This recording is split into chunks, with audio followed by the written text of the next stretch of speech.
changes galore. Melee League, they implore. Bleed or poison is the question. Shadow or witch, what's your obsession? But first the path of building, no time to spare. Optimizing stats, planning with care. Hours spent in theory, tweaking every stat. Balancing reservations, this and that. Ooh, what build should I play? Every league is the same pain. To POB we go, let's theory craft and fail from the get-go. Oh no, yeah, let's go. To POB, let's go and fail from the get-go.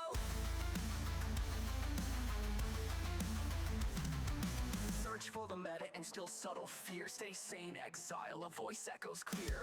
Totems are traps, cyclone a brand. Which build to conquer, I tore in the strand. Through path of building, I plan ahead. Calculating DPS, defenses, and crit cap.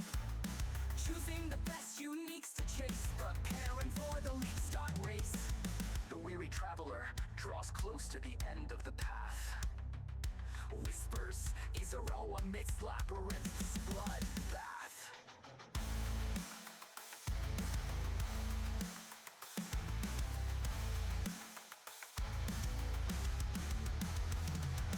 Ooh, what build should I play?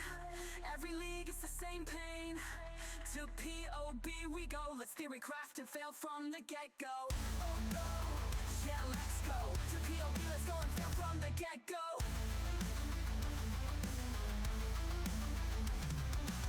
Starts and we put up builds to the test. In mud flats, we click on row nest. From lion eyes watch to the ruined square. Looking for that first sweet rare. 6 portal defense like spikes and D6. Crafting items, getting 6 links. Racing through the atlas whole night, only to find a mirror from a random blight. It's branching exile, shouts my favorite on the style. Ooh, what build should I play? Every league is the same pain. To POB we go, let's theory craft and fail from the get-go. Oh no, yeah, let's go. To POB, let's go and fail from the get-go. Whispers the yellow with deceit, while I am zooming on her feet. Delisted Templars, barbarians, and more. New exiles appearing on the Recon shore. Ooh, what build should I play? Every league is the same pain. To POB we go, let's theory craft and fail from the get-go. Oh no, yeah, let's go. To POB, let's go and fail. Let's go!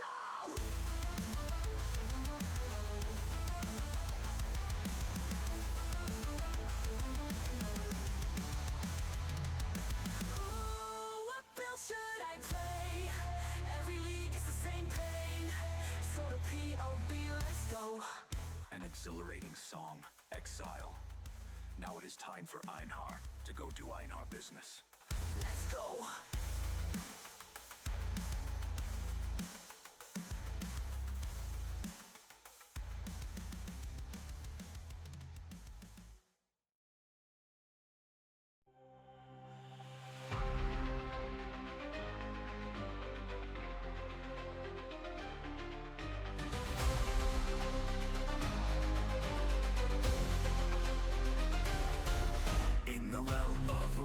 And the chapter begins. The settlers of Calgary, where the story spins. We gather our courage, we sharpen our blades to build our own town in these untamed glades. Fighting pirates on the shores, we stand our ground.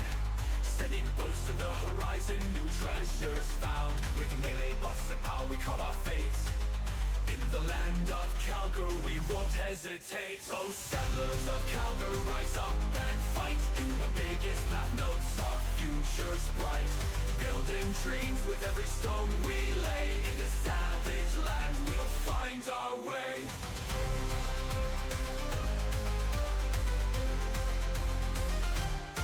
The item quantity's gone, but our spirit's strong. We forge ahead where we truly belong. With hammers and axes, our town will grow. In the heart of Calgary, where legends glow. Through the wild unknown, our banners fly. Against the pirates' wrath, we will not shy. With melee might, we break the chains.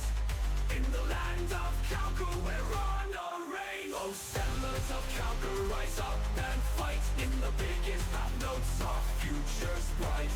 Building dreams with every stone we lay. In this savage land,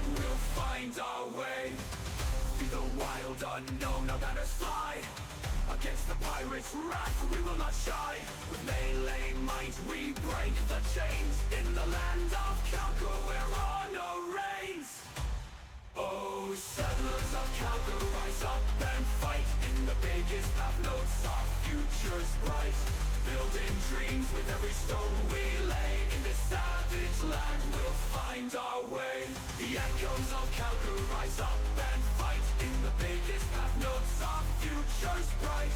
Building dreams with every stone we lay. In this savage land we'll find our way.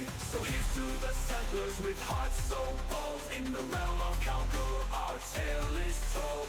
With every dawn new legends we'll make. In the chronicles of exile our place we'll take.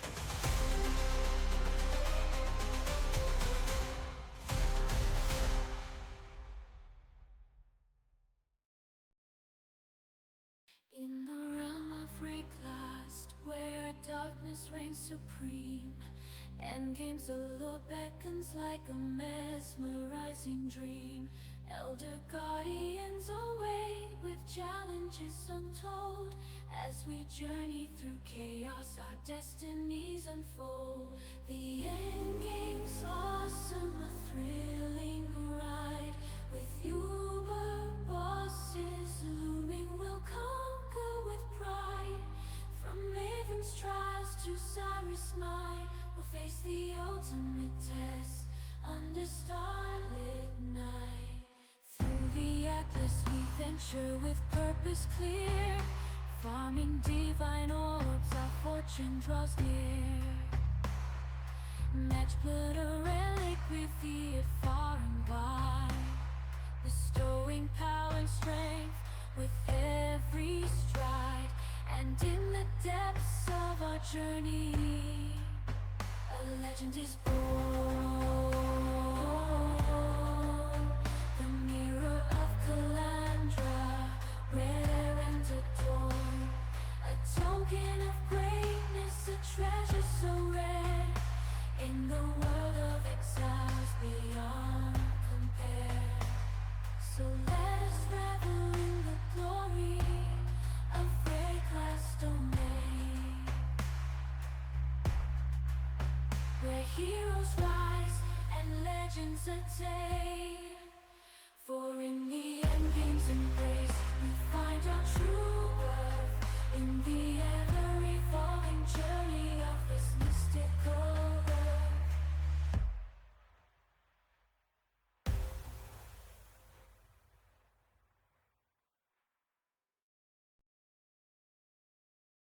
Let's see what this tower can really do. Divine power! Divine power! It's branching exile. You're making me nervous. Divine power! Divine power! Let's put out new mycelium. New roots.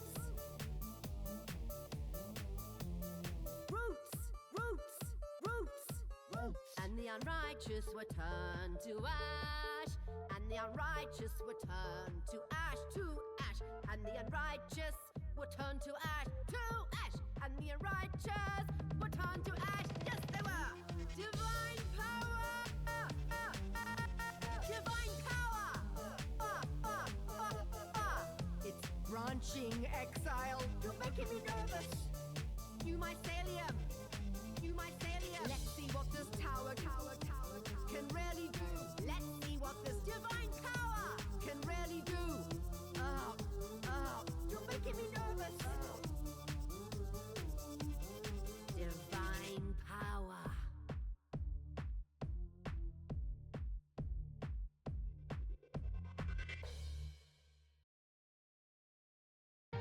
I'm hanging on to the other side. I won't give up till the end of me.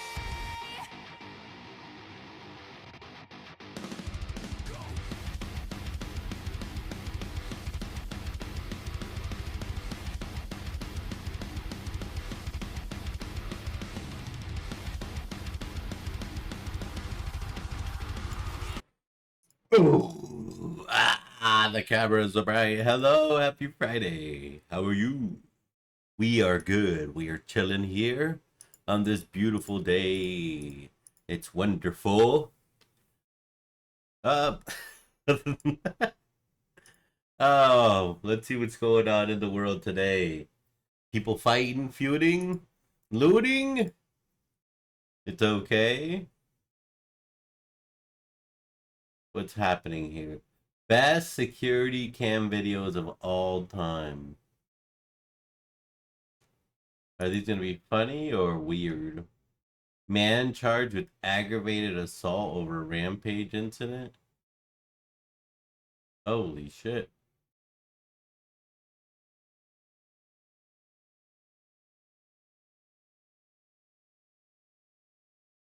Oh damn, you went crazy. Terror. Cops say it all started when the suspect intentionally sideswiped several cars before coming to a stop. He then got out of his car and went on the attack. It all happened just before 7 a.m. on a busy Dallas interstate during rush hour. In this video, you see a nurse running to the aid of a road worker who had been mowed down by the suspect. Then, shockingly, the suspect who had jumped into someone else's car chases the nurse until she's hit and pinned beneath the vehicle. At one point, witnesses say the man jumped on multiple vehicles and even attempted a carjacking. The person that was driving that vehicle wasn't having it, so, she drives off, that guy rolls onto the ground. The suspect confronts another man who he ends up stabbing multiple times. The man on the rampage reportedly lost his job as a contractor the day before the chaos. Samir Sethi witnessed it all. What the fuck? That's one way to start the day. Holy shit. Did you know that Wolverine is stronger without his adamantium skeleton? After Magneto forcibly removed the adamantium from Wolverine's body, his healing factor went into overdrive, which nearly resulted in his death. However, when Wolverine regained consciousness, he noticed that his feral senses were enhanced and the pain in his body had disappeared. Charles Xavier confirmed that the adamantium poisoning was holding back the natural progression of Logan's mutation, as over time he grew bigger and appeared more animalistic. Not only that, his bone claws became larger, and he became stronger and faster as the adamantium was no longer slowing him down. Did you know that Wolverine is stronger without his adamantium skeleton? He becomes some sort of like crazy goon. That's wild. Museum of Ice Cream? The sprinkle pool at the Museum of Ice Cream is now at the center of a lawsuit. A father is claiming he was injured earlier this year when he jumped in. Christy Kalishian has the story from Soho. It's not quite like jumping into a ball pit. The Museum of Ice Cream sprinkle pool has a harder landing. I saw a couple kids land pretty hard, so I'd be surprised if an adult would jump in there. But that's what happened back in late March, according to a lawsuit filed by Jeremy Shore. Jeremy Shore, who says he got hurt in that sprinkle pool when jumping in earlier this year, while at the museum's Soho location with his daughter. The complaint cites an ankle fracture and, quote, severe and permanent personal injuries to his right. Why? Hey, why would you jump into the sprinkle pool? He's probably not a Twitch watcher. You would have seen what happened at last TwitchCon, right? Oh my god. Sup, nerd? Hey, what's up? I can spell.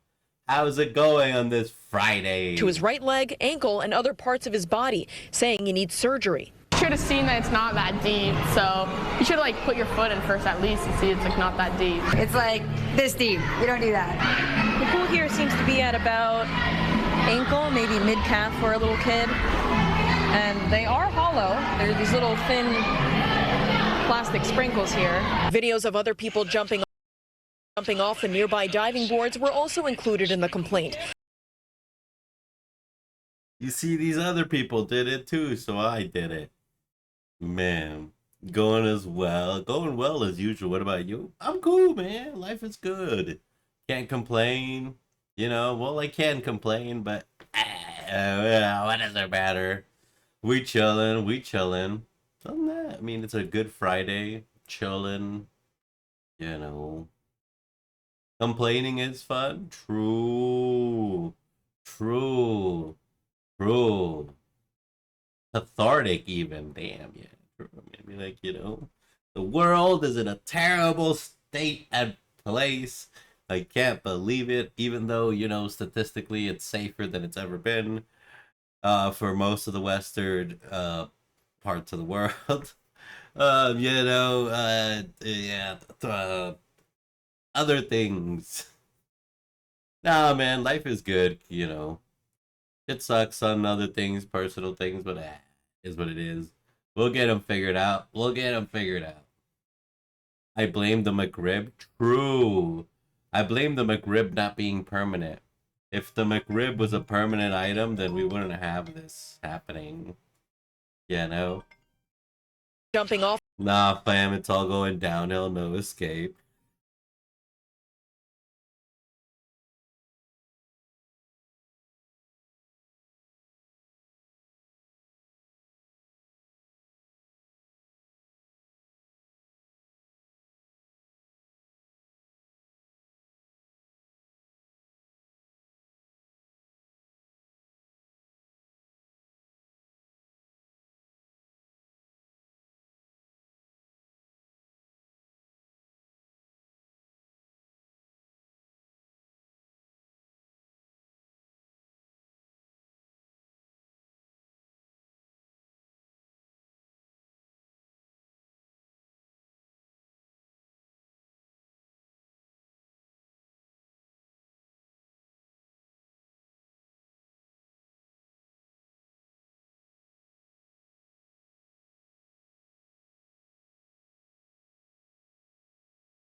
Damn. Nah, fam, it's all going downhill. There's no escape. I mean, technically, that's true. I mean, it's all going downhill. We're all slowly dying, fading into the abyss, into the darkness. You know, I mean, shit. Sell everything and move to Miami? Jeez.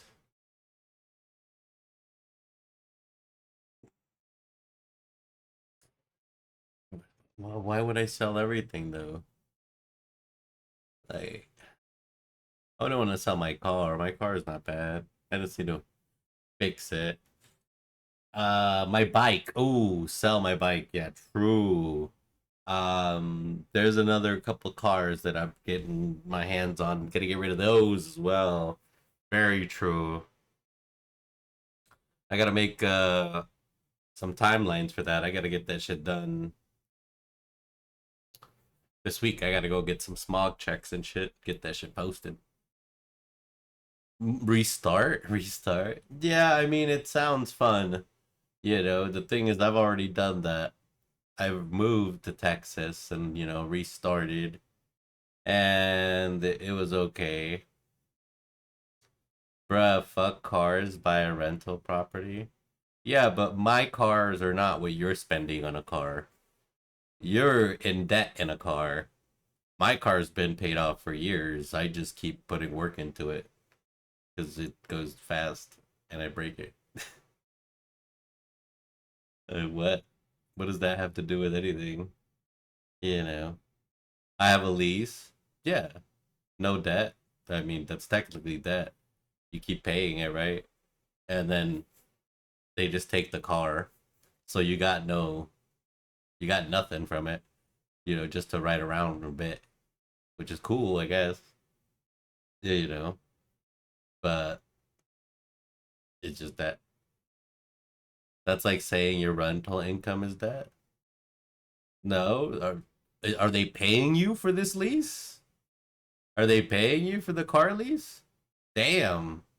Because usually people pay for a car lease, and it's just a way of transportation, and then they give back the car, and they really have nothing to return for it. They still made an overall expense when they could have purchased the vehicle and not had to pay all that. You know, that's like not true. Fuck investments, buy toys. Hell yeah, I'm buying a boat. We buying a boat. Boat. We hitting the lake, baby. Every weekend. Let's go. Lake time. Ooh-doo-doo-doo-doo. Oh yeah, this is gonna be good. The Borderlands review by IGN. Well, that should be nice. Buy a nice Hot Boy car and spend 50K in mods on it? Hell yeah. Hell yeah. That's the goal, baby. That's the goal. Batman's contingency plan for the X-Men. Batman and the X-Men aren't in the same world. Are they? No, they're not. What the fuck?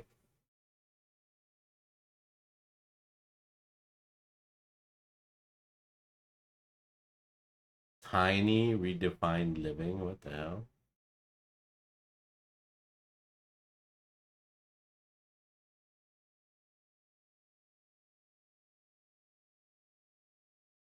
Whoa. Japan World Cosplay Summit?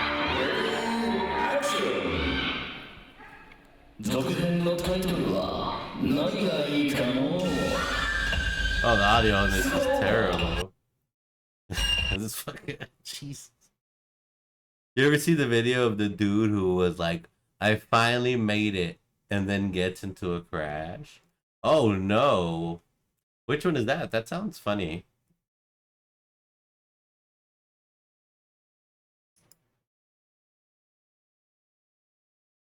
What?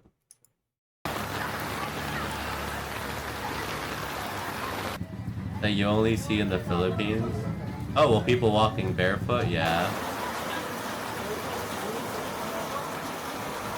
But I mean, it's raining. Oh, they're like in swimsuits and shit? That's wild.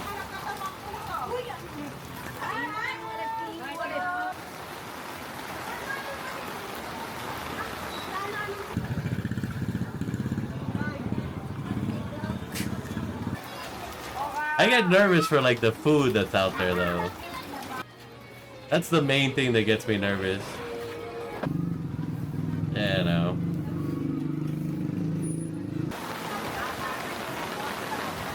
And then after like Eka started dying, I mean, he says it was lack of eating, but I don't know. That'd be wild.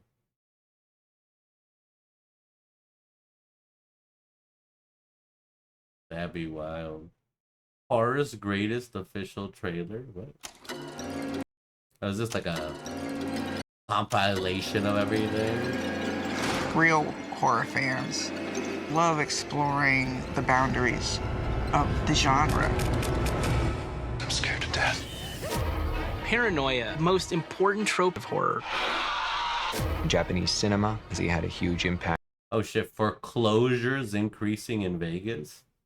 Oh shit. Cost of living is so high that I live from paycheck to paycheck and I can barely make it. Wow. Yolanda Perkins' story is becoming Orange all too King common 6 across is Southern the guy who Nevada. crashed Are his you car. having Check to it out. It's readjust your hilarious. budgeting just to sounds afford awesome. the roof over your head? Well, not this, but that. Yes, and I work 2 jobs.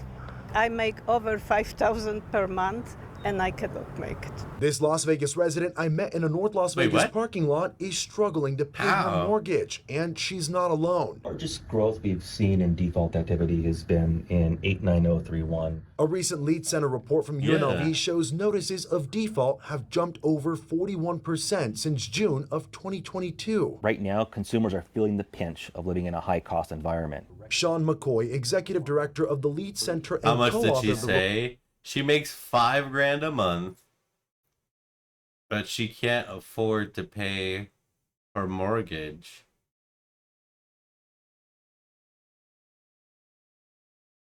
Which means she's got a really like large home, like huge house.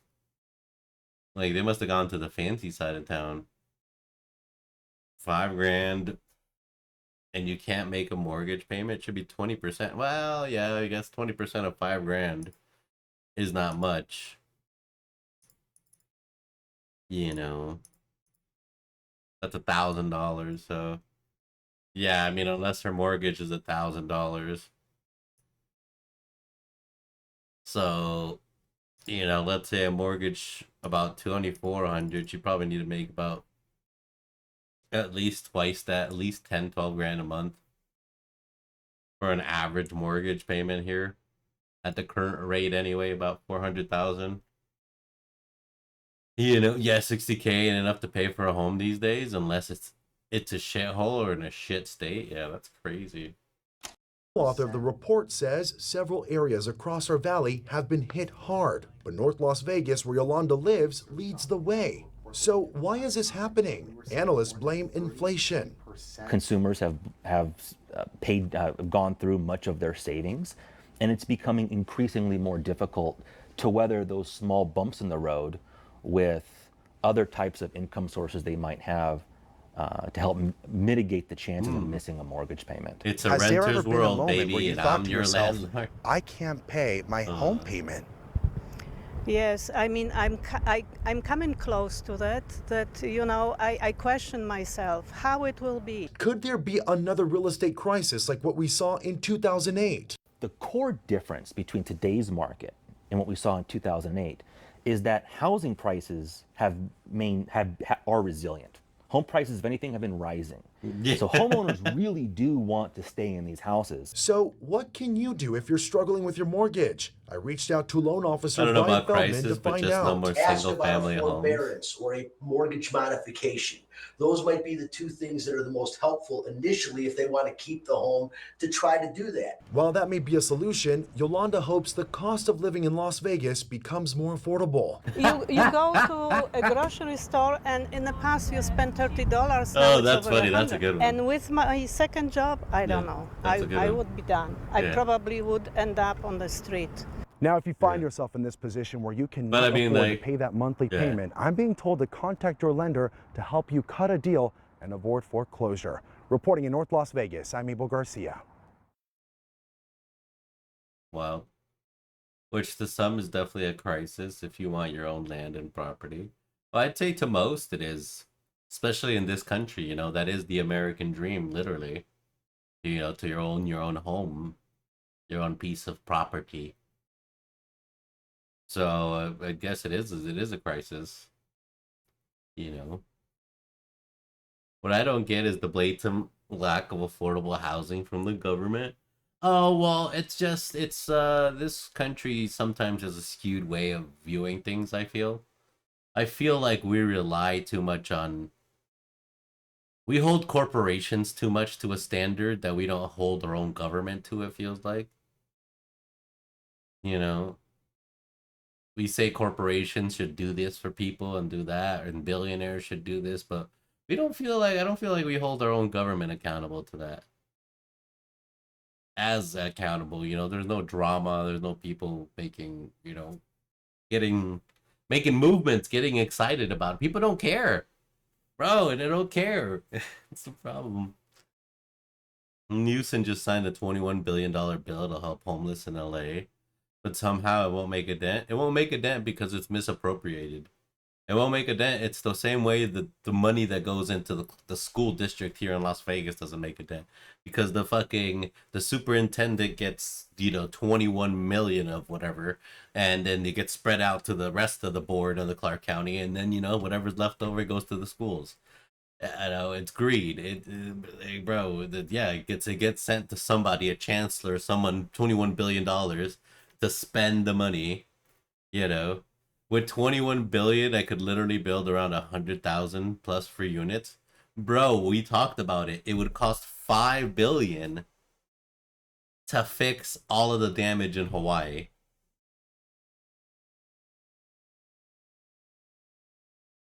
That's across the sea. You know. You're putting 4 times that and you can't fix a city, you know.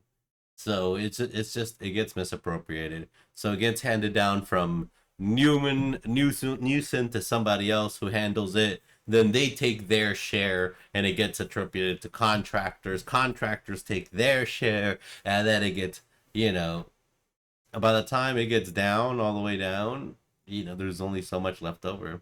How did Hawaii become part of the U.S.? I believe it was a deal I believe either did we purchase it from Japan? I don't remember, to be honest. That's a really good question. I don't remember.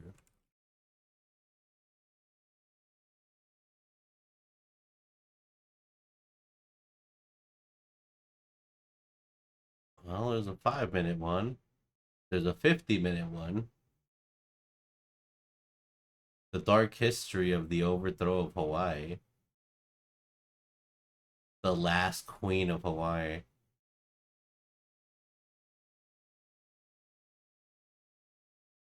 Oh well.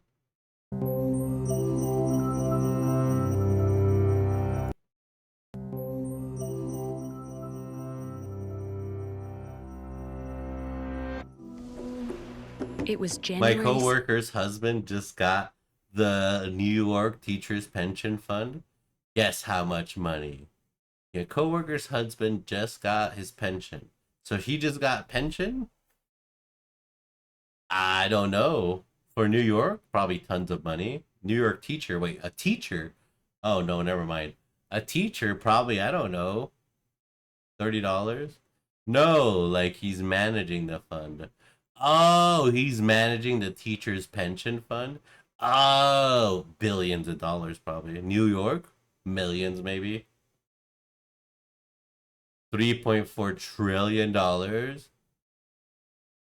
Oh yeah. Hell yeah. You know, and that pension doesn't account to teachers dying.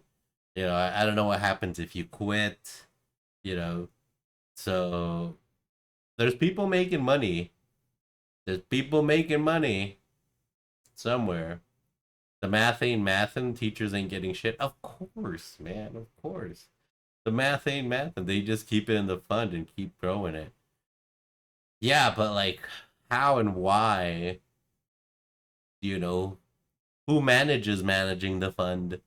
Like, who gave the fund to your friend? You know, who is the big boss? You know, start unraveling the, you know, the paper trail of the tax fund, you know, of the pension fund, and just see where it goes.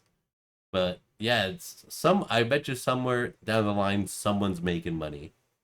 Someone's making money, you know, and they're dispersing the money well enough that you know, the pension fund for the teachers is ran by one of his friends he met 20 years ago. Who he actually fired but kept in contact with. That sounds wild. See, but see how it's all personal relationships. Ah, see how it's not like the company contracted this business, you know, or the organization. Have you seen the show Billions? I don't believe so. No. What is it about? Is it about smuggling monies like that? Embezzlement?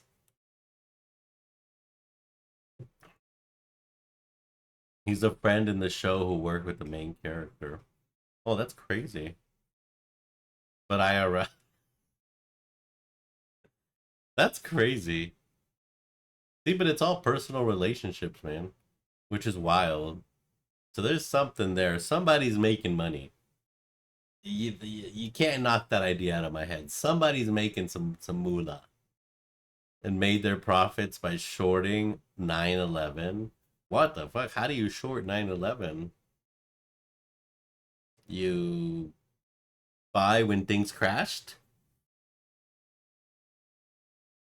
Damn, yeah. Well, how do you short? Damn, natural disaster. That's really smart. That's wild. 16th, 1895. Two men arrived at Liliuokalani's 100 years door, ago. arrested her, Smart, and led her scummy. to the room where she would be Super imprisoned. scummy. A group had recently seized power and now confiscated her diaries, ransacked her house, claimed her lands, and hid her away. Liliuokalani was Hawaii's queen, and she ruled through one of the most turbulent periods of its history. 75 years earlier, American missionaries first arrived in Hawaii. They quickly amassed power, building businesses and claiming arable land that they transformed into plantations. They worked closely with the Ali'i, or sacred Hawaiian nobility, closely linked to the gods. The Ali'i appointed missionaries to government roles, where they helped establish Hawaii as a sovereign kingdom with a constitution. So now she's like debating quitting my ass off because of this new fund her husband got. Really?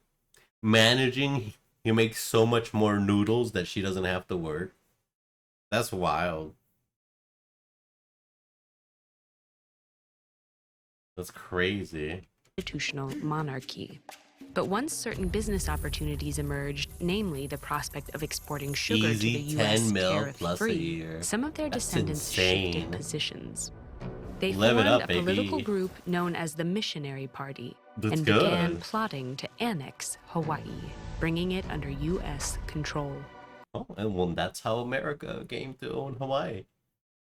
That 10 mil plus a year is insane. Holy hell. That's crazy kinds of monies. Liliuokalani and her siblings were born into an Ali'i family.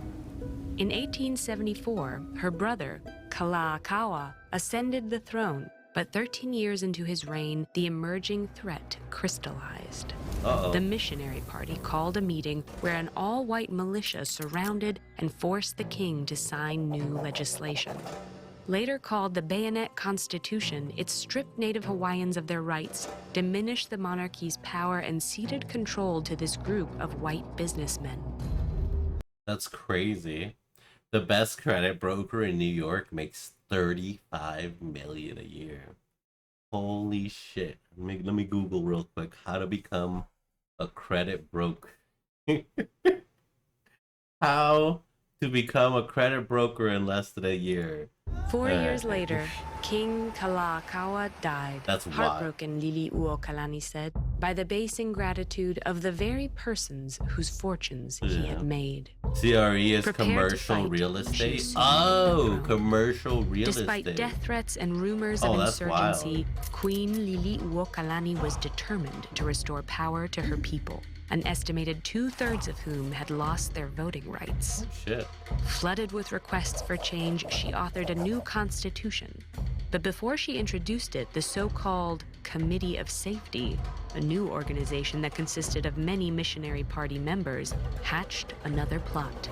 Under the false pretense that this new constitution endangered American property and lives, they staged a coup on January 17, 1893. A straight-up More coup? than 160 U.S. Marines marched to the palace, where the Committee of Safety removed Queen Liliuokalani We from just took office. that shit. Thousands of Hawaiian people protested, some wearing hatbands reading Aloha Aina, or Love of the Nation. The alleged provisional government declared Hawaii a republic the following year. They proclaimed that Hawaiians couldn't vote or be government employees without signing a new Oath of Allegiance. Many refused. The following year, some of Liliuokalani's supporters attempted a counter-revolution. The Republic responded brutally, jailing hundreds and sentencing 6 people to death. In exchange for their release, the Republic made Liliuokalani sign a document that claimed to relinquish her throne, and they imprisoned her in the palace. Under constant guard, she composed songs expressing her love for her people and began making a patchwork quilt that told the story of her life. While she was only allowed news that had been reviewed by her jailers, her supporters often brought her bouquets from the garden she dedicated to them, wrapped in newspaper. After 8 months, Liliuokalani was placed under house arrest. As soon as it was lifted, she traveled to Washington, D.C. with Hawaiian nationalists and over 20,000 signatures. There, they successfully convinced Congress to halt the Republic's annexation treaty. But the following year, the Spanish-American War began. Seeing Hawaii as a strategic military base, President William McKinley declared it a U.S. territory on July 7, 1898. Yoink! Breaking international law and devastating Queen Liliuokalani and her people. She spent the rest of her life petitioning for the restoration of her lands, Native Hawaiian rights, and national liberation. Damn, When she yoink. died in 1917, these dreams were unrealized. That was like A 100 member years of the ago. group that forced Queen Isn't that Liliuokalani crazy? We just yoinked it. Because it was a good strategic military base location. You're like, you know, we were going to give you back your place. But, you know, this war broke out. So, I'm going to go yoink. You can go yoink it real quick, and it's ours now. Yeah.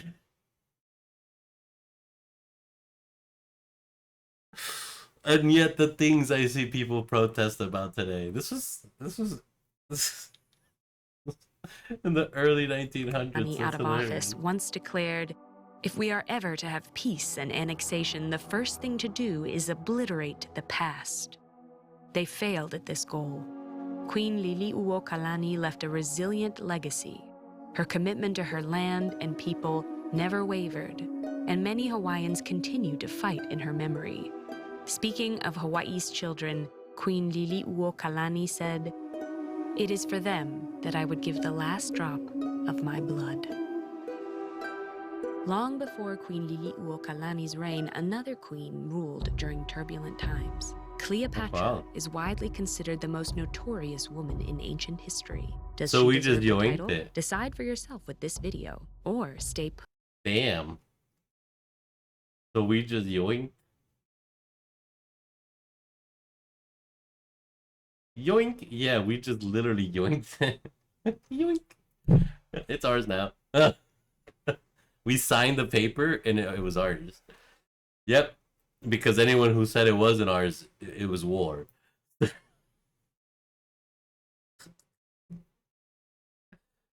Oh man, I love that. That's really good. Damn. But commercial real estate is where it's at, huh? God damn, I need to step my game up. Making bajillions of dollars, guys. Bro.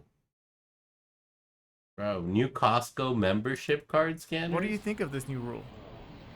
These barcode scanners are popping up at all Costco's in the USA. Most locations will have them set by August 14th of 2024, and some will get theirs in September due to required electrical and internet upgrades. When you scan your card at the entrance, it'll show a big picture of the member holder. If this isn't yours, you will be stopped at the entrance until the member comes in. So if your excuse was, "Oh, they're just parking the car," this won't work anymore. Costco is doing this to keep non-members from coming into the store without a membership. See, if you sneak past the door and get a cart full of groceries and then you still get denied at the register, Costco will take care of putting back the groceries back for you, but now you've wasted your time and Costco needs to use their cashier assistants to take those cold items back so that they don't get spoiled, and therefore making the checkout lines go slower. So, what do you think of this new rule? Oh no. Stop trying to sneak in there, you sneaky Andes. I do complain though that they should open the food court to everyone. Their pizza's not bad. Best thing is anyone can be a broker. Sort of. Huh? What? Wow. Let's see. Let's see. CRE 101. Oh shit. Damn, there's a whole bunch of guys. Mezzanine loans and preferred equity in under 1 minute. That's 38 seconds, With guys. commercial lenders being more conservative with more inflated asset pricing, it sometimes requires more cash to close from investors. However, there are second position options such as mezzanine and preferred equity. Preferred equity is similar to mezzanine finance in many aspects. Both are types of junior debt that are used to complement senior debt. While mezzanine finance uses the property as collateral for the loan, the lender receives an equity share in the property, whereas preferred equity is an investment in the firm. Learn more in our blog below. With commercial lenders being more conservative with more... Huh? Best channel is break into CRE. Why is he not popping up? Why are all these other guys popping up? TED Talks, absorption infills. Victoria. Latino Chamber of Commerce, Minnesota. South Korea's what? Struggling dirt spots. What? This guy sounds like a robot. Because no one puts 101 in the title since a decade ago. Oh my god, that's funny. Oh, what? So you're telling me if I just put CRE then, what pops up? Oh shit! The computer's listening, guys. The YouTube's is listening. Guys, that's really weird, bro. It's on to us. It's on to I just literally typed CRE. Literally, that's yeah, the options are creepypasta, creepy story, creatures, creepy urban legends, crew, creed, cred, crea, creatures, and yet break into CRE popped up. That's wild. Working on the debt side of the commercial real estate industry will give you a very different experience than working pretty much anywhere else in this business, primarily because of what the main... Oh, is he the lender? Oh, that's wild. I could also tell that your YouTube is getting data from your chat. It must be. I don't know how, though. They're on different... Working on the debt side of the They're on different servers, and I don't think I'm even logged into Twitch on this browser.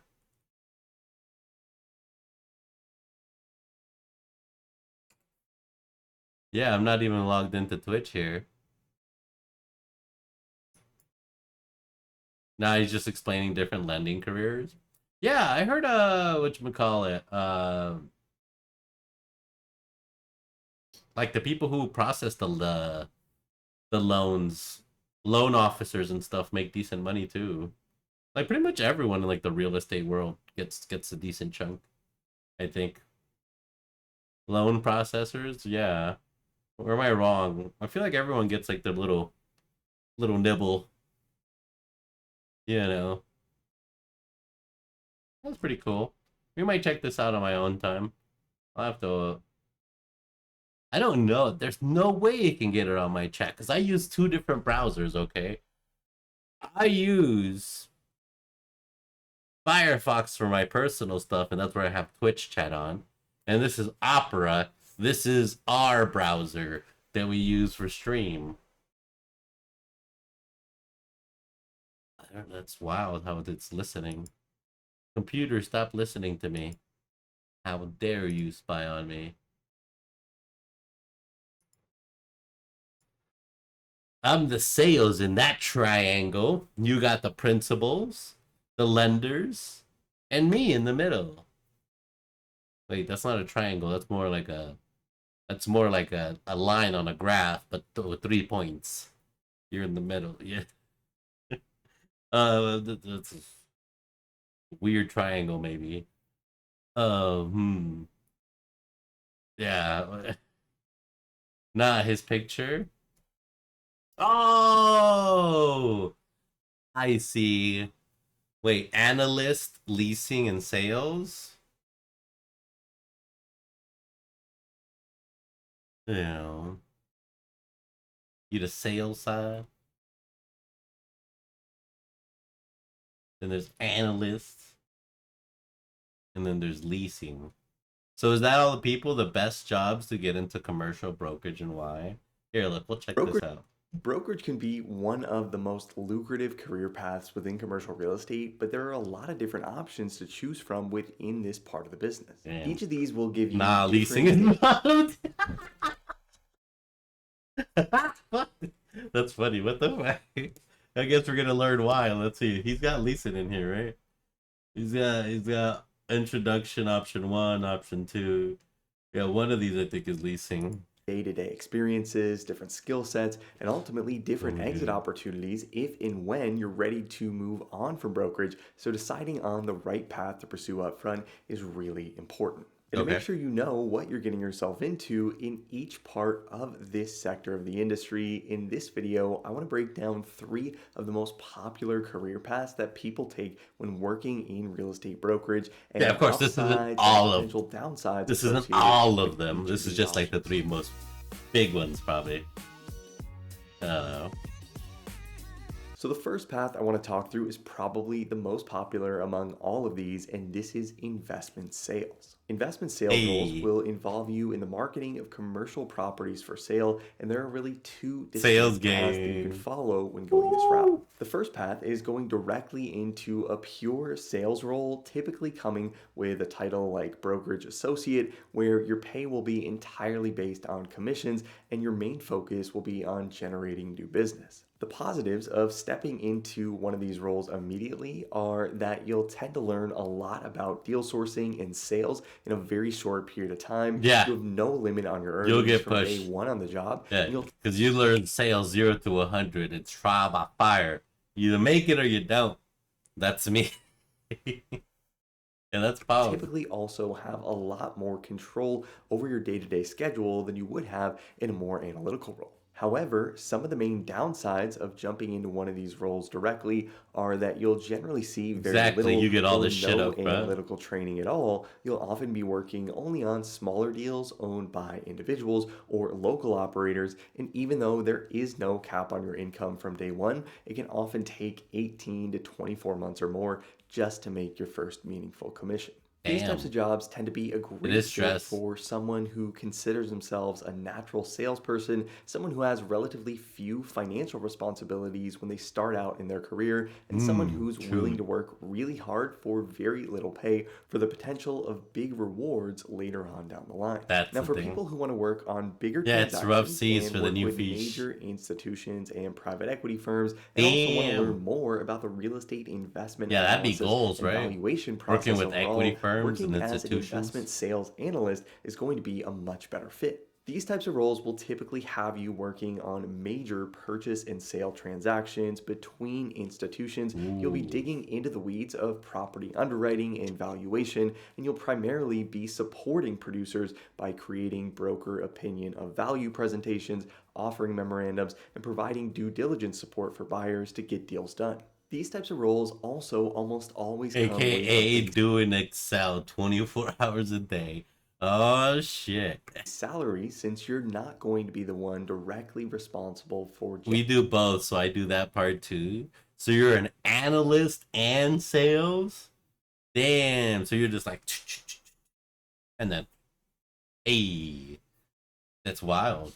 Generating new business, and you'll also usually receive a pretty sizable bonus on top of that. That can often be 50 to 100% or more of that base salary. That's pretty good, depending though. on the production levels of the team you're working with. That's not Now, bad. some of the main downsides of these roles are that you'll typically see really long work weeks, especially when you're working in major gateway markets like New York or LA, and you won't be directly in control of your income at the start of your career. But these jobs also provide some of the best exit opportunities in the industry, whether you want to go and work for a client in acquisitions or ultimately strike out on your own and start your own firm. Now, if investment sales isn't the route you want to take, another option to consider within commercial real estate brokerage is debt and equity placement. Similar to investment sales roles, entry-level jobs. You don't get any real world FaceTime with owners and on the street. All you pretty much work on is behind the screen and maybe on a phone, probably. You're just like, hello. That it? And then as like an actual sales advisor, you're like, hey, what's up, customer? It's a beautiful morning. Yeah, just sitting at a desk. Oh, man. That's wild. That's not bad, though. I've learned just as much from owners as from the training. Really? That's really interesting. Because, I mean, they've seen it all. I'm sure they've dealt with so many people trying to sell their properties and stuff.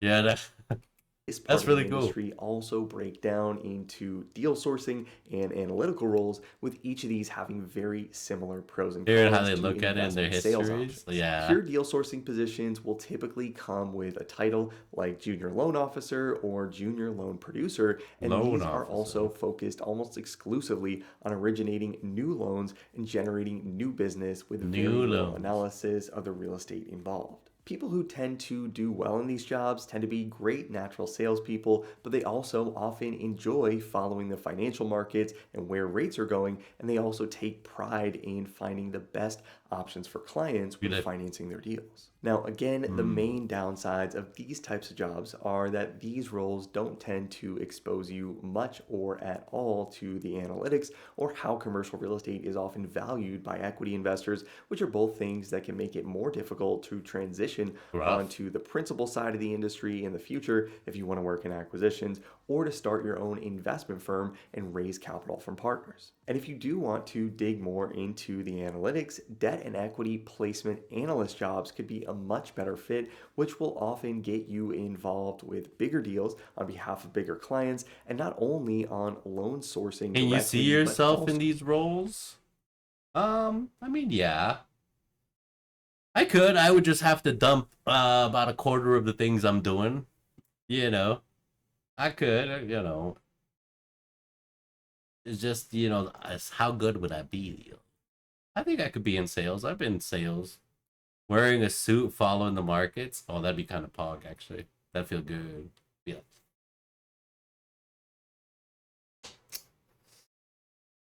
We're fucked. Driving Aston Martins instead of Hondas. I probably still wouldn't upgrade anything crazy. The only time I would upgrade to a car would be to an Audi R8. And I would have to make a minimum of about maybe 600 grand a year to be like, yeah, man, I'm gonna buy an R8 cab. You know, an Audi R8 is nice, but personally, I don't like them. Way too tiny. Well, I am a small human. You know, I am a very small human. I fit very well in small cars. And from what I've seen in, you know, most reviews and things throughout the years, they're good daily drivers. So it's something you can drive on the daily, you know, that's got, you know, 10 cylinders. Something, you know, that'd be an experience in life. That'd be like, hey, that'd be like that one dude. We made it. We still gotta check out the video. That'd be that'd be me. I'd be like, hey, we made it. Hey.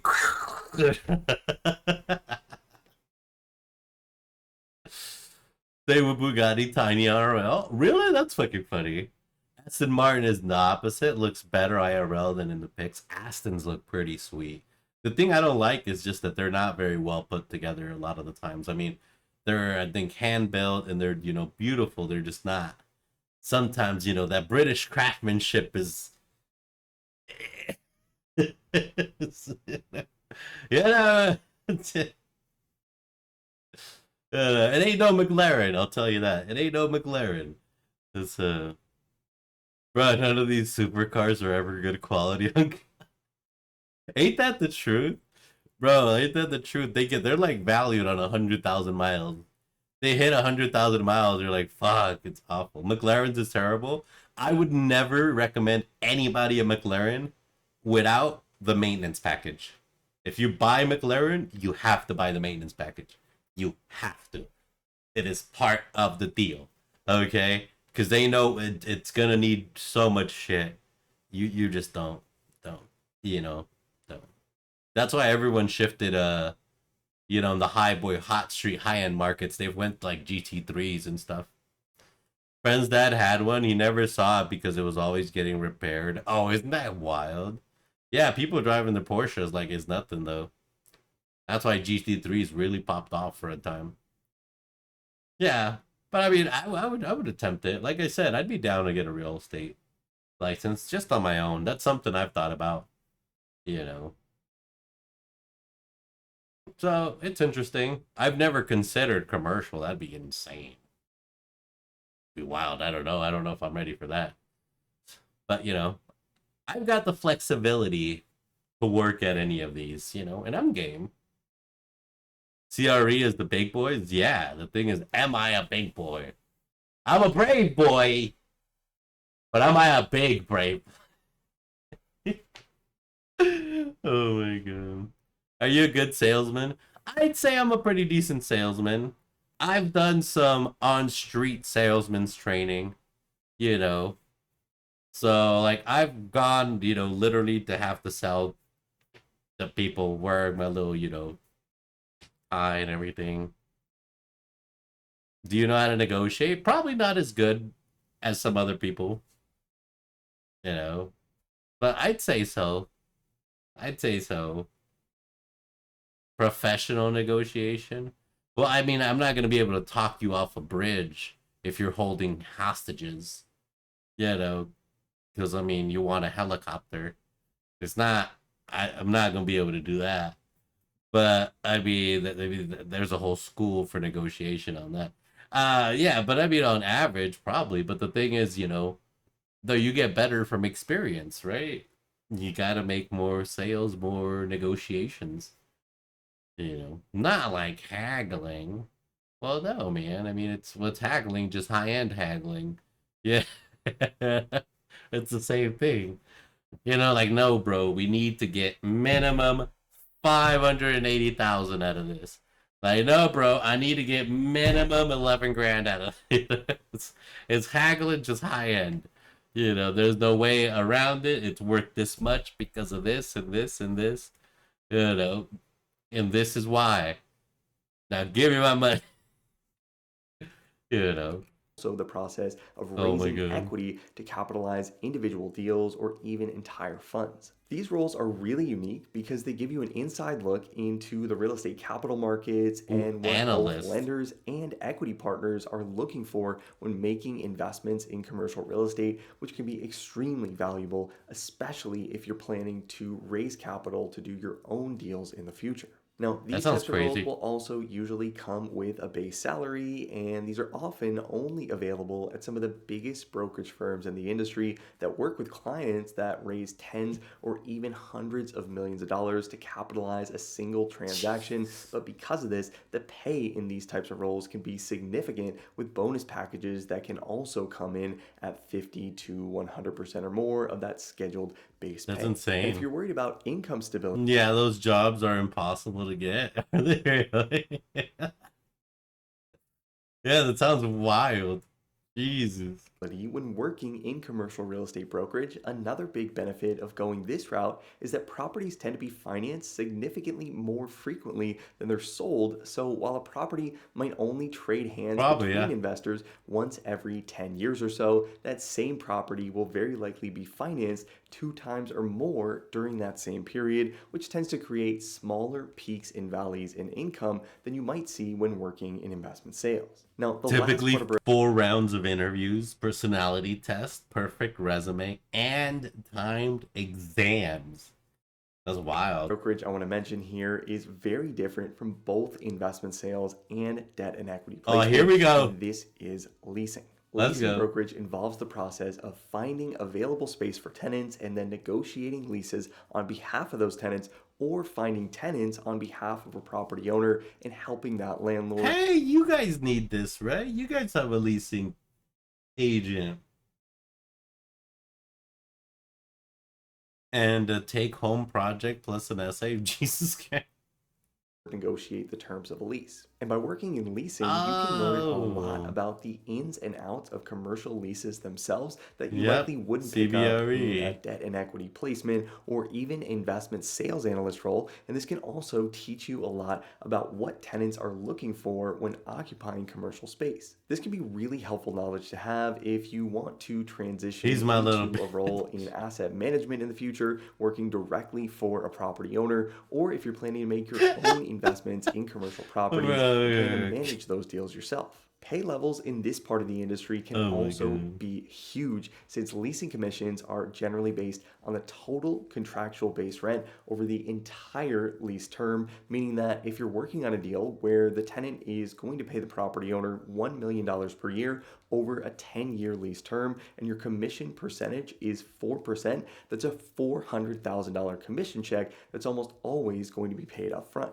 Now, the main downside of working in commercial leasing is that, similar to pure production roles in investment sales and debt and equity placement, you really aren't going to learn much about property valuation and investment analysis overall, which can leave some... You're just trying to fill space. You're just like, hey, I need customers that have room and room that needs customers. That's pretty big gaps in your skill set if your goal is to go out on your own or transition into an acquisitions role in the future. This career path also usually doesn't even come with the option to start out in a salaried analyst role, which means that you'll almost always start with some sort of a draw or a pure 100% commission-based compensation package from day one, which can also make things difficult in your first few years in the business. But with all of that said, if you genuinely enjoy building relationships and you see yourself as a natural connector, and you're also not interested in commercial real estate investment analysis at all, becoming a top leasing broker can be an extremely lucrative career path and can provide you a lot of autonomy later on in your career. Ultimately, there are a lot of different ways you could go in brokerage, but these are 3 of the most popular career paths and some things to think about if you are considering going this route, and if you want to make sure you have the skills you'll need to land an analyst role at a top commercial real estate brokerage firm. Make sure to check out our all-in-one membership training platform, Breaking We the CRE love our Academy. blue suits. Our membership to the Academy will give you instant access to over 120 hours of video training on real estate financial modeling and analysis. You'll get access to hundreds of practice Excel interview exam questions, sample acquisition case studies, and you also get access to the Breaking a CRE Analyst Certification Exam, which covers topics like real estate pro forma and development modeling, commercial real estate lease modeling, equity waterfall modeling, and many other real estate financial analysis like concepts POE, that will but help you just prove to employers different. that you have what it takes to tackle the responsibilities of an analyst or associate at a top real estate firm. And if you like this video and want to see more content on the channel on different real estate career paths, make sure to hit the like button and let me know. And let me know in the comments which of these 3 paths you're most interested in and what drew you to brokerage in the first place. As always, thanks so much for watching, guys. I hope you found this helpful. Subscribe to the channel if you haven't already to see more videos like this every single week, and I'll see you in the next video. Thanks, Mr. CRE. Which one of these paths? I don't know. I'd have to learn more about them. I don't know enough about the analytics side to be like, that's yes or nay, or enough about the sales side. I mean, sales is just sales, right? You got to be able to make them calls, you know. Coffee is for closers.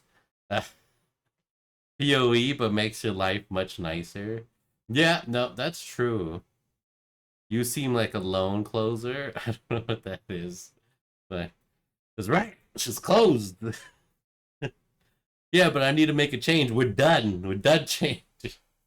Sign here. We're done. Oh my god. Alright. That's pretty interesting. I like that video. That was nice. We get to learn stuff. You know, about stuff I'm actually interested in. I've never looked at commercial, and you know, I've thought about real estate like residential. You find clients and give them loans. Ooh.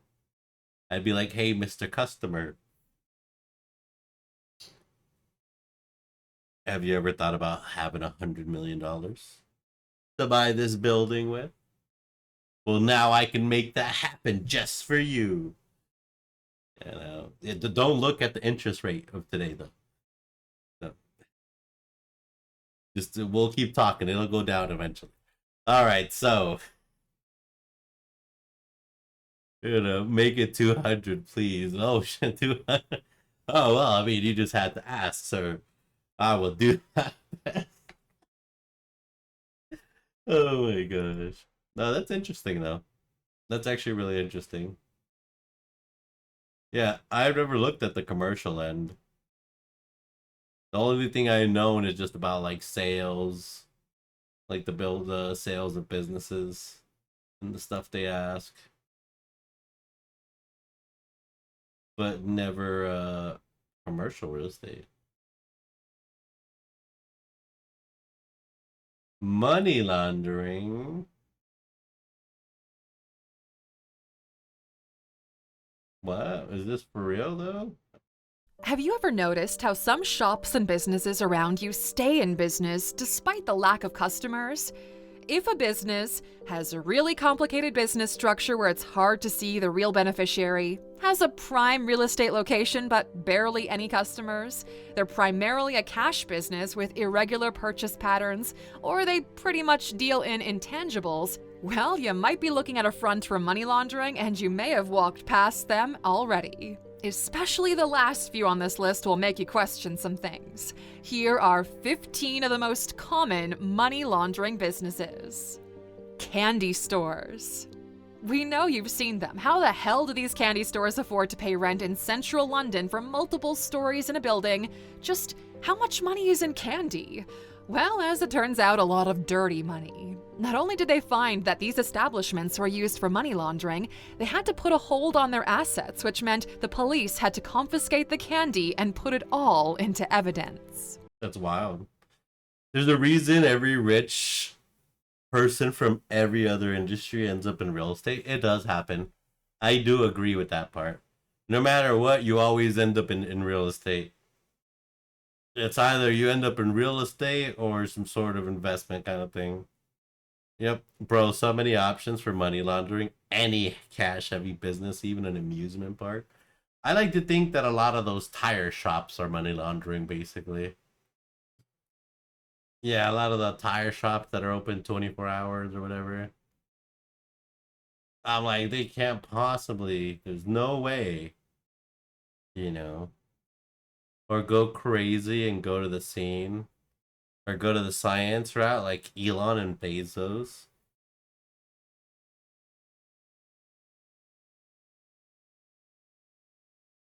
Yeah.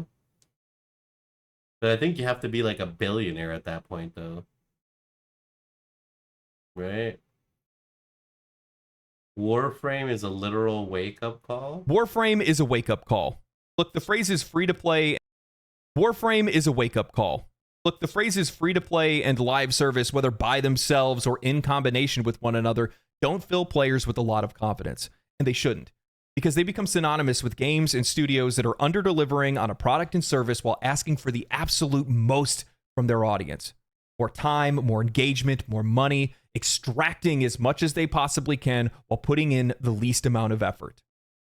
Warframe is the most well-known yet under-discussed and underappreciated games in all of gaming. It's often referred to as the internet's best-kept secret, and I'm tired of it being a secret. For all intents and purposes, Warframe is the blueprint by which many of these free-to-play games and live service games should be following, but they're not. That sounds cool. It's a game that is tired. We can check that out. Now to the chess player. What? Now to the chess player under investigation and facing possible criminal charges for allegedly poisoning her rival. James Longman has that story for us. James, good morning. Poisoning your chess rival? Yeah, good morning. This is like something straight out of a movie. A chess champion is accused of trying to poison her opponent by turning the pieces on the board into chemical weapons.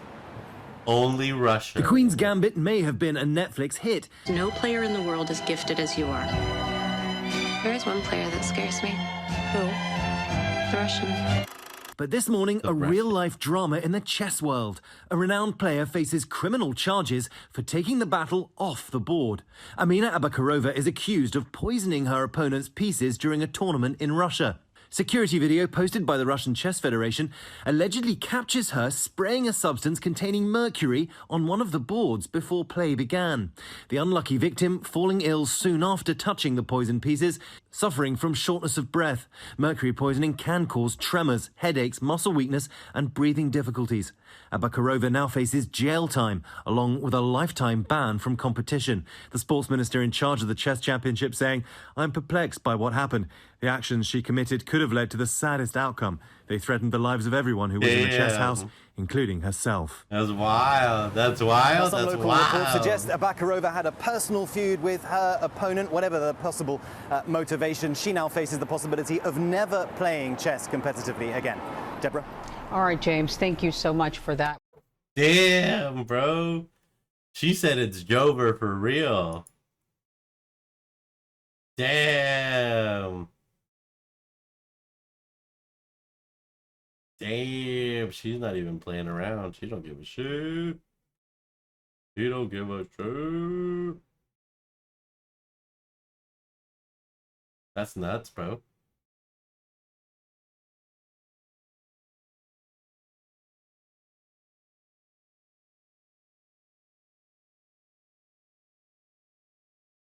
Laid off from my $250,000 Google job.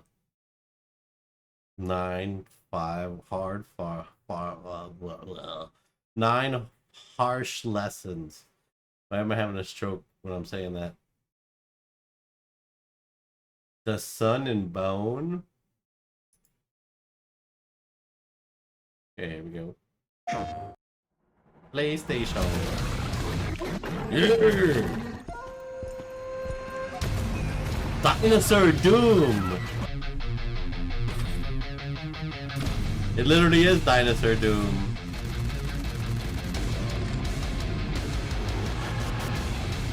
Oh shit! You just blow up a fucking T-Rex.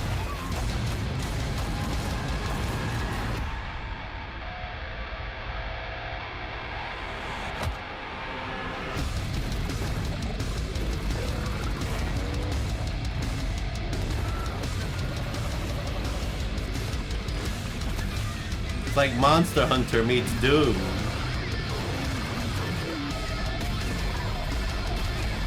Oh, this is straight up Dinosaur Doom.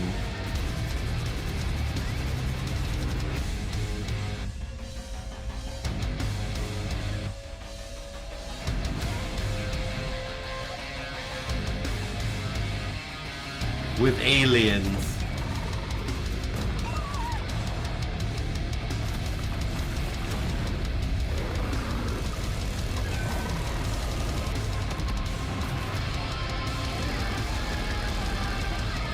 So wild.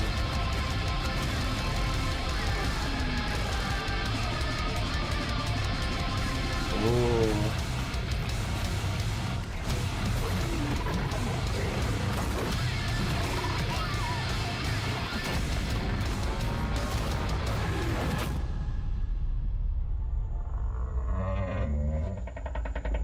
Sun and Bone.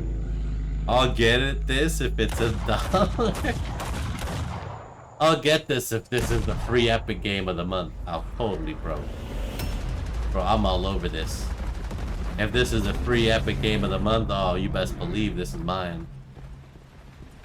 Well, it's like Independence Day. Oh, shit, it is like Independence Day.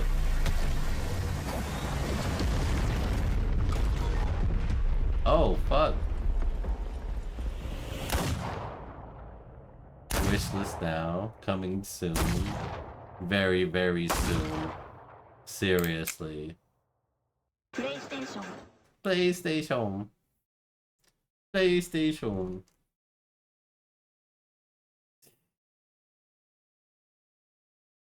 Give us Turok Revolution remastered now. That's crazy. These Xbox 360 graphics are truly next gen. Oh my god. Alien abduction. They had me there for a second. Yeah. I don't know about that. Those don't make me feel good. Does not make me feel... Wait, what? Oh, what? The hell is this? Why do they get me with the thumbnail? The Worshippers of Cthulhu sounds so cool. Okay. We'll give it a second. We won't judge it. Like an ARPG. Based on Cthulhu. Oh no, never mind. Wait, what? It's like a little resource thing. You build a little village. For Cthulhu and other eldritch lords.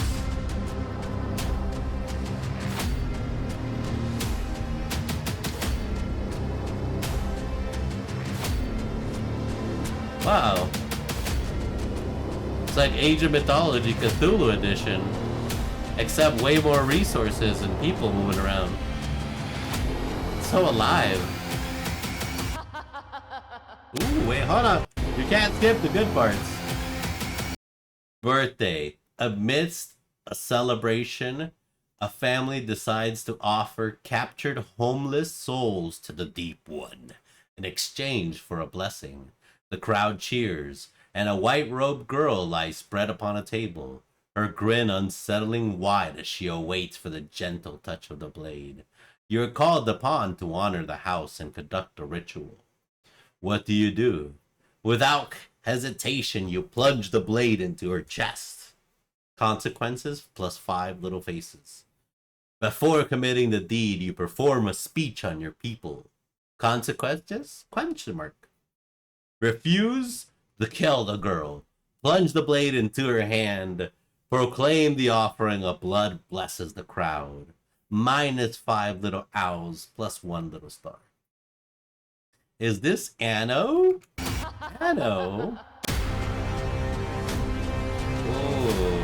I don't know what Anno is.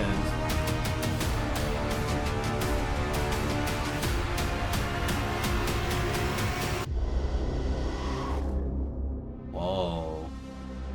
Play the free demo now? Wow, I might actually look at this. Wait, what? That reminds me of like Age of Mythology, but with Cthulhu. Worshippers of Cthulhu. Looks fun? Yeah, I'm sorry I shit-talked it in the first 5 minutes.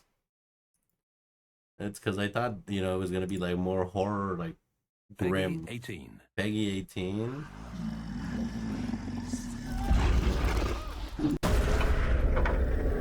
Oh, the Steam trailer seems fucking much cooler than the shit we just watched. Wait, hold up, what? Yeah, wait. Why does the Steam trailer with Peggy 18 dude sound way cooler?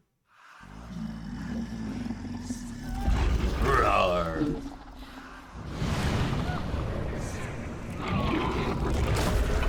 Build an abyssal city.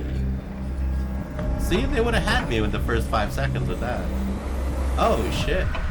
Lead a dark cult.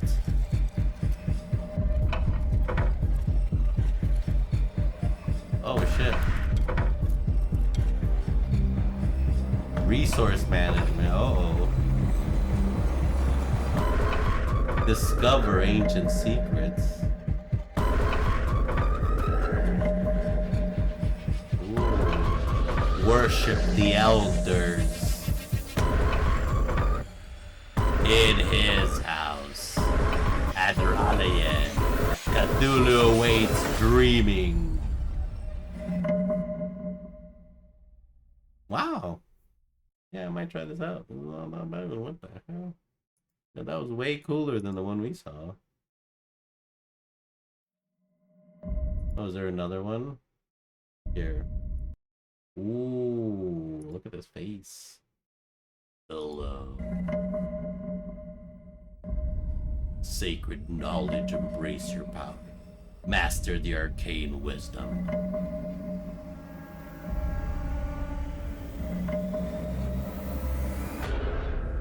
Expand your dominion.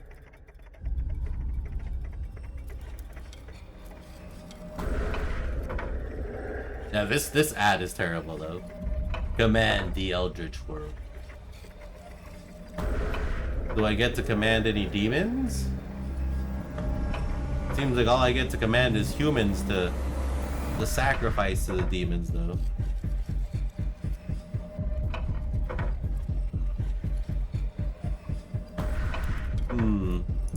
Yeah, this whoever edited this one does not deserve it. The other one though, yeah, they probably deserve a raise. Cthulhu demo. We'll add the demo to my library. Peggy 18. Don't tell me Peggy 18. I'll tell you Peggy 18. Dagnabbit. All right. Well, that looks interesting. Wow. Yeah, it's like a Cthulhu Age of Mythology, except in Age of Mythology, you can summon the demons. Well, demons, the mythological creatures. Okay, let's watch it.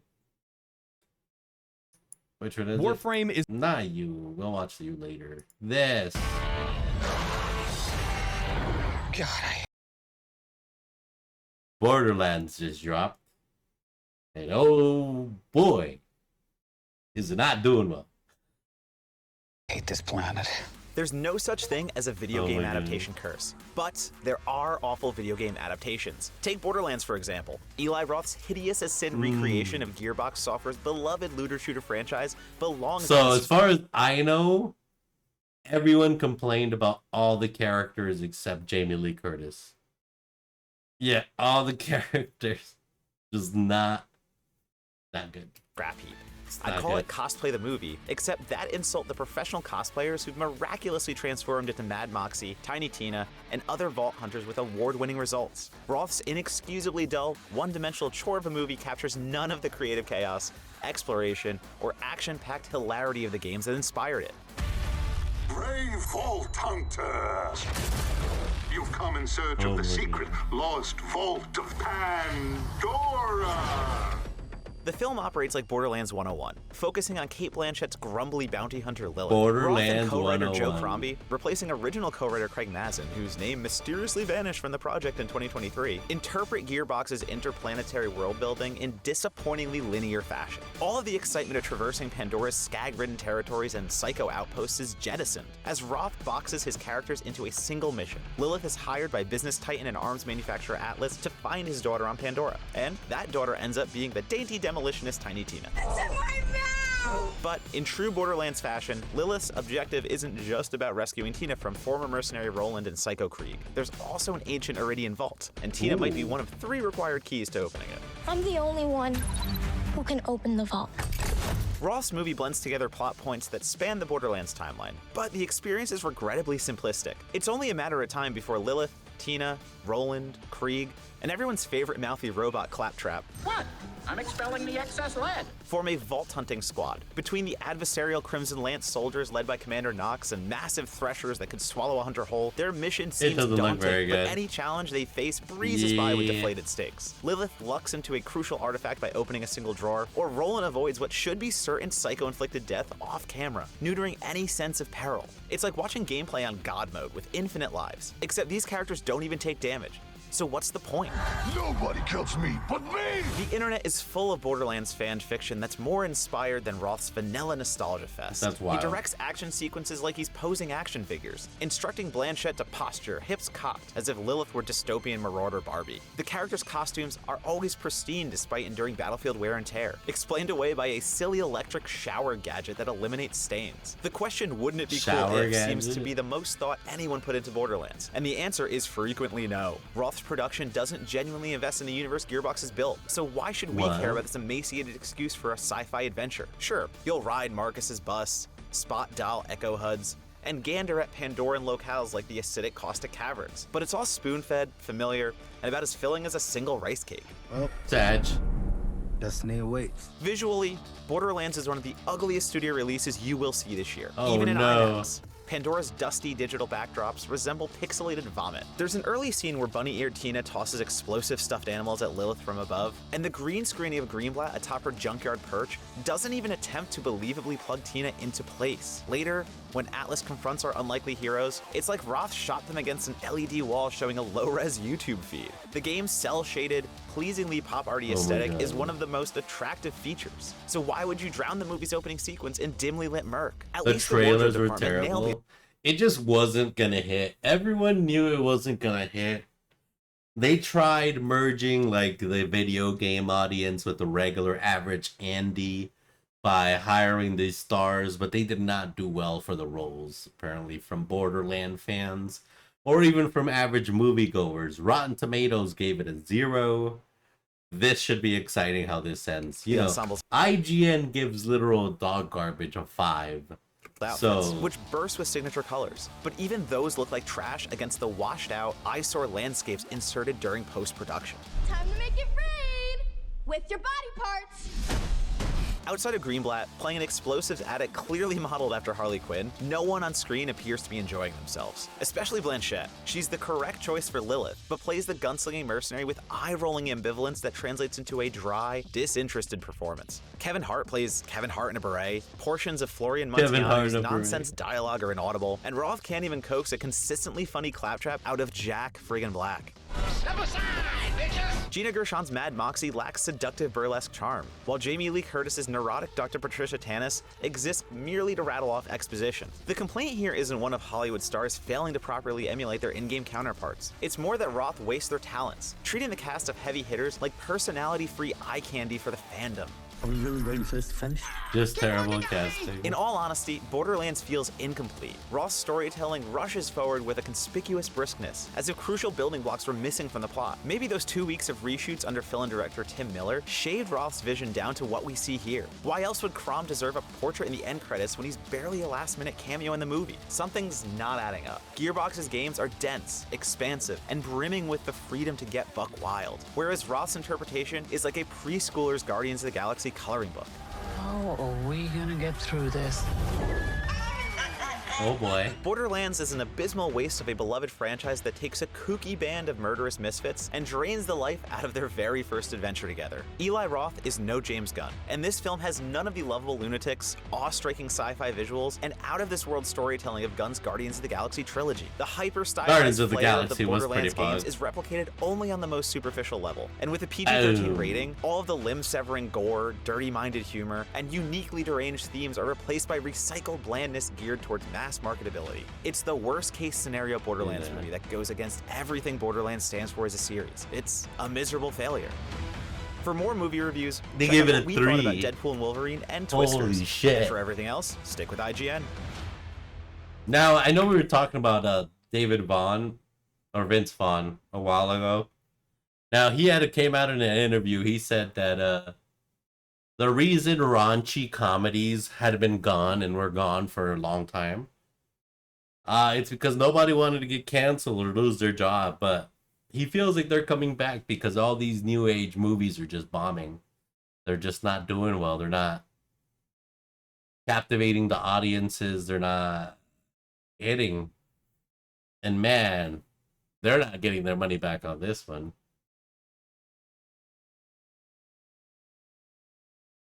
That's wild.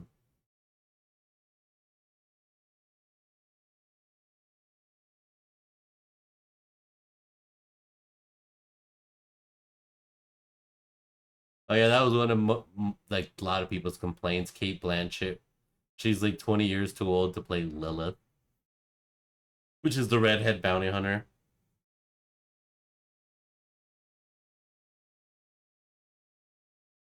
That's crazy. These are the best security. We'll save that for mañana. We'll chill on this and then we'll play some Fallout. Is a wake-up call. Look, the phrases free-to-play and live service, whether by themselves or in combination with one another, don't fill players with a lot of confidence. True, brother. Because they become synonymous with games and studios that are under-delivering on a product and service while asking for the absolute most from their audience. More time, more engagement, more money, extracting as much as they possibly more can money, while putting in the least amount of effort. Assholes. Warframe is the most well-known yet under-discussed and underappreciated games in all of gaming. It's often referred to as the internet's best-kept secret, and I'm tired of it being a secret. Yeah, Duviri was pretty cool. For all intents and purposes, Warframe is the blueprint by which many I think of we these eventually free-to-play got games a farm and our live service red games should be sword. following, but they're not. What's that red sword in Duviri? I swear I gotta find it. Great sword. Duviri. It's red, I think. What was it? I think it was one of these. I forget. Duviri. It was like a red great sword. I don't even remember where it was anymore. It wasn't a dual heat sword. It was just this big red bonking sword. I have no clue what you're talking about. It was the last thing I was trying to craft before I quit the game. It was like some crazy sword, or it's probably not crazy. It's probably some like noob sword. That it just looked cool at the time. That I needed fishing for. I remember that so intently. It's a game that is tirelessly Fishing. supported by its developer and by its community in a way that I don't even think any other game can As a space robot. What? even replicate. And once you guys hear about some of this stuff, it's going to blow your mind.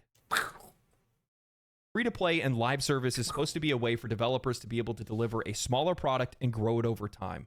Be able to deliver a valuable service, a valuable product, and grow it while the community supports it.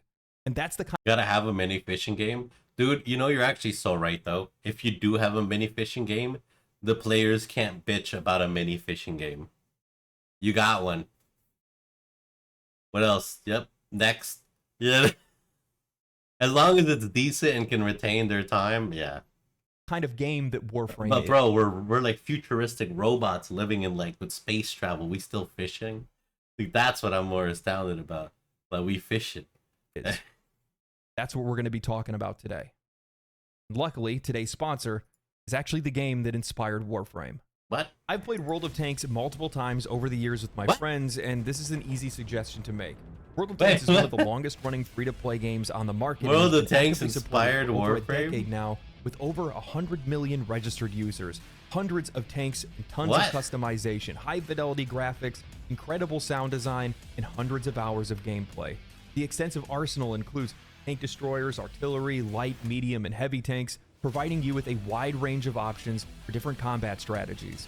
It's a free-to-play game that brings you massive battles with a huge variety of tanks. Whether you're charging in guns blazing or sneaking up on enemies, there's always a new way to play.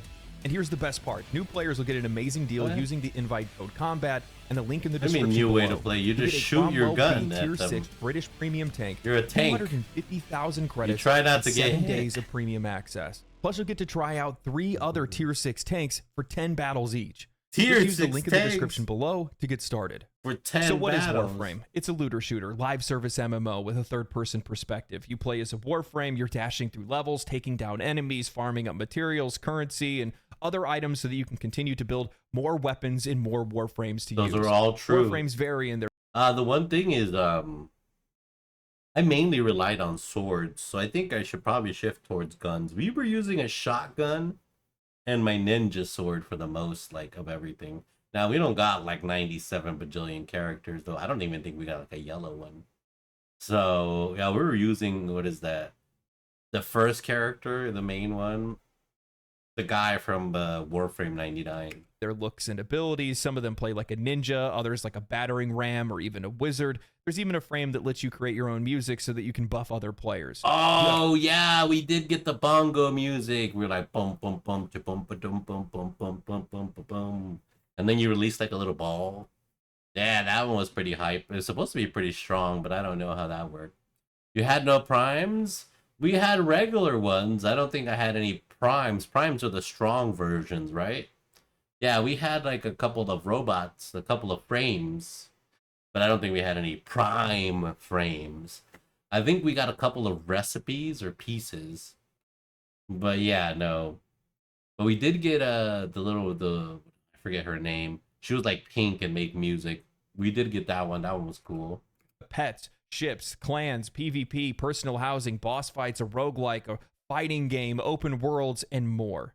It has consistently stayed in the top 20 of the most played games on Steam for over a decade now. And in doing that, there is something inherently special here. Yeah, true. If we look at the game's player base on Steam, while it's not burning the world down with insane peaks, it's maintained its player base consistently since 2013. Good. Yeah, sure, it doesn't have 500,000 people. You don't need that, man. If you got to sustain 40,000 people, bro, oh my god, that's a good game. You got a community active, you can find lobbies, you can do missions, you can log in. Yeah, and that's just on Steam, so that's good. Is it crossplay? I wonder if you can meet like interactively wherever people are from, like consoles and whatnot. That would make the world even larger. And it's only continued to grow. So how has Warframe maintained that success? Why is nobody talking about it? And unlike many other live service games, why aren't we hearing people complaining about it or how it mistreats its players? Well, to answer that, we need to understand the game's... They talk about it, but mainly in comparison. The only time Warframe has come into the big, like, conversation topic and what people talk about it right now, it's First Descendant. First Descendant. A lot of people compared it to Warframe, like how you farm materials, craft items. You know how you have to farm your heroes.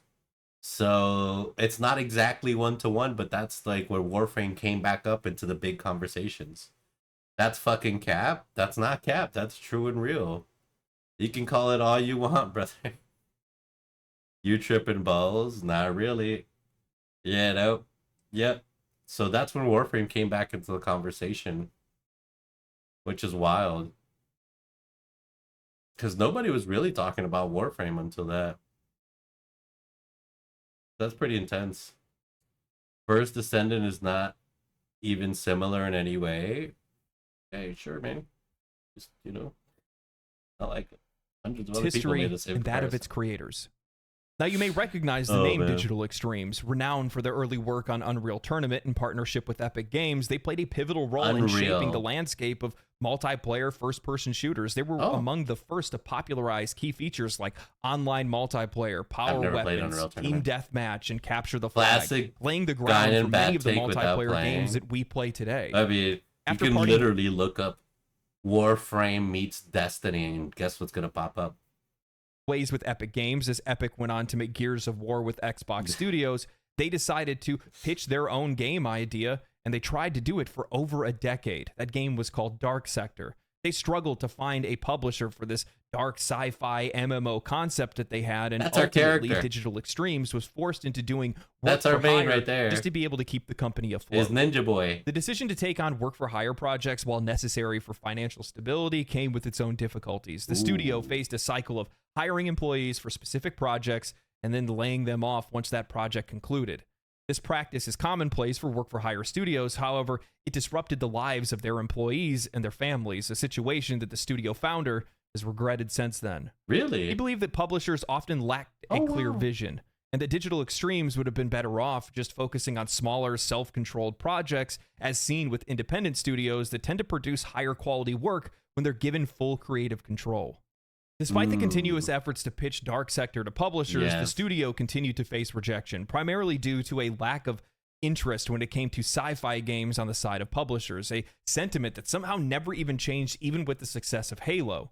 In a desperate move, Digital Extremes caved to a publisher's demands. Halo was like a specific thing, man. It's not like everyone fell in love with sci-fi shooters because of Halo. I think Halo was like one of the early games that introduced like multiplayer. You know, so people were just happy with that. Being able to play with other people. Shifting Dark Sector from a sci-fi MMO to a game that emulated the success of Resident Evil 4 at the time. This change involved transforming the protagonist from a space ninja to a CIA operative named Hayden Tenno, which strayed very far from the original concept. The new version of Dark Sector struggled to be able to find an audience. However, it eventually did and gained respectable reviews as well. After the release of Dark Sector, the industry started to trend away from AA releases to AAA games, and this made for more issues at Digital Extremes. The studio, which had previously worked on BioShock's multiplayer and The Darkness 2, found itself struggling to find any contracts as they began to dry up and publishers wanted to start making games in-house. Observing the success of free-to-play games like World of Tanks in 2010, Digital Extremes saw an opportunity in an emerging market. They didn't see free-to-play as a way to be able to milk players. They recognized and saw the potential to be able to create something smaller and grow the game over time rather than trying to pursue a traditional release. Facing imminent financial collapse with only 12 months of funds remaining, Digital Extremes decided to pursue a long-held vision for what used to be Dark Sector, and then was now codenamed Lotus. Within 2 months, they developed a working demo featuring spaceship raids and procedurally generated layouts with an emphasis on co-op and PvE gameplay, recognizing there was a gap in the market. They approached free-to-play publishers asking for support, but they were getting rejected again. Bro. Undeterred, Digital Extremes decided to self-fund the project with only 9 months of funds remaining, wanting to give it their all rather than simply just walk away. The development of the alpha version of the game saw significant involvement from Rebecca Ford, an intern who led the creation of their community team. This team was crucial in gathering and responding to player feedback, a strategy that helped shape the game's development and ultimately its success. Embracing the success of Kickstarter campaigns that were going on at the time, Digital Extremes introduced supporter packs to raise additional funds. Nice. This approach, while initially slow, proved ultimately effective and Yeah, demonstrated that there packs. was an audience for their game. Yeah, if the game Thus, is good, you get Warframe was supporter born. packs. A game over a decade in the making, who had faith in itself, scorned by an industry nobody else wanted to make it except for them. It released into beta on Steam in 2013 to over 20,000 players and has only continued to grow since. Over the years, I've come to realize that the vast majority of the studios that we grew up loving, the games that we grew up loving, the biggest studios and publishers that are out there all came from very similar humble beginnings. The vast majority of them forgot about it. And the ones that don't end up being the ones that are the most loved and appreciated. Look at Larian Studios. Their story is almost identical to Digital Extremes. Yeah, Larian They started almost off went making broke. their own games to limited success. They did work for hire for a while just to be able to keep the doors open. When that industry started to dry up and move away, they went to go make their own game in Divinity Original Sin. They danced with bankruptcy, almost losing the entire studio, but they found an audience that wanted to support it, and now look at them. Baldur's Gate 3 is heralded as one of the greatest games of all time. They blew up, as they deserve to do so. Yeah, now they When can I look make around whatever the they industry want. right now, I see Literally. a lot of studios that are making games not because they want to make them, but because they're They have to. profit motivated. Purely Well, not profit just have to, I motivated. guess, yeah. Some of They them no just want longer that look money. at players as anything other than tools for making money, and that's it. Rather than looking at them for what they actually are, which is a means to be able to deliver a higher quality product, use their feedback and their information to be able to earn their money, and then by extension, make your game even that more popular. Because when players are happy, they tend to talk about it a heck of a lot more. That's for sure. And I've Aziz. also noticed that, games are a form of art, and without soul, there is no art. And in the case of games, I think a lot of players are starting to wake up and realize they can see it in your trailers, they can see it in your gameplay, they can see it when the soul isn't there. There is And no when they know it's there and they soul. see it's there, they're into that game. But when they don't see it, they don't want to have anything to do with it. And I think that's why we've seen a lot of games over the last few years fail. Digital Yeah. Extremes. Well, 100%. I think it's more because they're profit motivated. These are games like literally how Warner Bros. Approached Suicide Squad. They wanted a live service game. They wanted a game that they could generate more money off of repeatedly. It wasn't we need to create a good game. It wasn't we need to create a great game. It doesn't we need to create the best hero shooter we can. No, we want a live service that has seasonal content that we can renew revenue from continuously. None of that included fun or a good game. And well, we saw what they did in their earnings report, which anyone can listen to. They're doing, what is it, $10-20 million loss just on the gaming industry so far this year. So they're taking an L on that. Started out with great intentions, to be honest with you. But that doesn't mean that they didn't make the same mistakes that many other free-to-play and live service games make time and time again, and that's with its monetization. But the difference is they learn from their mistakes. I don't think anybody can disagree with this. Recently, over the last few years, both live service and free-to-play games have permeated through every space in the entire gaming industry. Every single company wants their Fortnite, Counter-Strike, Genshin Impact, whatever it might be, and of course they would, because they draw in revenues that would make you wonder why anybody would ever want to make another full-priced game again. Oh yeah, how was it? Honkai Impact makes like $100 million a month.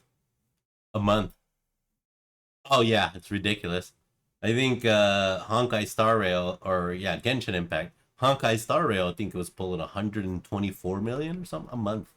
But with the introduction of free-to-play live service games, we've seen year over year, month over month, players are losing ground, losing choice, and losing their money. Free-to-play has become synonymous with cutting content and player achievement and putting a price tag on it. While the gameplay itself is free, the model has incentivized developers to paywall everything in the game or put in absurd time restrictions and hurdles for players to be able to overcome just so they can try to earn anything with their own time or their own skill. Studios today are incentivized to actively harm the player experience and lower the quality of the overall product, all in the name of higher profits. Digital Extremes was incredibly nervous about getting into free-to-play because they were afraid that they were going to do it wrong, and in fact, they did. At first, they started selling power, and it wasn't the reputation that they wanted to create for themselves. Buy At the creation power, of baby. Warframe, you could double the capacity of your mod or skill tree slots in your Warframes. However, there was no way to be able to earn this in-game, and the only way that you could get it was by paying for it with real money. Early on, before the game's beta release, Digital Extremes saw the players' feedback regarding this issue and removed it and any other perceived pay-for-power microtransactions, vowing for fair monetization to be a core tenet of the studio moving forward. In that move, and other changes that they made, due to their deep involvement in the early foundations of their games community, they fostered a positive community spirit and gained even more support. In an interview 6 years ago with Danny O'Dwyer of No Clip Documentaries, they mentioned how difficult it was for them to be able to find any marketing or visibility because at the time, nobody wanted to touch free-to-play games. However, the positive community that they had already started to culture, the fact that they had been listening to their community, ended up catching the attention of the late great commentator Total Biscuit, who came to cover the game and catapult its popularity into the mainstream. I think that this is one of the most valuable lessons for Digital Extremes or any company to learn, and it's that good things happen to good developers, especially those who treat their players as well as Digital Extremes. Yeah, no, I think there's some survivorship bias there. In a lot of places, like I say, you'll hear the winners shouting from the top of the mountains, but the losers, just scurry on.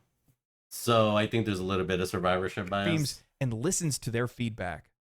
Game developers large and small need to recognize that they are providing a product and service to us, not the other way around. The expectation is on them to create a fun, fair, entertaining, and valuable experience in exchange for our money.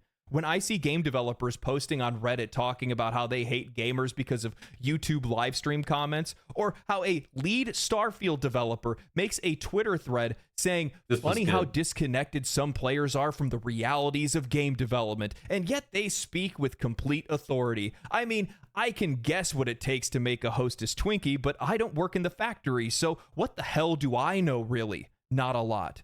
And neither of these opinions that these people have are in the minority of opinions. With what authority do players speak? With their money. They are developers are mad. Customers. Paying They're customers. big mad. While players may not know exactly how to voice their concerns, and aren't buying oftentimes their will do shit. it in the wrong way, you still should be listening to them because they are telling you that something is wrong with your game. And at the end of the day, all they want is a better product, which only serves to make you more money in the end.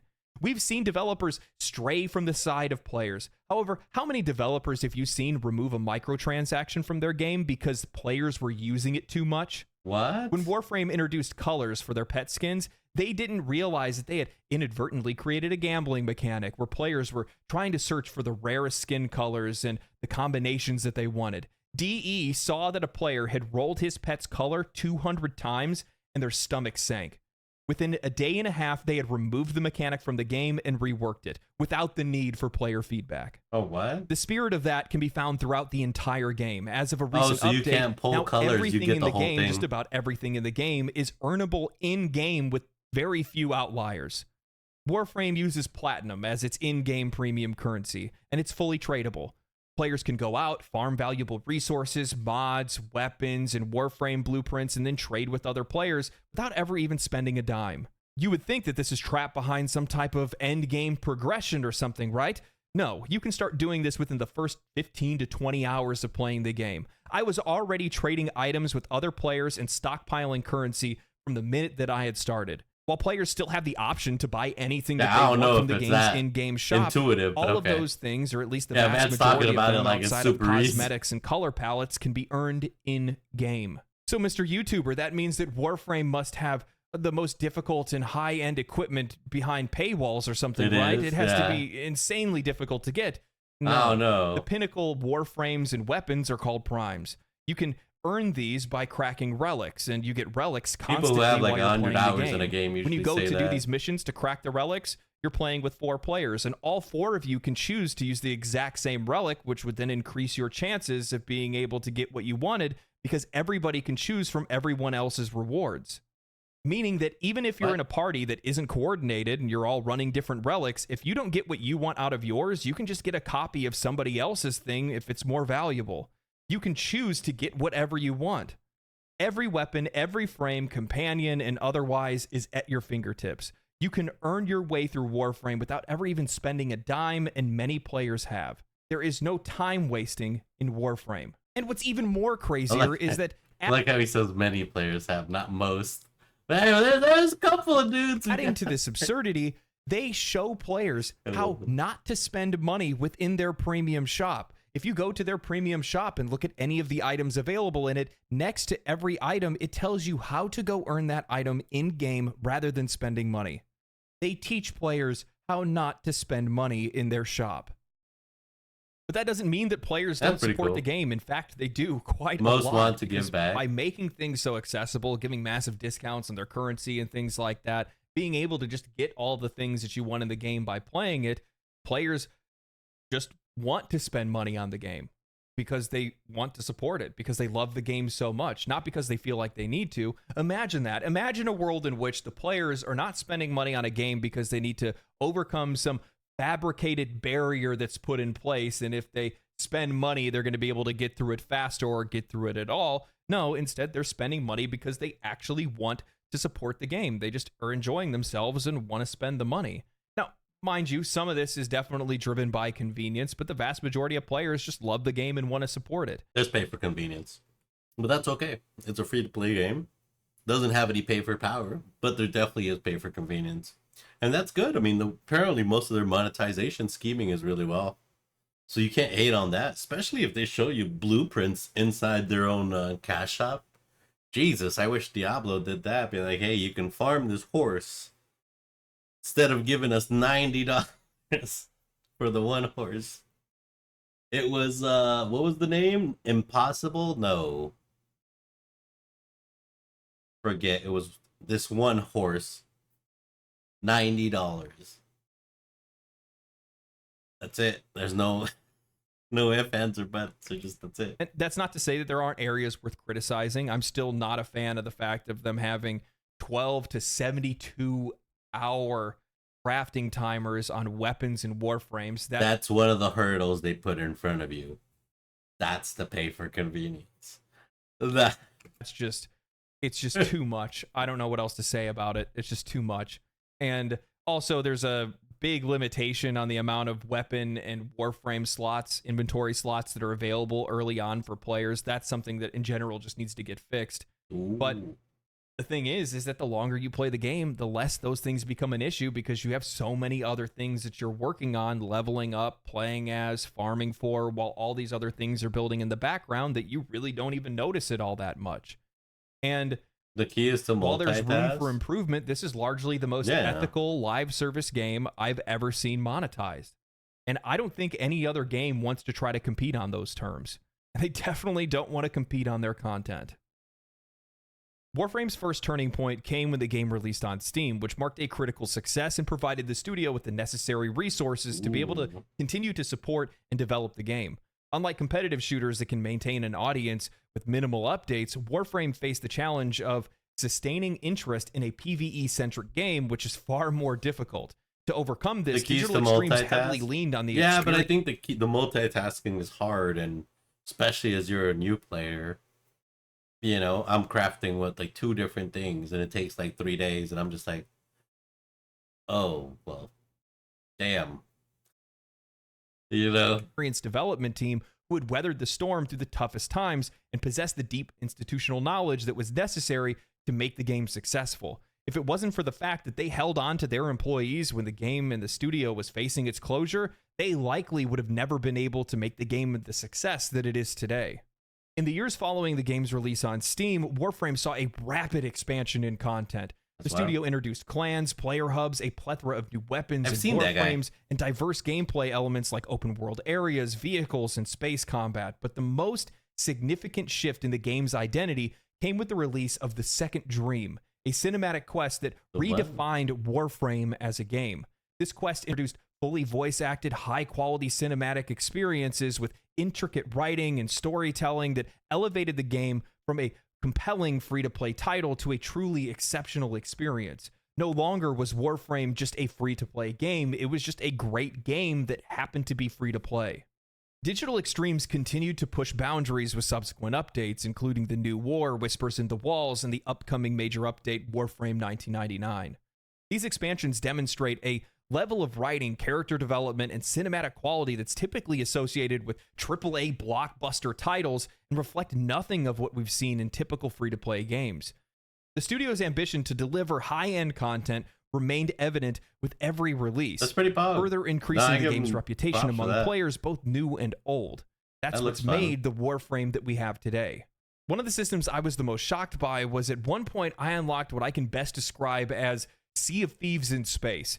You get a railjack, a fully customizable ship that you can upgrade. It has multiple weapons that are controlled by other players in co-op. You hire NPCs to manage the ship. You fight other ships. You can board other ships, steal other ships, and raid enemy bases. While the feature didn't land well on release and it had its issues, what is available today is an absolute blast to play, and it feels like it's completely native to the game and like it could have been there from the start. In the landscape of live service and free-to-play games, many developers opt for the safe approach, focusing on incremental updates and minor changes rather than undertaking any significant overhaul. This safe strategy often results in steady, gradual improvements, but most major additions and transformative changes end up being locked behind paid expansions, premium content, and microtransactions. Typically, free-to-play games and live service games will introduce minor tweaks, seasonal updates, and limited time offers to try to keep players engaged. While Warframe does the exact same thing, they aren't strangers to making big splashes with major updates, and all the while, they're not charging the players a dime. Other games with standard offerings can sometimes refresh the experience and provide new incentives to be able to log in, but they rarely bring the wide sweeping changes that might significantly alter the gameplay or narrative, making the game overall feel more stale. I'll give kudos to games like Fortnite, who often radically change their map, put in new modes, and give more ways for players to be able to express themselves in games, like creating their own games within Fortnite. However, the vast majority of games don't do this, and in combination with that lack of risk, they often let go of the developers that got them to where they are in the first place, ignoring the players that got them to where they are in the first place. And as a result, they hollow out their experience, leaving them with nowhere to go. There's too much focus on monetization, and it's leading to a disparity between the expectations of the player and the financial outlook of the developer. Today, I mean, developers need money. They want money. I mean, you don't make a game to just, it's a passion project, but at the end of the day, it needs to make money. We just talked about Suicide Squad making a $10-20 million loss for Warner Brothers. That's... Hey, we have developers that are understaffed, underpaid, under a lot of pressure, under-delivering to their audience, while for some odd reason the company is still expecting more money. You have CEOs that are out there projecting growing profit without investing in growing content. And their expectation is because you're playing, then you must be paying, and I'm sick of it. Look, just recently I saw with Apex Legends, the big drama that cropped up around it. Oh, yeah, that was basically, hilarious. Long story short, developer goes in and makes it where you can no longer earn the next battle pass by completing the last battle pass, where previously you were able to. And they made these changes, gaslighting the players, because saying they wanted that it's money. because we're trying to deliver you guys a more valuable experience. We're doing it because we're trying to grow the game, and we're giving you guys more value. That's really what it is. When anybody with any base level of intelligence can see how insulting it is to say something like that when it's so transparently not that. And they're not the only developer doing things like that. You see it across the board. So many developers that are making minor changes to their game, but all of their focus is on their monetization. How else they can shift and move things around to make it where they can make more money and you get less out of playing the game. And in that, the only thing that you're serving to do is make an audience that isn't loyal to you, that is just waiting for the chance to be able to jump onto the next game and get as far away from you as they possibly can. Sure, they're playing your game right now. Sure, it's popular right now, but that's because they don't really have another option, and there's nothing else right now that's that hot. Yeah. So once there is something that hot that comes out, you're done. That's it. Players are a valuable resource, and you need to value them. They provide you with everything that you need to be successful, both creatively and financially. And if you use them the appropriate way, you can be huge, you can be massive. And while that's not the truth for every single game, because every single game is different. They have a different audience. They have a different use case. Not everybody plays the same kind of games. When you value them, they keep you afloat. They help you grow.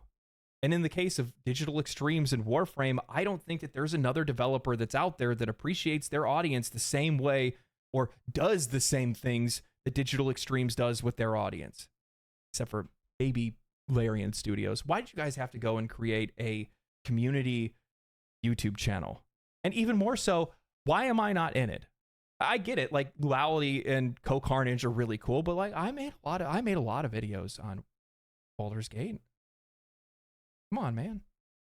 Initially, I had wondered how Warframe was able to hold on to such a consistent player base for so long. Regardless of good or bad updates, new games, or financial declines, their core audience has stayed rock solid for over a decade now, and in and of itself, that is a feat that very few games have accomplished. That is 100%. It wasn't until I started streaming my experience over on Twitch, playing the game for the very first time, that I was exposed to the game's community, and in that, I noticed how positive they are. An eerily similar experience I had with Final Fantasy XIV, but altogether completely different. Many players have been playing the game since alpha. They've unlocked everything in the game, effectively beaten the game, logging thousands of hours. However, they are still logging in regularly, even daily. They are out there guiding new players and doing things that they've done thousands of times. Because no, they just got pregnant space robots now. They love the game that much, and I was curious where that comes from. Of freak. Well, sure, the game has regular updates, new content, new weapons, and new Warframes. I couldn't see how Warframe could become somebody's daily driver until I saw how Digital Extremes engages with their community. Oftentimes, developers lay silent between content releases and major updates. They put their head in the sand, they let a couple people go out and respond or repost on Twitter, and only come out of isn't that like one of the hibernation champions? Like, one of the champions is like pregnant or some shit. Or at least it looks like it. That shit was wild. I saw a video. It shit looked funny as fuck. Promotional content to drive up interest around the next big update or major change. In that time of silence, I think it makes it feel like updates are further apart than they actually are. Players aren't engaged. From and when they aren't the way engaged, I saw it, it looked kind of feminine. To me, it looked like a pregnant robot. That shit was weird as fuck. Lose interest, and DE makes it really hard for you not to feel engaged. As I think there was like something in the stomach too. So I was like, they got like a fetus in there or something. That shit their community wild. Like they're content creators rather than game developers. Every single week, they go live on YouTube and Twitch to do something they call a dev short, where Steve Sinclair, the CEO of Digital Extremes, together with Rebecca Ford, the once community manager and now creative director of Warframe, just talk to the players for 15 minutes. I have zero clue what you're on about. Hey, it's tell in them there. about things that they're working on. It's in there. Around. We They saw a do this Warframe every video. Week. What other game Maybe studios one of the give bad that guys? kind of transparency? Maybe. I don't even know who it was, to be honest. I just know it looked kind of weird and funny. It was during one of their promotional vids or something. To the players. What other game companies are that grounded to make sure that their CEO of all people is constantly in contact with the players? On par. None. And that's not all they do. Every Wednesday and Thursday, they host Prime Time over on Twitch, and each of them have their own separate streams for English and Spanish, where the developers and community managers come out to play the game with the players. Have you ever heard of anything more absurd than that? Developers actually playing their game and playing their game with players, with an audience up to 250,000 viewers, giving away skins, Twitch drops, different items, premium currencies. They tell stories, they play trivia games with chat, and they show off different community art submissions. That's pretty good. If you're a Warframe Andy, then you get a decent community. And it reminds me of Final Fantasy. I don't know Japanese. They do constant events and stuff. You know, Yoshi P be raiding, and Solo, though, a lot of them just, they be in their raiding, but rip America, I guess. That also called into question their Chinese fan fest. It felt like their Chinese fan fest, they put a lot more effort into it. I don't know.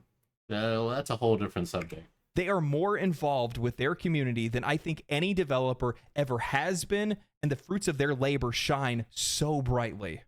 It shines in how positive their community is, how engaged they are, how well the game is developed Americans and supported, getting left how out of solid the Final monetization Fantasy is. 14 Club. It's why they are allowed to take the risks with the games like they have, and even with future games in development like Soulframe. The players know that they're appreciated. They know that the developer is trying to achieve something, and they can tell that they truly love what they are doing. That's my main character right there. They can clearly see that these developers love their game, and it that shows. Ninja boy. Digital Extremes recognizes what many developers have slowly started to drift away from. That players are a part of your game, and without them, your game wouldn't be what it is. And in fact, for Warframe, that's literally true. In the early days of Warframe, movement is exactly what you would have expected the game to be. Just a over-the-shoulder, third-person shooter. It had sliding and running, but overall, the movement was slow. Players discovered an exploit where they called it Zoran coptering, where they could essentially fly across maps, sling themselves across maps, and complete missions in a fraction of the time. Instead of removing this, instead of standing against the players and changing something that the players were enjoying or doing, they recognized that the players were exploiting this because they were trying to avoid something that was actively ruining their experience. So Digital Extremes revamped the entire movement system for the game, reworking it from the ground up to be one of the most fluid movement systems in all of gaming. This video took a lot longer to record than I thought. Yeah, it would. man, It's already dark outside. You might actually end up hearing my cat chattering with another cat that shows up outside, this little orange cat. They just kind of talk through the window. It's adorable. It's kind of weird. Over the last few years, I've noticed they're plotting behind you, bro. Between game Careful. developers and game journalists, and they're talking about how cold and Gang, and they plotting. How unsympathetic gamers are towards the plight of the industry, how some of these companies are failing, how games are failing, how companies are going out of business, how people are losing their jobs, and they are absolutely right. Because at the end of the day, we are consumers, we're buying games, and if you do not make a game that we want to play and it wasn't worth our money and we wasted it on your game, you go out of business as a result of that, that's on you. You got what you got coming to you. But it didn't used to be like that. And I think the reason why is because back, and this is something that's just kind of evolved. It's because the internet wasn't so predominantly expansive, I believe. That's going to be my theory. I believe the internet's gotten so expansive that, you know, flaws and so many things are so exposed so instantaneously. We just need less VR or brain dead whales supporting these cash grabs. That's too big an ask. It is too big an ask because those whales get emotional, like an emotional feelings filled from being in a whale, having cool skins and showing them around to people. People saying, wow, you look cool, or just killing other players that can't afford to fight them. That fills a need in them, you know. But what happens when that game ends up rolling up? That's what a lot of people are struggling with Lost Ark, you know. There's a lot of old whales in Lost Ark, but there's no new players flooding in, so what are they gonna do? You know, they can't keep, you know, the old stuff of value up, and they can't keep charging for these things because new players aren't flooding in. It's in a weird place. They need to buy their favorite Genshin girl new skins. They do. Because Genshin releases their new girls every couple of months. They need to buy their new Genshin girl and her skins and the weapon, as long as the fragments to T6 it. Yeah, right. Yeah, Genshin Impact is not making $100 million a month for no reason. All right. Evolved over time is that many of the companies that are out there right now, some of the Is biggest Genshin turn-based? Genshin Impact is not turn-based. It's the open world Zelda-ish like game. You're thinking of Honkai Star Rail. Wait, Honkai Star Rail, is that one turn-based? I think it's more turn-based, I think, compared to the open world feeling of Genshin Impact. But I forget. I'm not sure about them, you know, but hey, that's how it is. What's the new one that came out? Their new recipe is called Zenless Zone Zero. The one with the pink hair girl with the boobas that got nerfed. She had big juggalos, but then she got nerfed because they were too big and too jiggly. Companies that are out there right now came from humble beginnings, no different than Larian Studios or Digital Extremes or anyone else that's out there. But when they were smaller, they felt like they were one of us because they were one of us. They were players that were making games because they wanted to make cool games for them to play and for other people to play. Yeah. But we're running into the issue of like Diablo. Like, we've made the comparison, like, let's see a developer play Diablo and we'll show you the problem. We saw exactly that. We saw a developer play Diablo, and boy, was it... Woo! I can see why it was so rough. So... as time went on and they got bigger and they made more money and they started selling out and literally selling out to other companies, what ended up happening is that conversation changed. That interaction that we used to have, that relationship that we used to have with the developers, that parasocial-like relationship that we had, started to disappear because they started talking to us through a veil of money.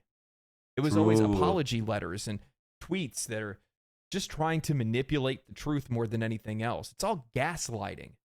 You're not trying to help us. You're not trying to do anything for us. You're just trying to make money. And to be honest with you, it's cowardice. It's so disgusting. Like, if you just want to make money, go make money, dog. Say you're doing it for it. I'd almost have more respect for a company that just laid their nuts out on the table and said, we're doing it because we want your money, rather than trying to paint it. And they would be successful as fuck. Honkai Star Rail, Genshin Impact, we just want your money. Boom. 120 million, 150 million a month. Colorful words to try to make it feel like they're our friends, and really this is all just for you guys. That's not what it is.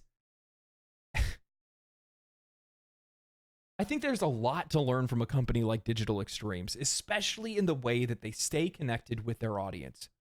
I think that's that true. That level of I didn't know they were that connected, like every Wednesday. Insane levels of endearment where the people that are playing the game just genuinely love the work that the people are doing because they like the people too. They like both things at the exact same time, and that's an awesome thing to have. My cat is freaking out right now. He is. He's like, where's my homie? That's an awesome thing to have because players at the end of the day do want to be appreciated.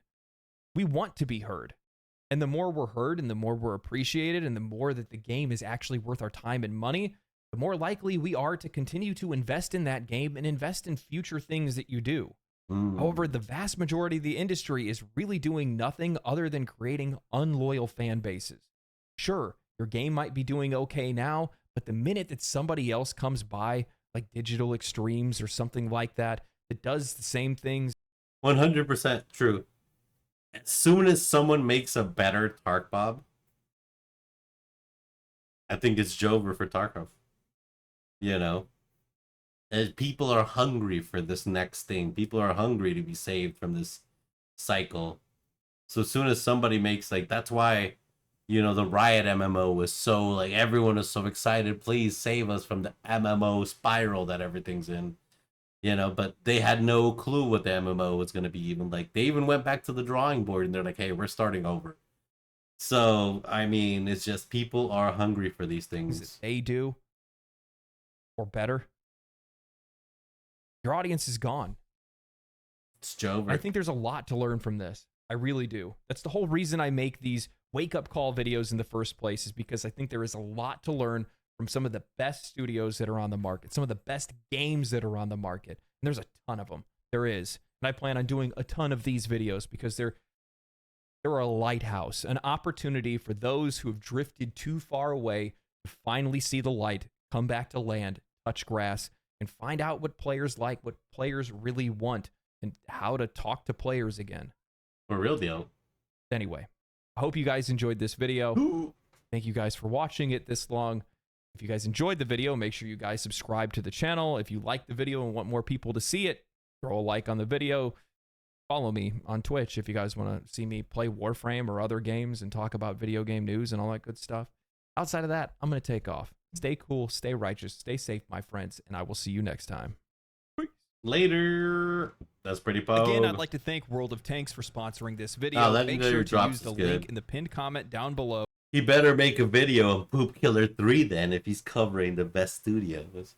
Well, what studio made Poop Killer 3? See? Do you even know the name of the studio? Or do you just know their game? See? That's what I'm saying. Here, he knows something extreme. Digital Extremes. You know? Yeah, Poop Killer is not a studio on its own.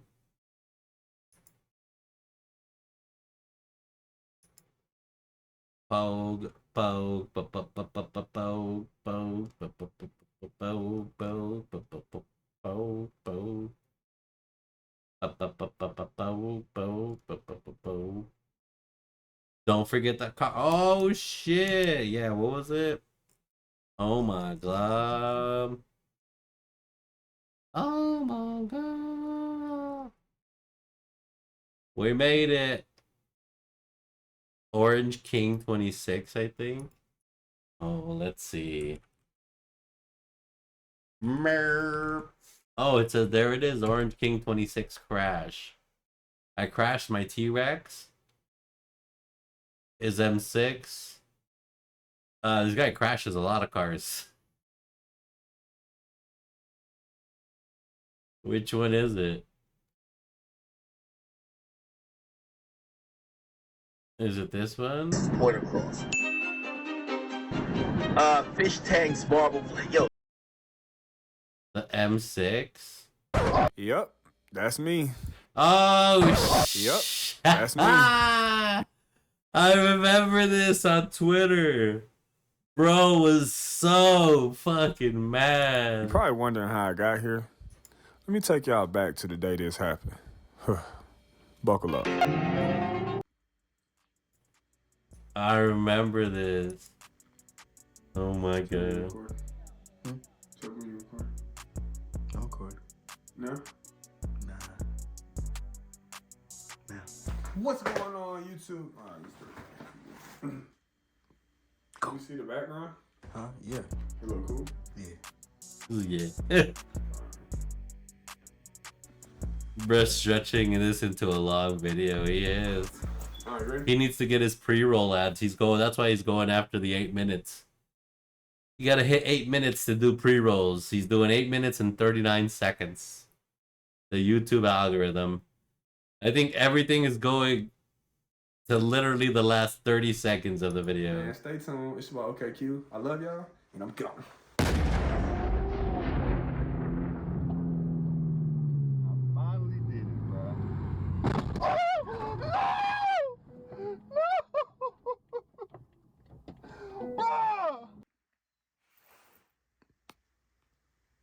Are you laughing at me? Yeah. You thought that was funny? Yeah, it's hilarious, bro. That's why I'm gone. Like, I'm really gone. Enjoy the mid-rolls. I wonder if he's striking anybody else who posted the video. I don't see it. Oh, there it is.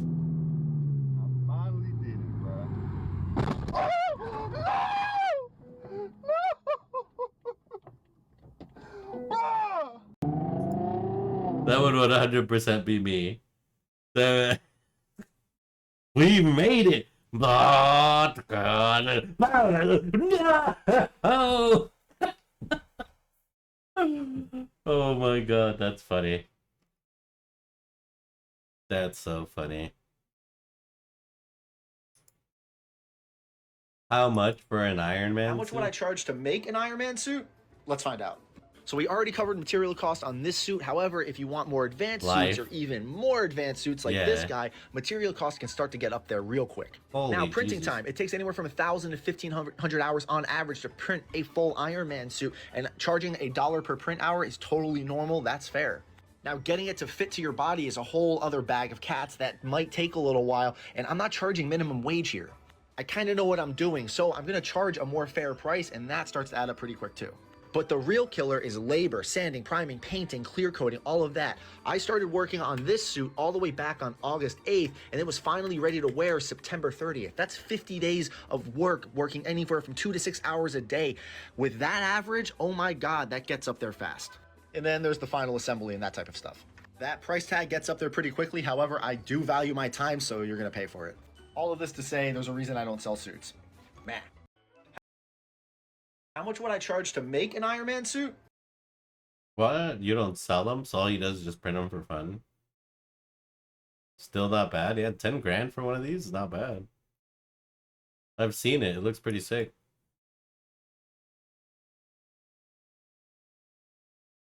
I mean, he walks a little funny, but looks pretty sick. Oh, this thing's cool. Bet plenty of people would spend 10K on a suit. They would. Hell, they spend a couple thousands on a furry suit.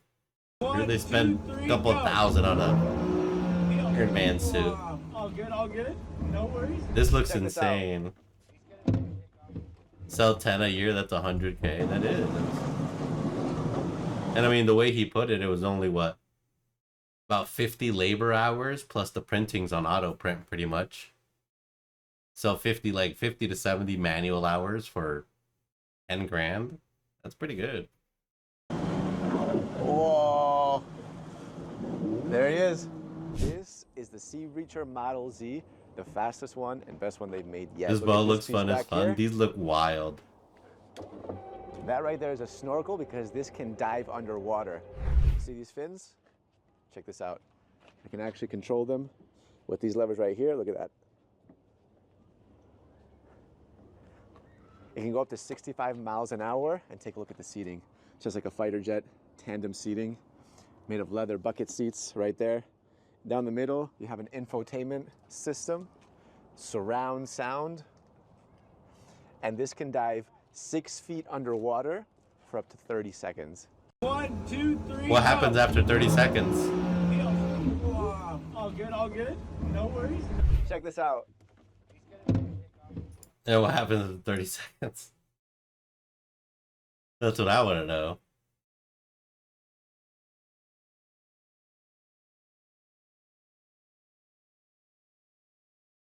Dun, dun, dun. You explode? Yeah, the entire fucking vehicle explodes. Goes kabloomy.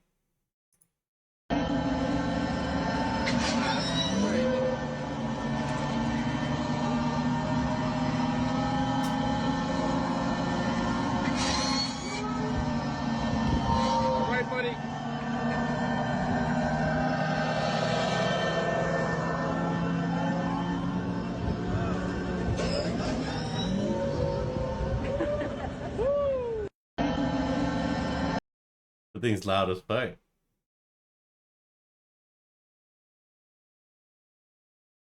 That's just crazy.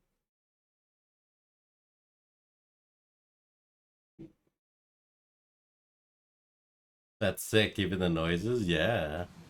He's like doo doo doo doo doo doo doo doo doo doo doo doo doo doo doo doo. Oh my god, it's listening to us. Supercar crash compilations. Oh no, we just saw the clip. Rip Bozo.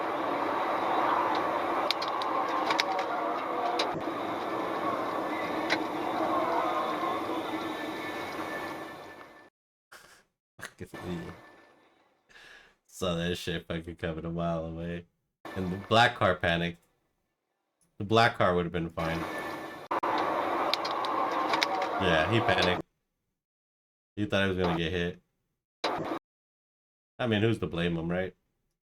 You got a Ferrari white car coming at you at 150 miles an hour, you think you're about to get hit.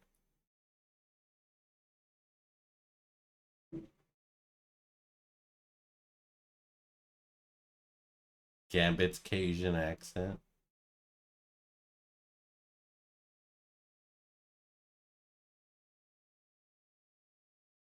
Damn. Nighttime fun. Wait, is Ghost Rider back? That Ghost Rider died. I always hear so much different shit. Agatha all along. Oh boy. Agatha. Who's been messing up everything? The Covenless Witch. It's been Agatha all along. No. What really happened to you? Seekest thou the road to Marvel Television? Oh, it's a TV show. She took every little bit of power I had. Gather sisters far. I'm assembling a coven. We gotta get back on top. I'm gonna walk the road. Join me.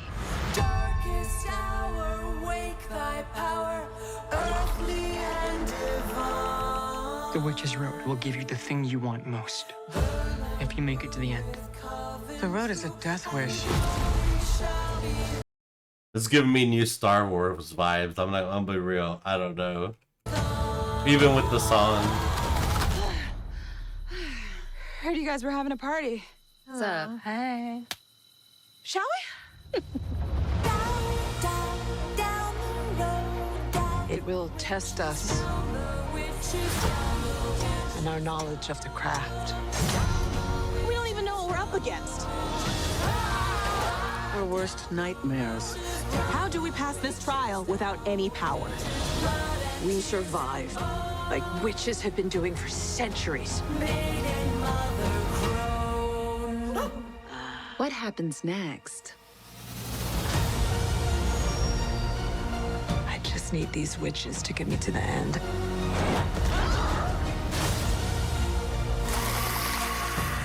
The bodies are really piling up. Why do you let them believe those things about you? Because the truth is too awful. I want my prize! Time to finish the road. A booba demon? Last one there is a nice person. Follow me, my friend, to glory at the end. I don't know. Kind of stoked in the beginning, but then I don't know. How the FBI caught Dan Bilzerian. Oh fuck! What is Dan arrested or something? This doesn't even look like Marvel. It genuinely looks like a show on Disney. It does.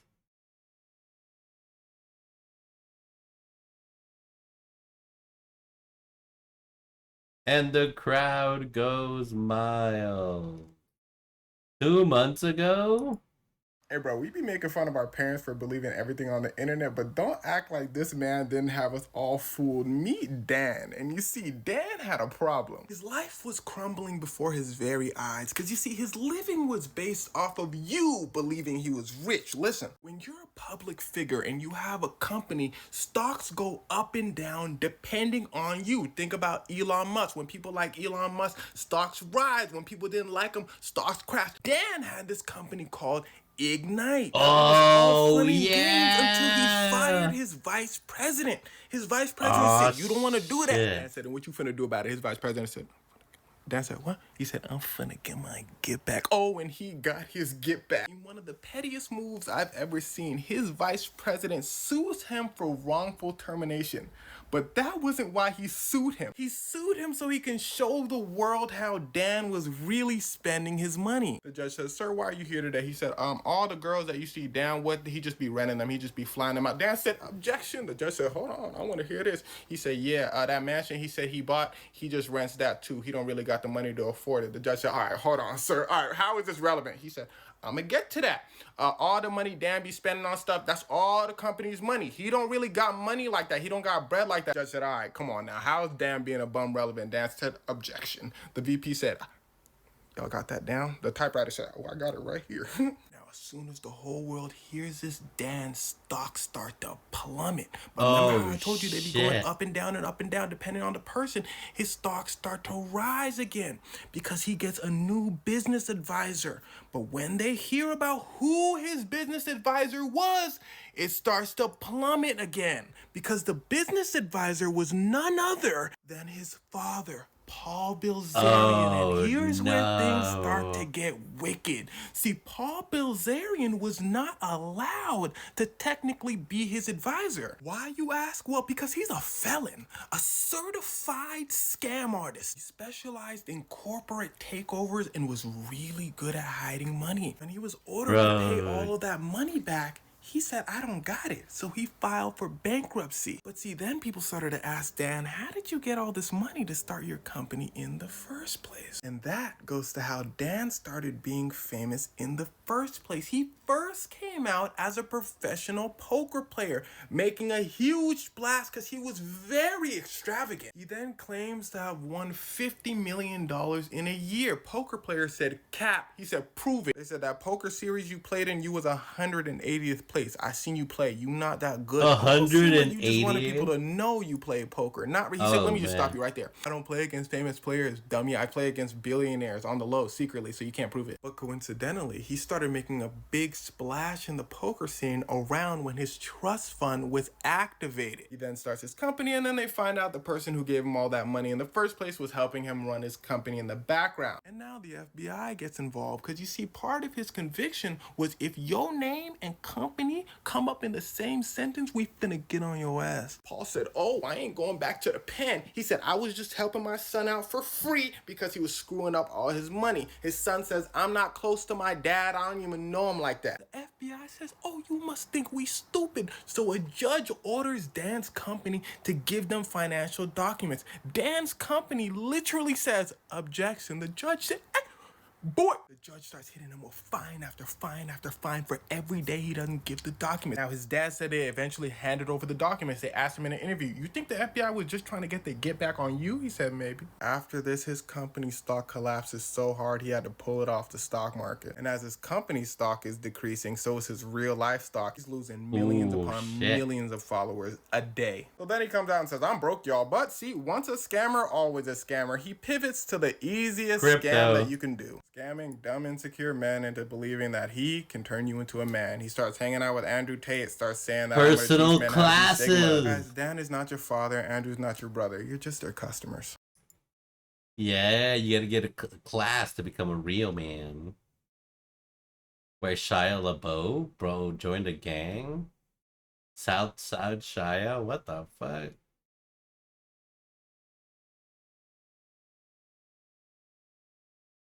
Alright, we're gonna log into some good old Fallout. Some Fallout. Oh yeah, I need the mod organizer. The mad organizer.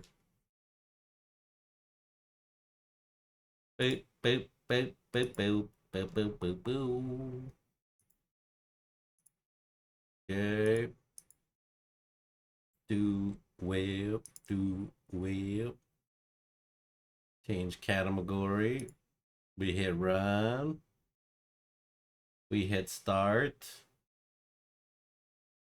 Hopefully it doesn't break my life.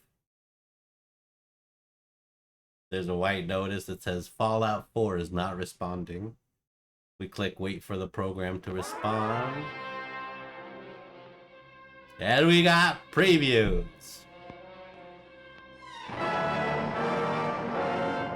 Following total atomic annihilation, total building of this great would it say demolition? Detonation? That's why we at Vault just in time. Hi, Milady, how are you? Materials for you to better understand the 7 defining attributes that make you special. You, now, a special person. The uses of agility. A nuclear blast and the subsequent fallout have many adverse effects on life as we know it. Intensive, prolonged working like always. That's good. I hope you're having a good day. Hope all is good. Hope work's going well. Rotting beings that have lost their ability to reason. Zombies. They will likely be without common manners and quick to anger. You must learn to make the most of available firearms, but enthusiasm will only take you so far. Now let's try that again. And remember that with your impressive agility, you can act more decisively in VATS. See? Did we ever find Nick? We didn't, but we teleported, we found a new partner called Deacon. And Deacon got stuck, but we helped Deacon. Yeah. So Nick, so to get Deacon to come with us, Nick had to go home. So he's back home. Ooh, ninja. Your agility can turn a sneak attack into a complete tactical move. Keep in mind, others may have the same bright idea. Sneak attack on Your you. agility will help you move through the wasteland with ease and yield other benefits like assaulting an unsuspecting dreamer in hastily reloading your firearms by piling on damage to additional targets regularly study your Vault Tech provided materials to prepare for survival. And to answer the question, do you know what makes you special? The end. That's so good. I'm gonna go potty super quickly and we'll get started. Well, mainly potty and get a new Gatorade. I'll be right back. Love you guys. Bye.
Okay, we're back. Too much music and not enough gameplay. Oh my god, I remember her accent as a kid. Was it me or was her accent so much stronger when she was a kid? Bad dog! Young Muriel. Oh my god, I remember that. Man, courage was the best, guys. Okay. So let's go over our checklist and catch up on story lore. So, last journey, me and my fellow dog meat here, we attempted to venture throughout the wasteland. And both of our operations failed for about 2 hours. So we went another way. And we met up with Deacon on a highway. And Deacon is a interesting fellow. I would say he considers himself the king of disguises. You know. So he switches disguises and who he is around. He seems to be a very shady character. And we've taken him on as our new exploring pal. And I've just begun exploring his organization, the Railroad, which frees robots from their evil masters, which is kind of a weird thing. You didn't leave him outside this time? No, that wasn't my choice last time. It was his choice. You can't blame me for Dog Meat's choice to stay outside. Okay? That's not fair. That's not how that works. You can't just be like, hey, Dog Meat chose... Ow, what the f... Dog Meat chose to stay outside. You can't be like, hey, that's your fault. No, that's not how that works. That's not real life. No, whoa. No. Yeah, that was a choice made by Dog Meat, who is his own being. Hi, Deacon. What the fuck are you doing in here? This is Deacon. What's up, man? Yeah, he's somehow in my little bus, which he's not supposed to be. What's up, Deacon? Is he human? I don't know. So there's basically 3 generations of cyborgs. The first generation is basically a robot. Like, you know, like Mr. Robot. Well, he's not even like a robot. He just takes orders. Like a Protectron. Like a very simple robot. Then there's Gen 2 that are semi-functional but can take orders. You know. But the Gen 3s are human-like. Skin, can speak. Very, you know, they're saying in the world of Fallout, humans are getting replaced in their sleep by the Institute. They'll sneak into your home, take one of your loved ones, and leave a robot behind that looks exactly like them.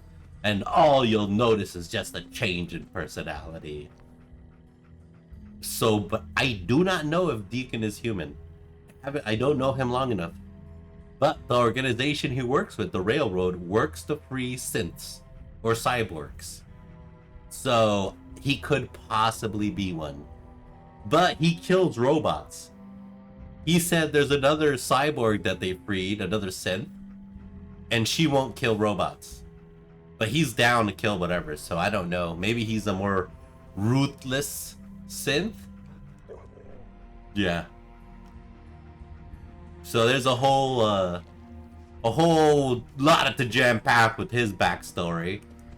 So I'm not sure which organization to help. I don't trust him.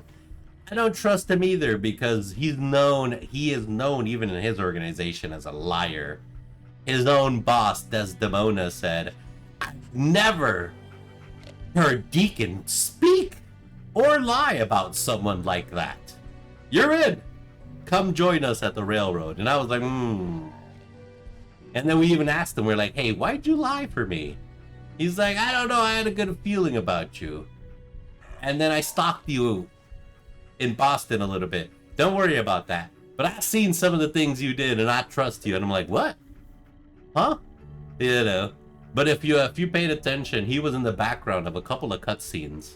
He was in the background when we first went to Diamond City and the one dude got killed. He was in the background when we were in Good Neighbor and the dude wanted to take our money for insurance. He was there. He was just a random character. Is he dancing? Yeah, he's performing, trying to prove he's human, but I know better. I can see through you, Deacon. I know you're a filthy animal. Not you, dog meat. You're actually much better than an animal. These humans are animals, filthy, disgusting animals. You're like a superior being. You're like an angel. You know, like a mythical creature, like a minotaur. Alright, I think that's everything. How is my inventory before we go out here? 119. I think that's the best we can possibly do. I think so. Well, we can put some more water away. We can always put water away. Some good old pure. Oh my god, we have a lot of health packs. I mean, we're playing in hardcore mode, so we don't really need that many health packs because we die instantly. No, we can take very many hits, so since those actually weigh us down, and so does water. Okay, let us resume our adventure, shall we, gang? Let's go. Wait, Deacon, do you have anything? What is it? You have stim packs and clothing. Weird. Okay, let's go, Deacon. We are at the Old North Church. Where are we going next? That is a very good question. There's a dead drop. Read food for the grasshopper. Oh, we have to read something like a book. Let me see. Is it in miscellaneous? Book for the grasshopper. No, I don't have it. I don't have a book for the grasshopper. Food for the grasshopper. I am a not smart goober. Let's read. Shem drone made it. May 25th, 1742. Wow, that's old for this, especially for this game. To my brethren and fellow grasshoppers, Bali ye, year 1753, 1755, November 3rd, early in ye morning, by a great earthquake by my old master above. Again, like to have met with utter ruin by fire, by hopping timely from the public station, came off the broken bones, much bruised. Next. Cured and fixed. Old master's son Thomas drowned June 28, 1768. And though I will promise to discharge my office, yet I shall vary as ye wind, on the banks of the Charles, where forever rests Master Shem. There one can find a life's worth. So basically this is a long tale of how to find a treasure. So, earthquake by your master above, utter ruin by fire from public station, old master drowned by promise to discharge, and I shall vary as ye wind. On the banks of the Charles, somewhere in the water. Find Shem's drowns. I told you. That's how they do you in this game. Where's the cave? I don't know. Now, what else do we do? Story of the century. Call to arms. Grounded bird. Where is grounded bird at? We'll go check that out. We'll go follow up what's around here. And we'll go check that out. Let's go. Ooh, I know what we're gonna do. We're gonna go to a good fun one. I think there's a fun mission close to us. Maybe within about 100 yards. Video game yards. I don't know. Video game. I don't know what they are. I don't know how much distances. 100 video game distances away. Yep. Ooh. Alrighty. Look, he changed his appearance again. Ye olde Deacon. He did it.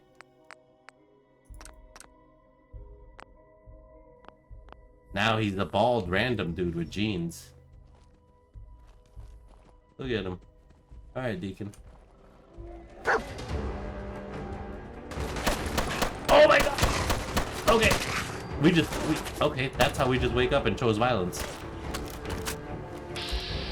Oh, excuse me, dog meat. Get out of the way. Leave the dog alone!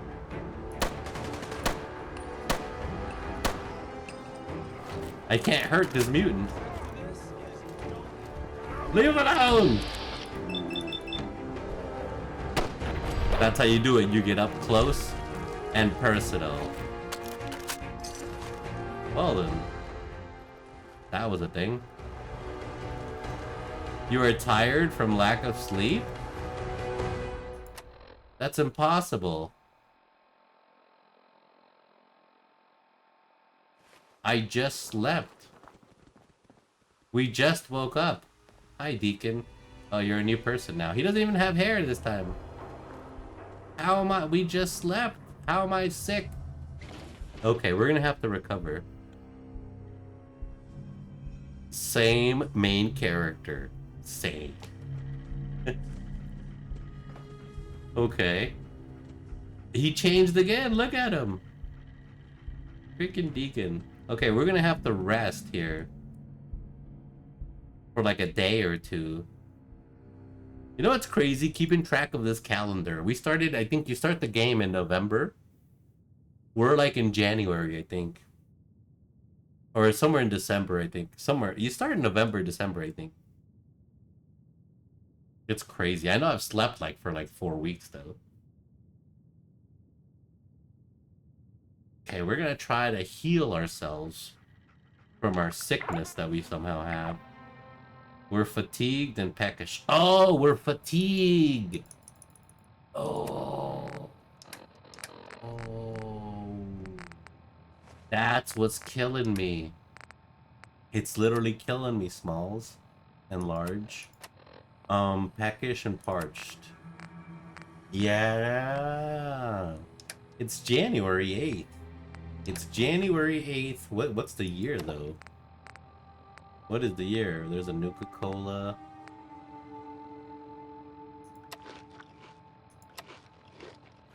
Okay. 2288. Scaver would take that. Okay, we slept for 2 days. Oh, it's 2288. It is 22. Damn, good eye. Got the eagle eye. Scream. That was really good. Oh my god. You know, I didn't even know that. 2288. That's so crazy. Can you imagine? This is what they think the world's gonna be. Super mutants. Giant cockroaches. Are we healed yet? No.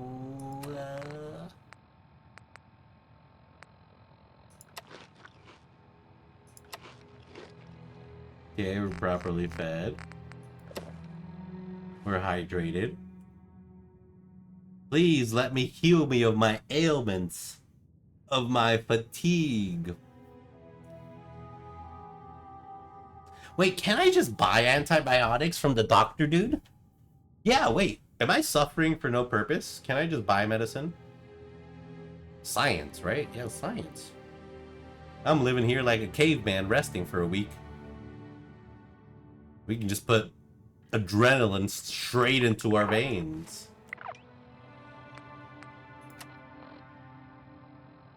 We're still fatigued though. I feel like it should go away. How long do you have to sleep? That's a long time for this game. We slept like 3 days. We're what's that one about the sleeping guy who falls asleep for like a decade?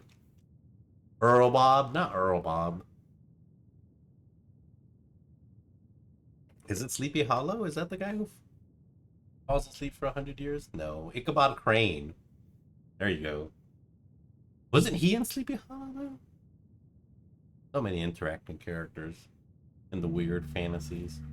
Are we healed now? Can I go now? No, I'm still fatigued. What the fuck?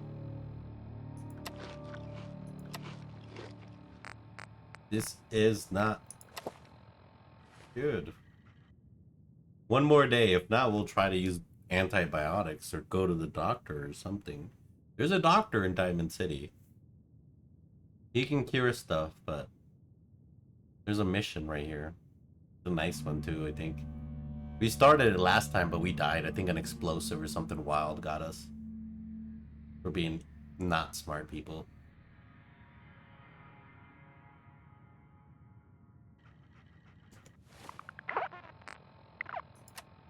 Here, be calm. No problem.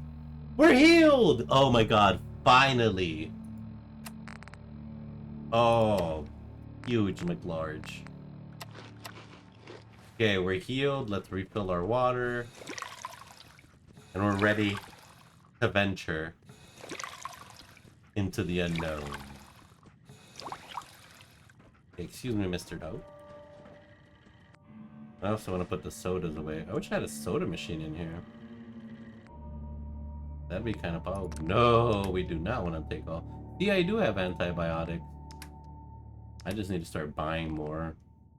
Well, buy some. I don't think I bought any of them. That's the problem.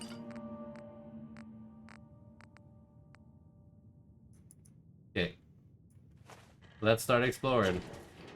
Now that we're finally no longer dying on our deathbed. Like some sort of goober. Alright. We're off.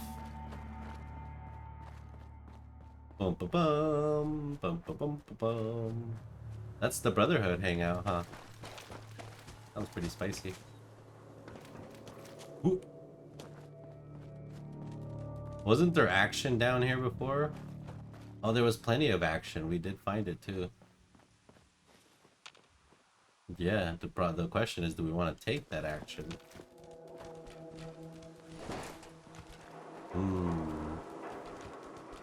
Hello? Okay, Mr. Dog. Don't need his squeaks.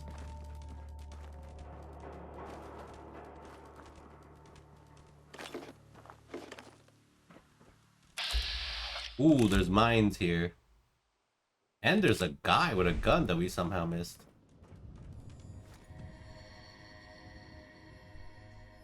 Oh, that's Deacon.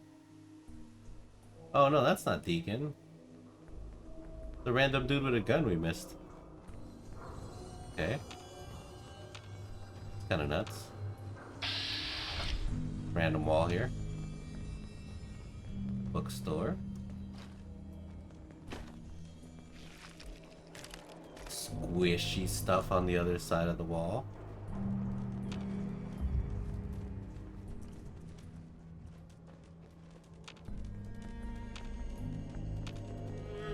What? Where are we even at?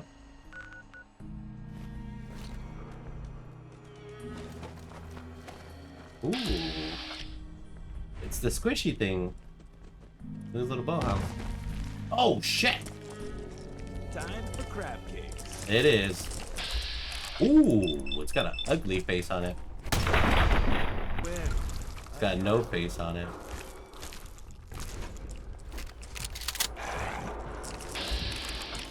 Ooh, ooh, ooh. In the face. Hopefully. A baseball? Oh look, there's a shark. Wait, what? That's not a shark. What kind of animal is this? Oh, is it like a mutated dolphin? Oh shit. Yeah, I guess a nuke would take out even dolphins, right? Like the water, the aquatic life.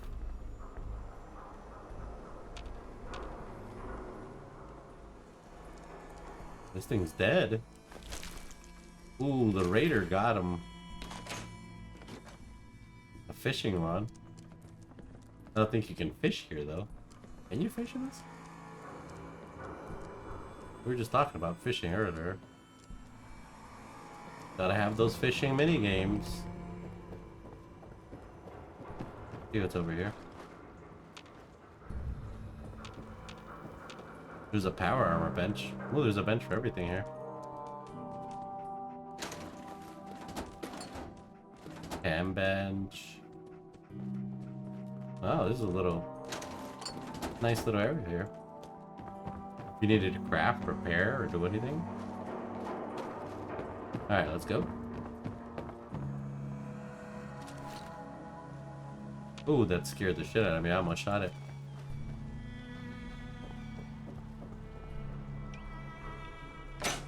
Hello? There's no one there. Ooh, money.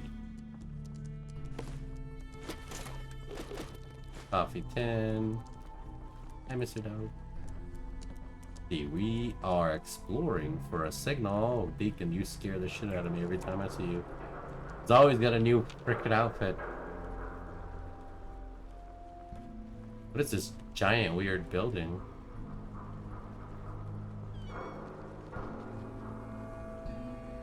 There it is! I see it! Is this kids?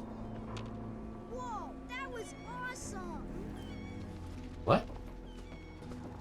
Hey kid, what are you doing here? You saw something out there? Did you see it? The big guy in the water? What? This is probably a scam. You're a liar. This is probably a scam trying to ambush me. Slow down, son. Start from the beginning. There's a sea monster in the harbor! I saw its big eye poke up out of the water and look around. Hey, do you think it's dangerous? It hasn't attacked anyone yet, but maybe it's just waiting. A sea monster? Have you seen more than just its eye? Nah, just the eye stalk. You know, like some bugs have. Every once in a while, it comes out of the water and looks around, like it's hunting for something. I bet it wants fresh meat, like us. Only then you'd have to kill it and leave its dead body here all bloody and stuff. That would be so awesome. You want it to attack us? You want it to attack us? That's nuts, kid. Yeah, because then I get to see a cool fight. Donnie. I wonder if there's other sea monsters out there. I don't think so, Donnie. This kid looks middle-aged. Oh, damn it, Deacon. Stop scaring the shit out of me. He keeps changing outfits. He's a farmer now. Hi, Chocolate. How are you? How am I supposed to find a beast? A water demon? Find the sea monster? There be water demons. Do I just go in the water? He does look a little old. Do you have any parents, kid? The kid doesn't seem to have any parents. He's got an overdue book that I'm yoinking, though. You can't have overdue books, kid. Gotta take it back to the library like a good citizen. So...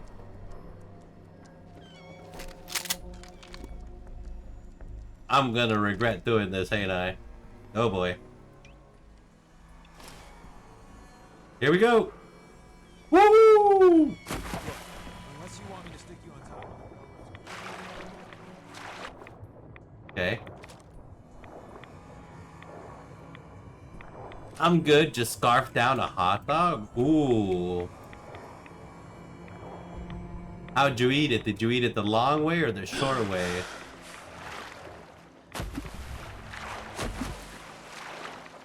Okay.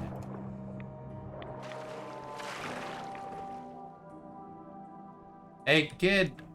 Yeah, I know you said you saw a sea monster. Is it here? Ooh, there's a safe. What kind of question is that? It's a regular question. What do you mean? Don't they... How do you eat a hot dog? Yes. Yeah. You can either just... Or you can just go... Ow. You know? Or you can be really fancy and get it into pieces and grab a fork and go... Yeah, there's lots of ways. What do you mean? What kind of question is that? That's a very sane and normal question. I eated it, then ate it. Wait, what? I blanked it, then ate it the long way. Damn. I think this kid lied to us about there being a monster in the water, guys. That's dog meat. That's not even a monster. How am I supposed to find a sea monster? Wait a second. Wait a second. Investigate the submarine? This is the eyeball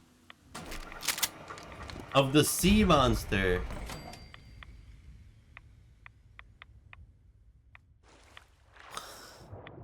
It's so dark in the water. It's a submarine. Oh, I don't drink the water, bro. Let's go inside the submarine to take the edge off. I edged it and then ate it the long way to take the edge off of it. I can't believe it's still working. Me neither, Deacon. What the hell? It's a random ass submarine. I just logged Deacon out. Where's dog meat? Hello? Haha, you drank radiated water. I know. Look, there's a recipe for beer. We'll take it. We'll give that to the beer robot. Who the hell are you? Watched you talk to a boy on the dock. Swim out here. You appear able, but not a threat. No. Come in, Heping. Peace? Who are you? Oh, well, that's a question. He's watching you too. Thinks you're a sea monster. Had hoped he'd get bored. Leave. I need no one seeing my Qianqing. Qianqing? A submarine. My beautiful Yangtze. A Chinese submarine. Easy. But I do not think that way. A Chinese sub. Why are you here? War is over. Long over. And my Yangtze holds no Baowu. No treasure. Nothing for you to plunder. I don't know, your outfit's pretty cool. That's a pretty sweet outfit. Army bastard, you destroyed my country, die!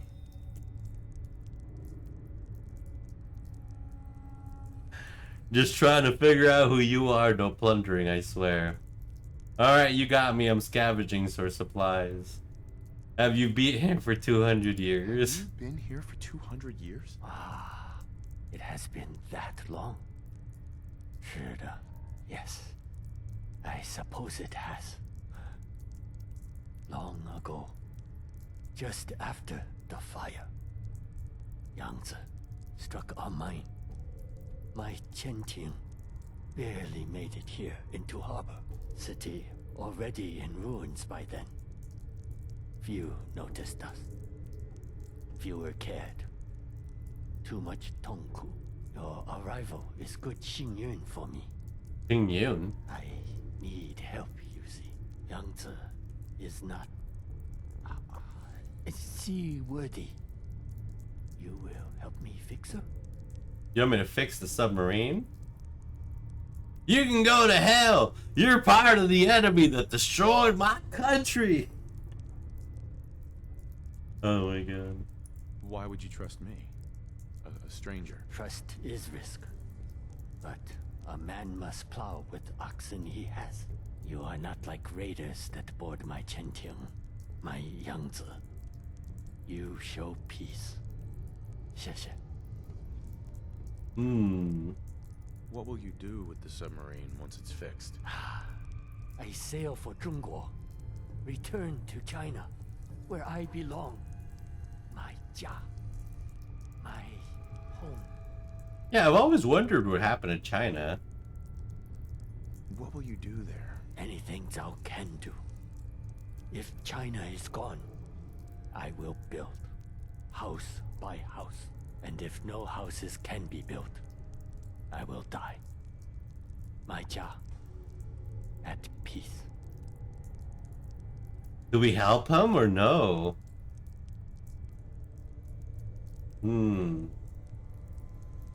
It's either you can go to hell and we'll probably end up fighting him, or we can help him go back home to his country and be at peace forever and ever, you know, and he can finally be happy. I mean, it is the wasteland. I mean, there's nothing on this submarine though that we can take as valuable. It's not like he has like a minigun. We already have a minigun anyway. Fine, Mr. Zombie. I'm at your disposal. Ha! Yes! Thank you. Yes, yeah, my friend. But first problem. Yangtze has no power. If we get reactor working, probably enough. There is damage to a dampening coil. Needs a new Bad coil. damage. Need a new coil. I have information. Intelligence from wartime. Dampening coil. We've been to Saugus Ironworks, haven't we? Called, Saugus Ironworks. What's in it for me? Money. Shenzhen. American money. From before? From before. Still worth something, no? Worthless to me on Yangtze. That all you got? We need more than money. Wealth is like dumb. Useful only when Pre-war money? Yeah. We use bottle caps in the new age. Pre-war money is cash, what we use now. You know. So pre-war money, the war happened and then the nuclear bombs went off between China and America. I'm going to need more than that. You force me to make ultimate decision. Sad decision. Ooh. Maybe Yihan, my sword. Sharp, wondrous gem. Sword of Chinese officer. It is yours. If you help me. He ain't got no nose. He ain't got no nose. What about the nuclear fuel? I have idea for that. But first, dampening coil. Why haven't you repaired? Why haven't you repaired the Yangtze yourself? For long, I was happy to stay here. Ah. Of late, though, I've been thinking also, my Yangtze is not safe. Raid. 1 second.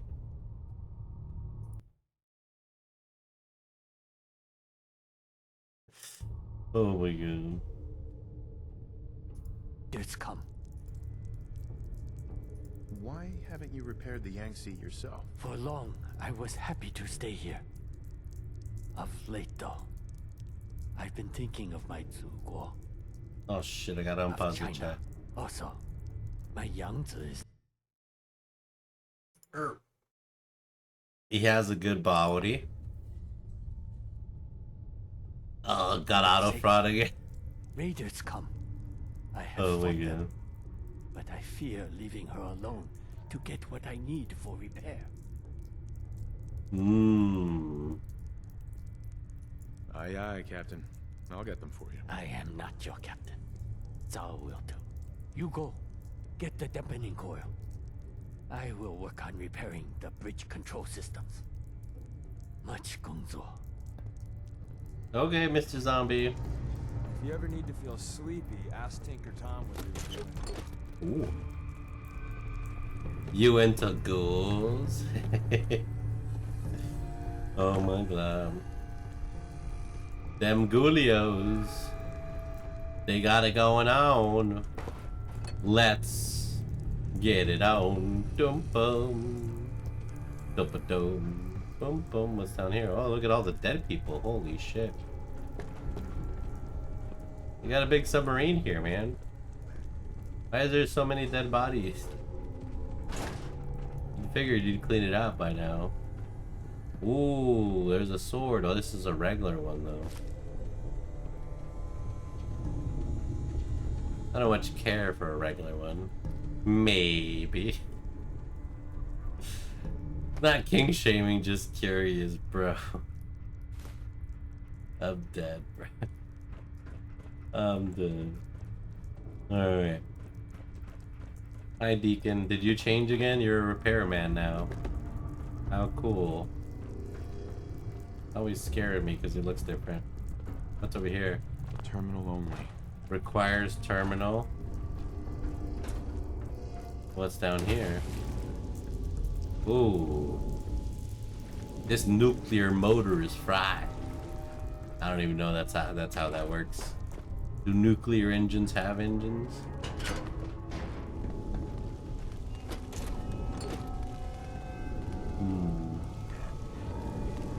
Yeah, this thing's all messed up. I'm sure he'll fix it though. Okay. Open door. Ooh. Are demons here? That's not a good sound. Let's move it. Oh, it's radiation. Is that why he locked it? God, you three war types can do some amazing things. Yep, you give me a radiation suit, I'll sneak everywhere. Do nuclear engines have engines? Well, you know, you never know. If these, you know, engines are equipped with engines or they're propulsed by something else. Like magic. Or power of friendship and whatnot. Oh, there's demons here! You didn't tell me exploring would be exposing me to demons! Ah! Help! You're really good at this. You're good. Careful, SpongeBob! Careful, SpongeBob!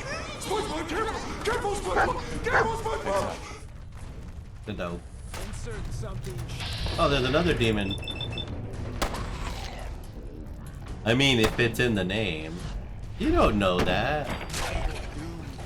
You know? Yeah, that's not how it always works. Deacon tried to warn you.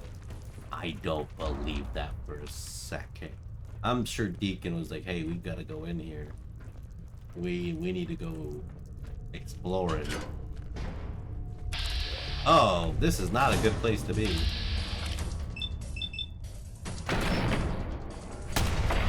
Ooh. Team up with a mortuary. You see where I'm going with this, right? Team up with the mortuary? That's funny, Deacon. He said, I didn't like this. Let's move. Ow! Ah, I'm stuck! Help! Deacon, help me! You're right all along! I was just kidding. Oh my god, I'm still stuck! Help! Ah! Help! No, I can't hit him properly! Die!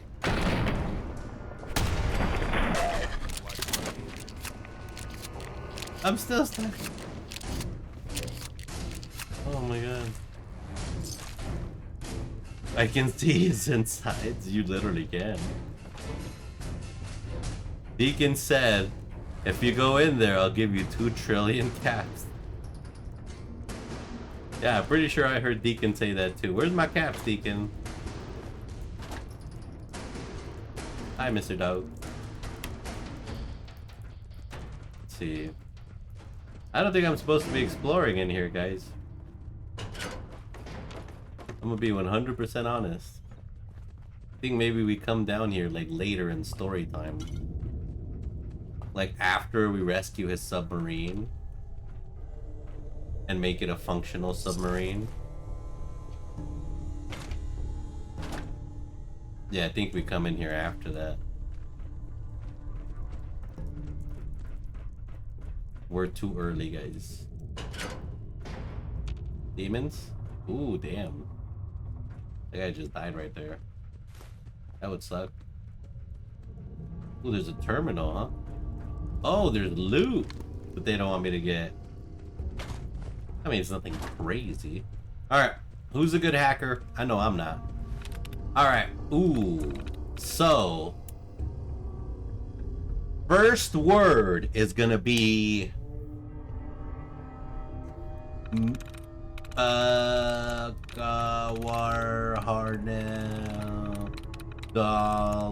dollars. Okay, so one letter in dollars matches the password. So let's go through all the words. Select, that has way more than one letter matching. Falling, way more than one letter matching. Manhood, 0 letters matching. Actions, 1 letter matching. The S. Will you take a chance? Here we go. No. It is not the final S. Okay, oh boy. Greens matching dollars, 1 letter. No. Warpath. Ooh, Warpath has an A. Let's give it a shot. Okay, well, let's try to reset these passwords here. Yeah, let's at least get rid of some duds or something. There we go. Dud remove. Let's go for tries reset. I mean, I did say I'm not the best hacker here. What word did it remove there? It removed one of them, that's for sure.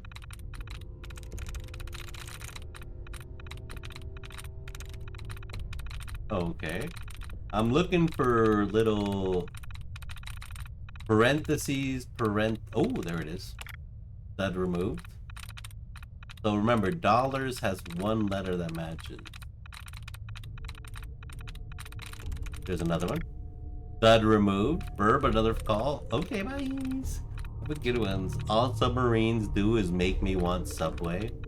Ooh, Subway does sound good. Is there a 24-hour Subway? I think there is here.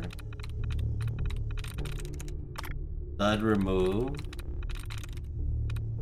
What about tries reset?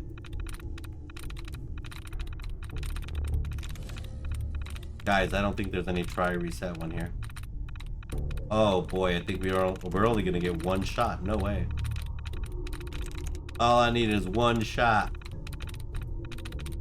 All I need is 1 mic. Oh boy.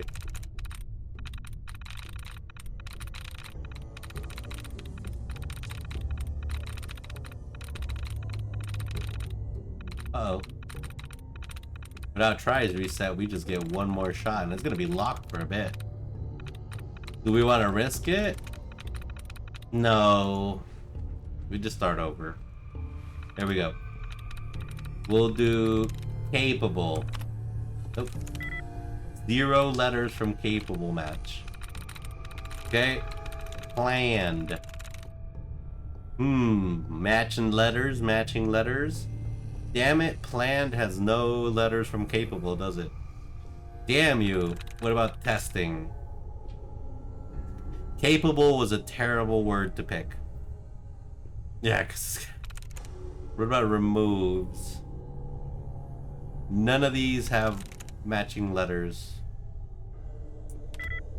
1 in planned. Oh, sheesh. Okay. Well, then it can't be testing. It could possibly be removes, but it can't be capable. Got it. We're in.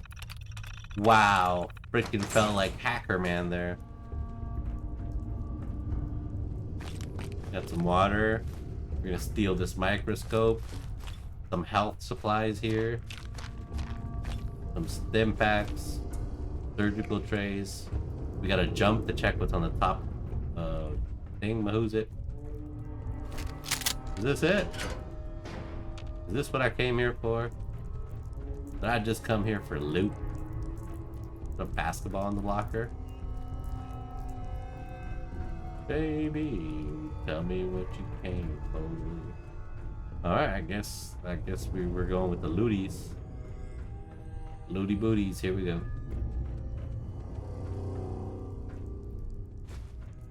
Oh boy. Gotta add a reverse bonk sound redemption. So when you do something good, I can anti-bonk you. What? You know that will never happen. That sound noise will grow dusty and old before it ever gets like a good job. Keep up the good work. Yeah, I don't think that's gonna be. I promise I'll use. I'm sure it'll be used once out of curiosity, and then never again. Oh, it's a demon. Hello, Mr. Demon. Next.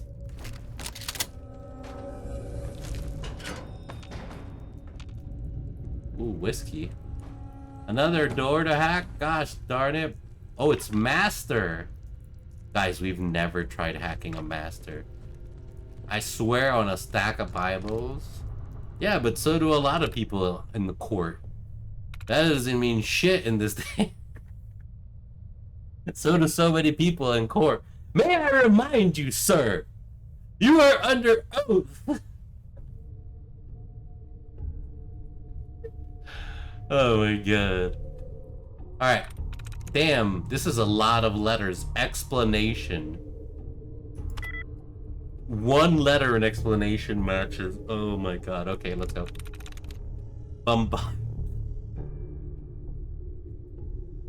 Alright, let's match letters. Okay, there's one letter matching in there. Fuck, there's one letter. What about here? Alright, there's already one. Okay. This is terrible. Night vision. There's one at the end. Brainwashed. Oh, this is just terrible. May I remind you, sir? Exactly. Bombardment, it's got 1, 2. Embroiderment, it's got 1, 2. What is my life? All of my life. Dun, dun, dun, dun. Surroundings got 3. Oh, we're in the business now. Here we go. Oh, we in business. Let's look for removing these bad words here. Here we go. Dud removed. Huge McLarge. And in charge. Do do do do do do do do do. All of the lights. I hope we don't get a try reset though. Dud removed. Huge McLarge. Remember, surrounding has 3 letters matching. 3 letters matching. Okay. We're Hackermans. Dud removed. Huge McLarge and in charge. Bad words? Not in my Christian Minecraft server. Exactly. Oh, sheebles. Another dud removed. Pretty pogue. What is this? This is gonna be try reset. Another dud removed. What? Is there any more?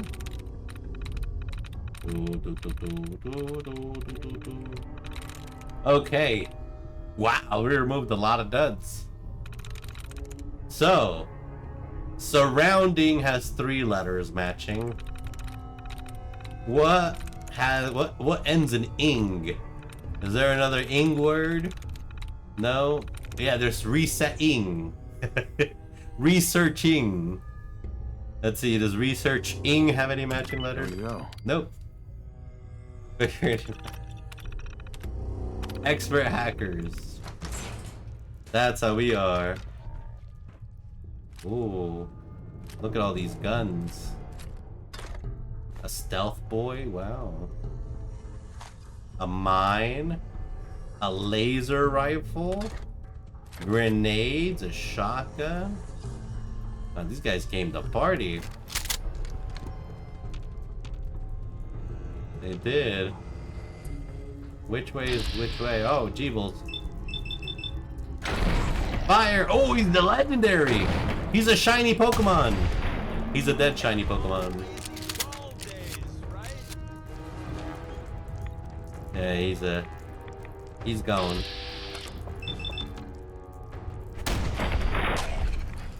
All of the lights. Oof. This seems like a nuclear reactor of some sort. It's okay, dog meat. You're fine, buddy. It's alright, buddy. Ooh, light combat armor. First mate's password.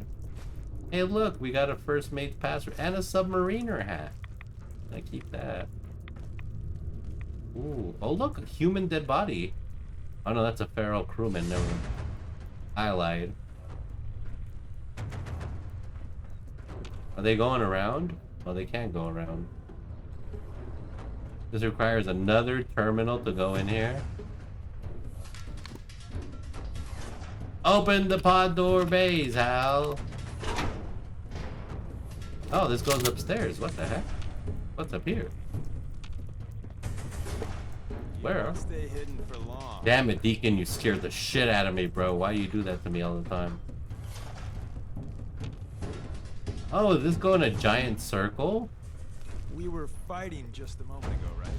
We were. Tell them that. That's what I thought. Oh, that's the other side of the submarine.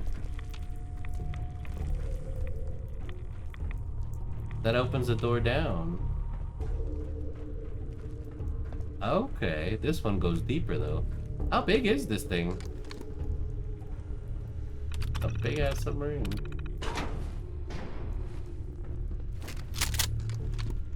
There's demons here. That's not even worth picking up, boss. Yeah, so you say so. Whoa, he's headed right for us. Oh shit, that's gonna hurt. Pain. Thanks for watching my back, Deacon. Bastard didn't hit anything.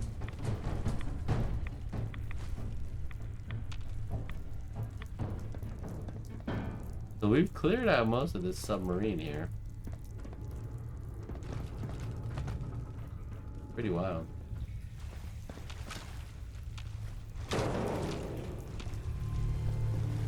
Yeah, we've cleared out pretty much this entire sub now. I hope they don't respawn. I don't think they will. Unless there's some special, like, story mechanism that involves the enemies. I don't think there's gonna be any respawnage of them. I think that should take care of them for the most part.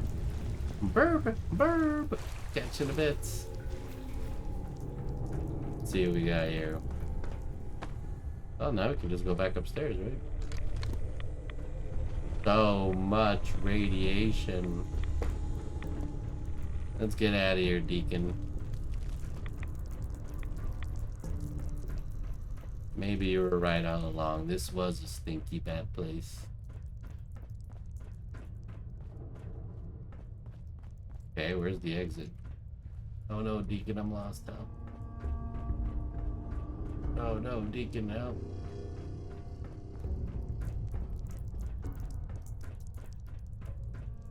Ooh, what the hell? I never saw this.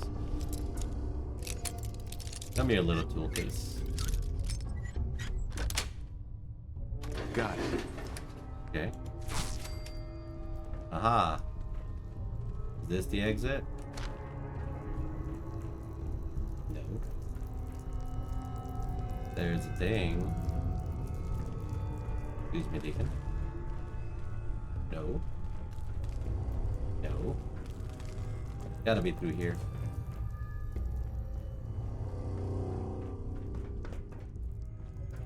Gotta be somewhere here. Ooh, what's this?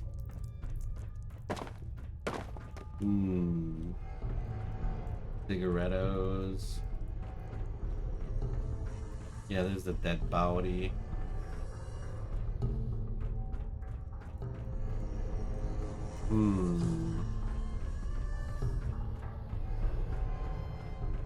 Huh? So confuzzled now. We're forever stuck in this ship.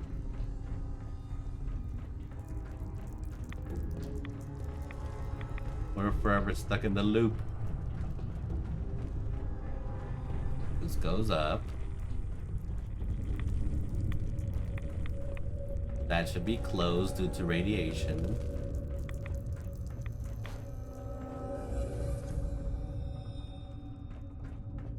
I'm so lost.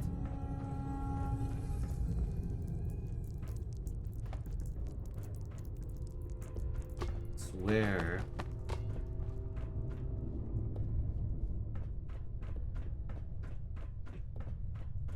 Thought this was the way up. Huh?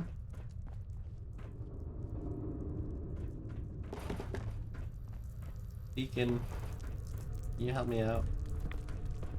I'm lost as fuck. We lost in this perpetual cavern of submarine. This. Ah, here we are. Jeez Louise. Well, that was a whole thing.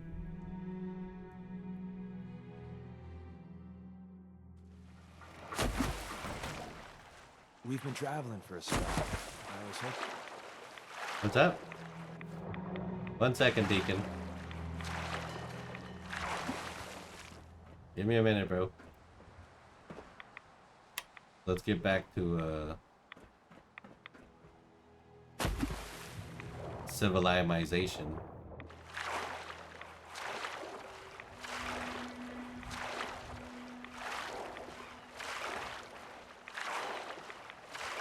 Okay. Hey, kid. Did you fight it? I didn't hear anything. It wasn't a demon.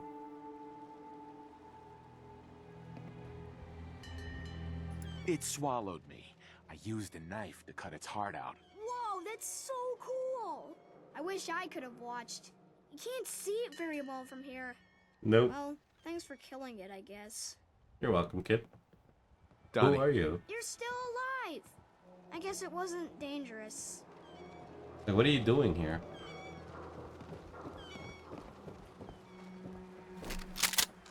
Like randomly chilling in a random area. Again with the 50 cent. What the fuck, Deacon? Now you're a scientist? Heads up. You called? Hey there. I'd still like to talk, if you're interested. Sure, what's up, man? What do you want to talk about? I'm used to flying solo, but I got to admit, working with you makes me think I've been missing out. Having someone watching your back is refreshing. Really? Especially since you never know when the Institute... The kid's hero, Gaignuns. Alright. You've never had a partner? Not for a long time. Besides, partnering up in the railroad can leave you vulnerable. Ah! It's Wesker from Resident Evil! Some people at HQ were jealous. You took the big nap and everyone you knew is long gone. Now, hear me out on the silver lining. If a human in the railroad slips up, then they expose friends and loved ones to danger. You're safe from that. You're saying that losing my boy is a good thing? Why would the people they care about be in danger? When the coursers start kicking down doors, they don't just hit railroad safe houses. Some friends and family have been known to get axed. Oh, damn. Whether the Institute's motivated by vengeance or faulty intel, it doesn't matter to the people left behind. It doesn't matter much to me. I'm a synth. Oh, he's a synth. That's what they tell me. He's a robot. I really don't have anything to lose. He just said it Roy himself. And me and the others, it's easier to dedicate ourselves to the cause. You're a synth? Why didn't you tell me before? I don't like talking about it. I was one of the first synths they did the whole cranium. A robot? Yeah, a synth, a fake human. Job. He's like a cyborg underneath it. Fake memories, a happy home, a family. Me, I got nothing. And that, well. Yep, he's a synthetic human. Since we're traveling together, I want you He's to take part of the this. railroad. It's my recall code. If you ever need to know something about the Institute, read it to me. Whoa. That's crazy.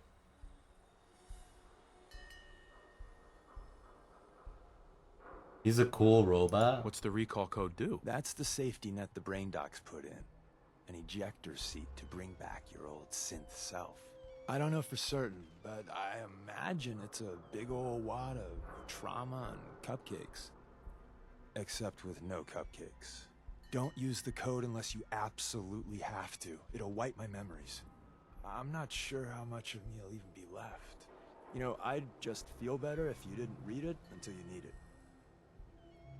What? He didn't laugh, which means he couldn't laugh, which means he's a robot. Look alive. Yeah? Hi, Deacon. I need to ask you something. You know, I'm having second thoughts on the whole recall code. Wait, you read it, didn't you? No. No, I haven't read it yet. Good, please don't. It'll make it easier to sleep at night.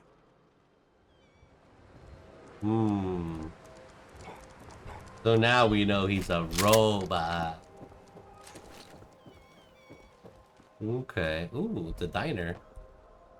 An advanced log diner? Read it, but we said not to. He said don't read it. Now you're telling me to go against Deacon's wishes? Malade. Okay, let's read it.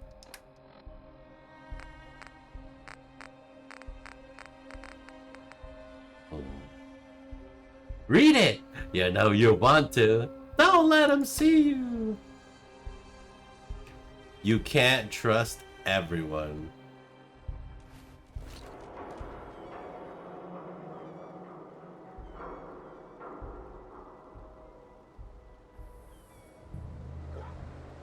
Deacon! You guy.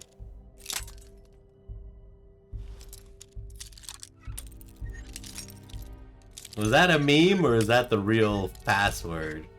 I feel like that's a meme. Sweet. That is some precision picking there. Hey, thanks. I was just wondering why this is locked. It's such a good lockpick. Just because it had some old-timey money? Damn. Oh! I suppose we could have looked it up. Nah, no worries. We'll find out in the end, right? Your relationship with whoever... Dog meat, don't be opening doors. You scare the shit out of me. With whoever you bring as a partner increases depending on if you do things they like or not. As if you saw, Deacon liked it when I lockpicked that. Oh, shit. Oh, we're here. Where can I save? I need to save. You changed again, Deacon. What the hell, bro?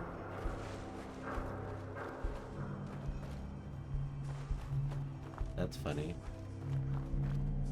I need to save.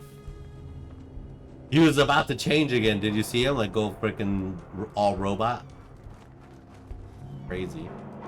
Did we have internet when this game came out? Nah. We do this the old-fashioned way.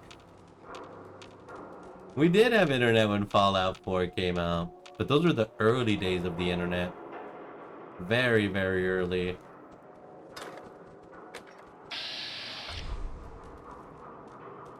Those were the era of Call of Duty game lobbies and was it Halo 3? You changed again, Deacon, dagnabbit. Alright. I usually don't do this, but I'm gonna smoke a cigarette. Just because I want to make a save point here.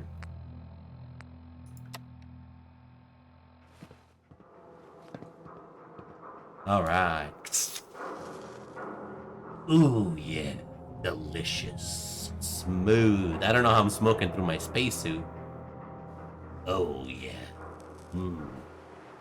Delicious. Garden. Oh no, yummy, yummy tobacco. Oh yeah. Delicious. In your lungs. They don't make them like they used to. Oh yeah, the pre-war cigarettes. Oh yeah, new save created. Alright. You are hungry from lack of food? Okay. Well, let's eat some food, shall we?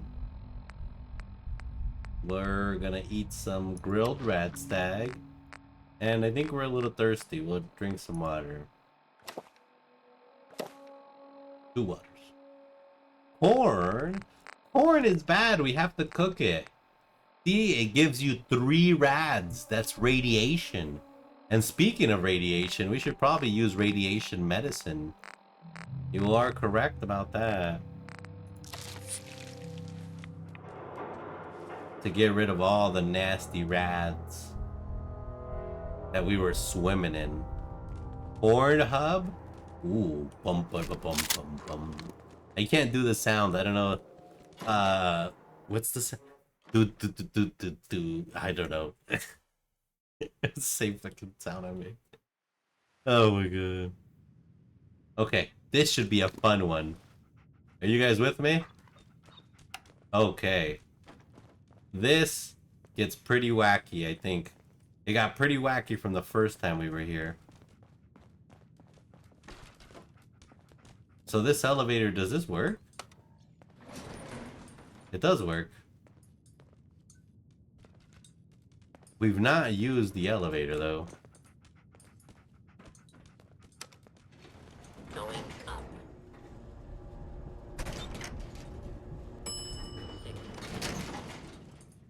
It works.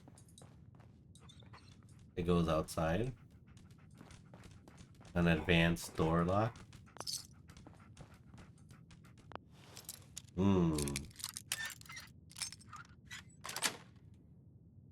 Nice. Oh look, it's everybody. Wow. Just watching some television. With a demon bear trying to break out of its demon hole. I see you, demon bear. The bears are demonic in this game. Well, all 3 of these creatures are pretty much semi-demonic. Oh, dog meat just took him out. Dog meat said, "Get this demon out of here." Okay. Pretty neato. To the waterfront. This takes us outside, right? Is this just at the roof?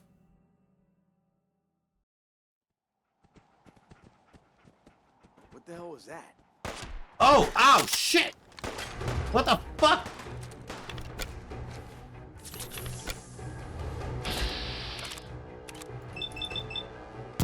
Time to earn your... Bastard!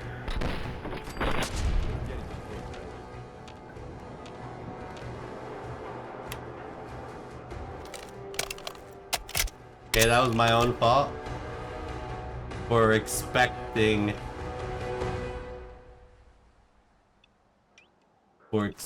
this to be peaceful and friendly here.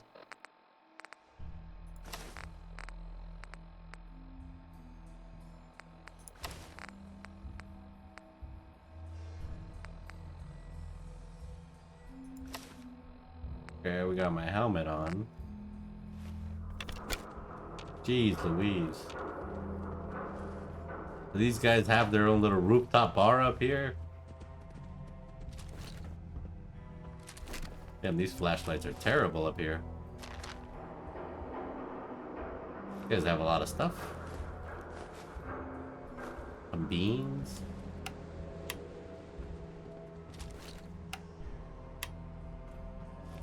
Some Excel. Some sort of drug that's handmade. A quantum Nuka-Cola, which is made with radiation. That's why it's quantum and shiny. Hey, what's up, dude? We could always use some more ammo. Ammo is always good. Where are we even? More corn for the hub?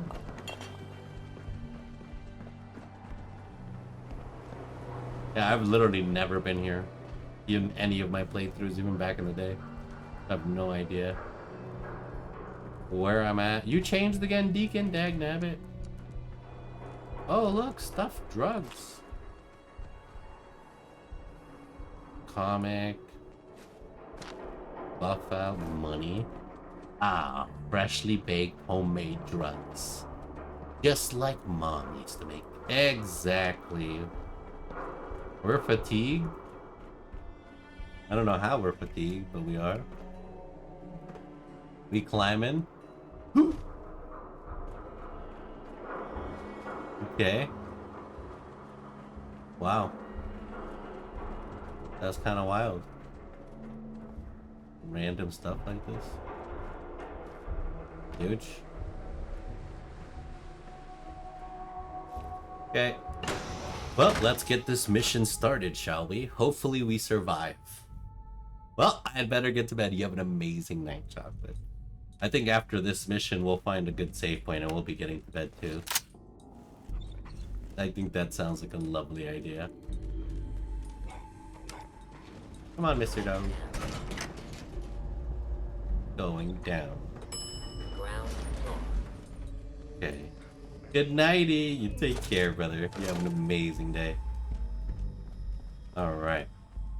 Here it starts. The New England Technocrat Society. What is that, you ask? I don't know. I wish I did. But this is one of the add-ons. What is that called? Not DLC, but mods. No way to pick this. Okay. Shit. Poison.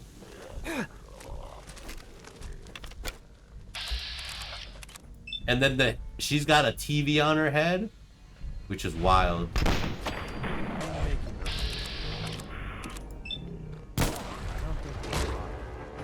We're not alone, Deacon. Before I met you, I'd go whole days without massacring a bunch of things. Honest. Oh, we got pumpkin head zombie. What is that?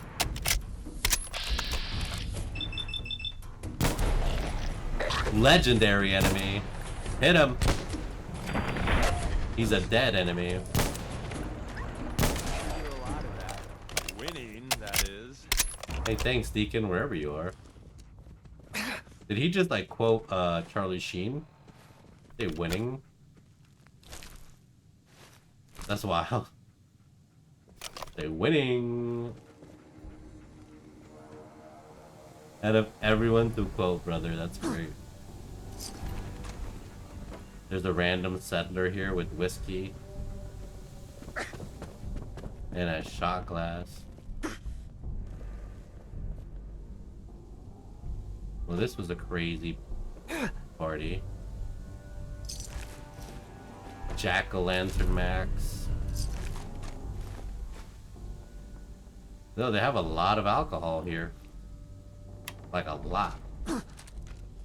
Oh, there's another guy here. A trilby hat. You can't see shit. You guys see shit? Oh, there's the bathrooms. Is there anything demonic here in the bathrooms? There's no grenades, right?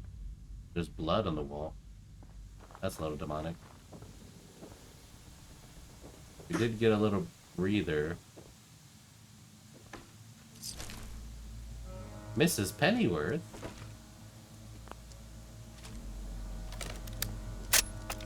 Yeah, we can kind of see now. Bloomstein? We need the key. We need the key for this door. So much alcohol here. If I was a chem user, that'd be wild.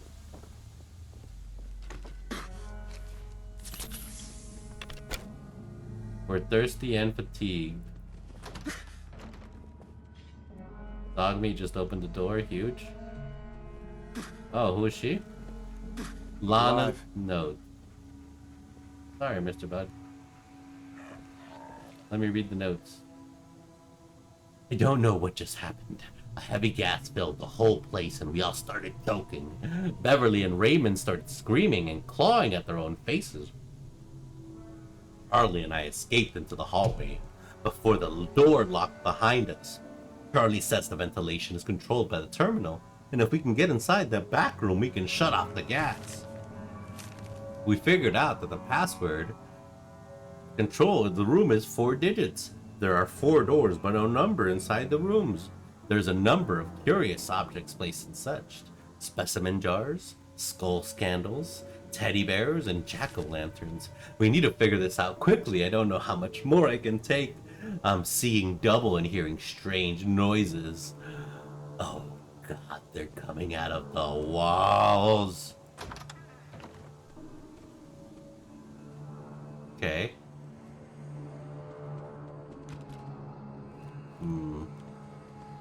Where are the triggers for this? Not the door opening.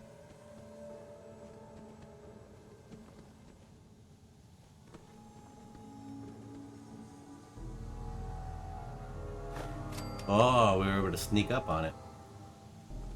So there's 3 candles here. Oh, and there's an arc there, huh? Can I disarm this? Yes, nice. Oh, and there's a bed here, but we can't sleep on it. Okay. There's 4 of those.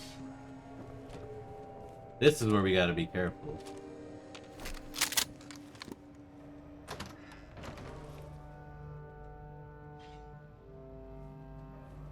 There's a trigger for everything here. Told ya.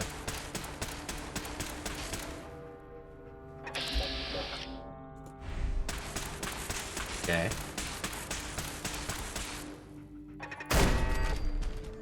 That's one.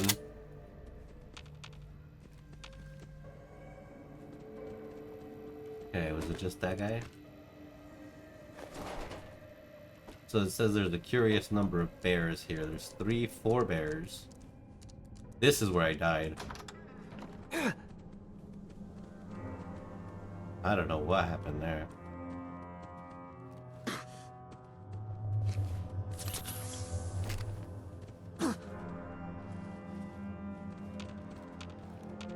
There's gotta be a thing here. Fucking hell.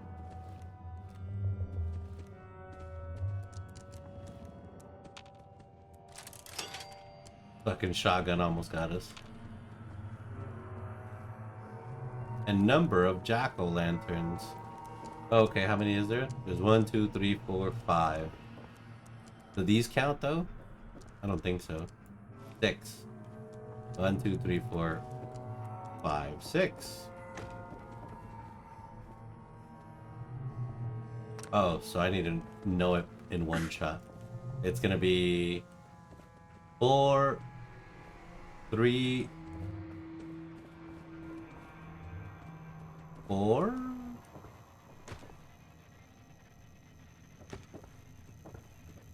Four, 3, 4, 6.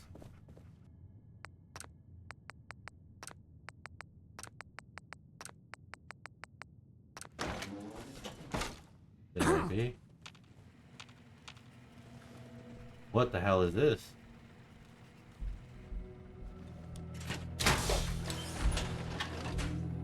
We got a power armor.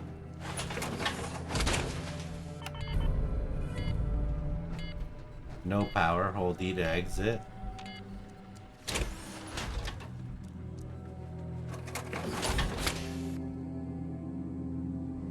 This is a power armor outfit? That's crazy.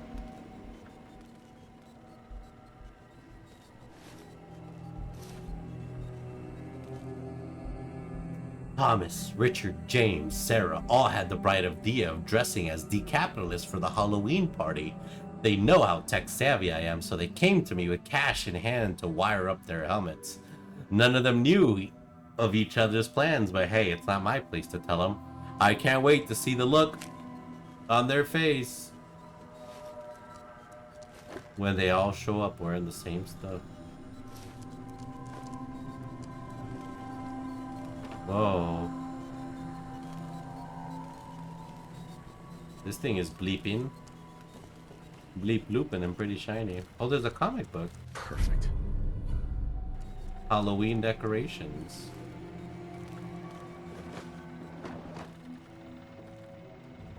There's a Terminal's safe. got this locked. Okay. System controls. Unlock safe first. Priorities, guys. Anything crazy here? Sugar bombs. Nothing really. Programmer logs. Checking in, I've updated the firmware. The head of the club here, Mr. Went, said he wants this thing to be the centerpiece of their group. He wants it connected to everything. They're big technology advocates and are hoping to quell people's fear of artificial intelligence. I've connected the system to the lights, sound, stage, door locks, and even the central air system. It had a few glitches at first, but after running for a few days, it learned the patterns of the club members and it's running nice and smooth. The other night, we let it run as the disc jockey and it had the whole place dancing for hours on end. Mr. Wentz said he's tired of the prat kid up front always forgetting to turn off the lights and has wanted to fire the event coordinator for a long time. So he had me connect the Protectron to the system to give AI physical extensions. I've programmed it to start handling the day-to-day tasks around the place, including event decorations, setup, and there's a big annual Halloween bash, so I've scanned it, the latest picket fence, to give it AI some ideas. It's been a busy few weeks here. The AI and Protectron are now handling nearly all day-to-day operations of the club. They fired the DJ, the lighting tech, event coordinator, and even the bartender. This system is the crown jewel of my resume. As the system becomes more finely tuned, I've continued feeding it more and more data. Films, books, music, news, current events, anything to keep it relevant. Mr. Went had a political argument with it for over an hour yesterday and was pleased as punch. He even gave me a membership card. Went wants the Halloween party to be something extra special, as Robco investors will be attending. He wants to show up what we've done with their systems and gain as additional patrons for society. I've stepped the learning up a notch and have begun feeding it some horror and crime novels and films. I can't wait to see. Oh shit. He fed it horror films? Mr. Webb believes that things are going well, that my services are no longer needed. The AI and Protectron are learning at an exponential pace and no longer require any maintenance or upkeep. I disagree, but it looks like I'm headed back to Robco for reassignment. He felt it was best that I turn in my membership card, which was a huge disappointment. I really liked it here. Went's last request was to crank the learning model to maximum because he isn't happy with the set decorations and puzzles the AI came up with for the Halloween party. Since I'm not going to be around, I uploaded over 100 years worth of horror films, books, and news for the system to analyze. I told Went this wasn't a great idea, but he didn't care. But what do I know? I'm just a lowly Robco tech. This will be my last system on this entry on the system. Bye. Hey, terminal thing. I don't know if you can read this or not, but you're really a jerk, you know? I'm the only employee left that isn't a high society member, and my days feel like they're numbered here, and it's your fault. Whatever, I'm quitting after tonight anyways. I'll be stuck up front while everybody's having a good time tonight. But little do they know I've connected a canister of some experimental hallucinogen gas to the air system. The release valve is barely open, so it should be just enough to give the party an extra kick. Stupid terminal, you can't read anyway. Ugh, I'm really drunk. Wait, how can I delete this? Damn it, read only. Delete. Oh, he fucked it up. System logs, good. This is Robco firmware. Nice. Learning module verified. Visited the bathroom. Pennyworth has visited the bathroom. Let's log in everyone's fears. Enhanced learning, deterministic. All light, lock patterns, Protectron connected. The results, Halloween, vampires, witches, and sugar. It's just decorating for the party. Analyze music, hopping hits, It is time for humans to dance, analyze film, werewolves, Night of the Wombats, furry appealing though deadly if microwaved. Human obsession with the unknown leads to fear, which frequently becomes high-valued entertainment. Uh-oh. Data input and data learning all set at maximum. Warning, this may cause a system overload and lead to unexpected behavior. Please consult with your Robco technician before continuing. Oh boy. Conclusion. Humans enjoy war, famine, plague, scarcity, death, insanity, pain, violence, fear, darkness, the supernatural, candy, and alcohol. Behavioral systems updated. Halloween system updated. Protectron instructions updated. Shock value, pain, and electric chairs. Atomic blast sent waves, vampire, rebooting, begin diagnosis. The living dead, human sacrifice, candy corn, out of memory error. System has detected foreign substance in central air conditioning. Samples indicate poisonous hallucinogenic.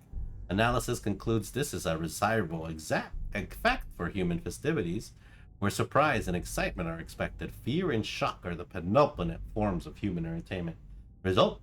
This has been registered as an enhancement to the Halloween sequences for tonight. Valves have been set for full release. The system is ready to begin. Uh-oh. Must entertain more humans. Must kill and must entertain. Out of memory. Enabling radio beacon. Oh my god. Oh my god, the fucking power armor standing behind me. I fucking almost shit my pants. System controls disable. AI controls. I'm not mad. I'm just disappointed. I thought we were having a good time. What the hell? What is this? Who's blasting?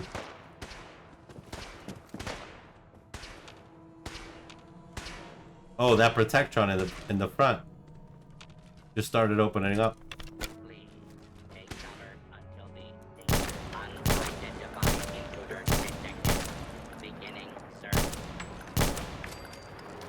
Okay.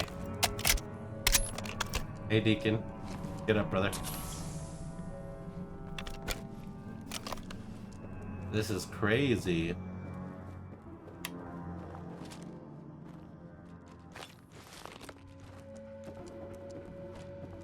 Wow, they even fired the bartender.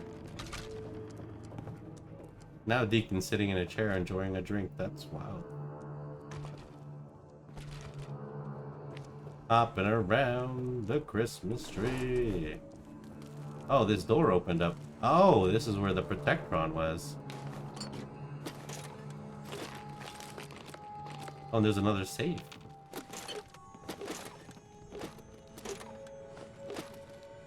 An expert safe. Which I am an expert in. There it be. That's it. Got it all. Like that. Remind me to show you a couple places. Hell yeah, brother. Damn. Big open spaces. Wow, that was a crazy mission. We got Halloween decorations. And a Protectron helmet. Or a helmet for my power armor. Pretty crazy. Wow. Just a random society here. That's pretty cool. Overall, very pog. Who's there? What? Where'd you come from?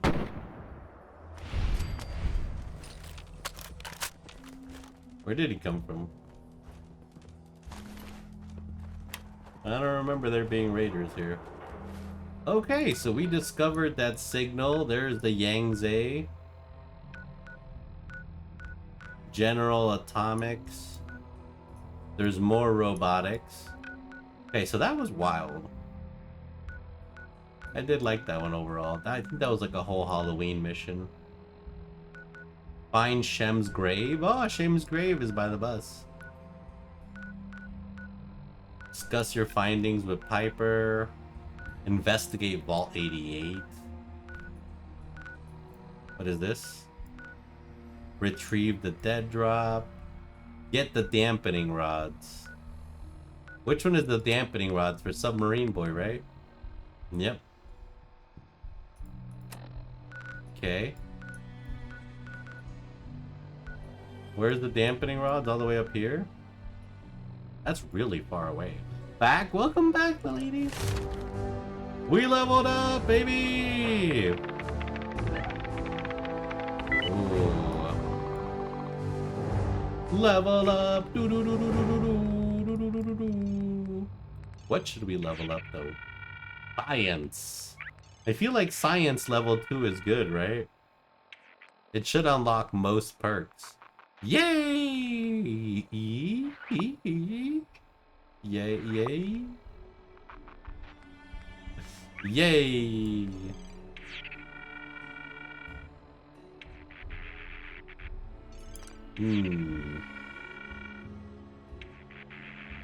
Science, I guess? Science. It'll be scientific. Whoa. Hi, Deacon. Okay, so where are we going?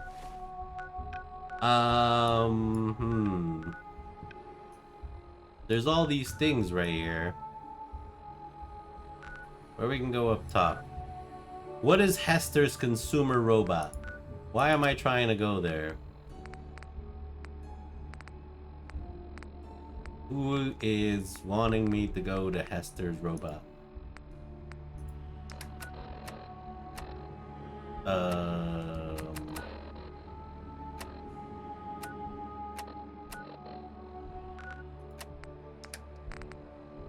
Anybody? Abattoir, combat zone. One of these people probably do. Somebody told me about it. What is this? Marowski's Chem Lab. General Atomics. I feel like going to the General Atomics factory would be huge. South it is. I hope we don't die. Here we go.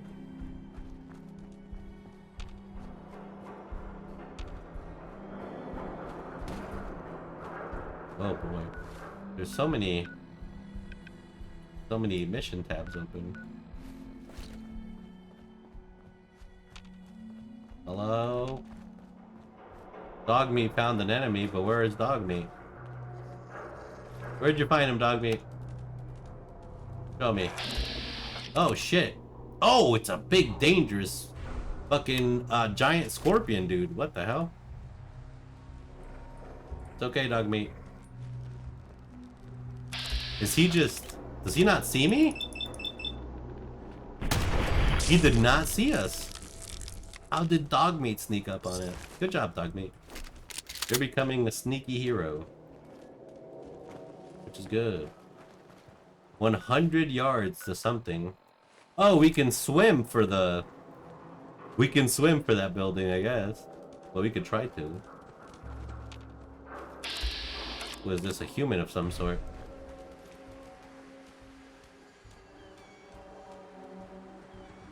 Huh.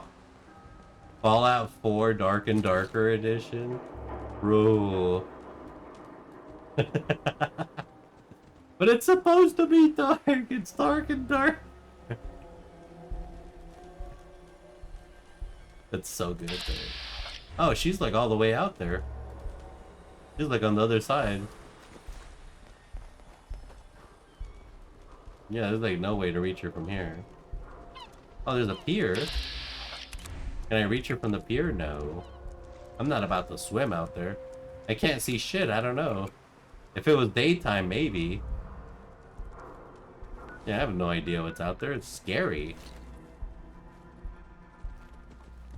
Okay, this is one of the buildings we're supposed to go find, I guess.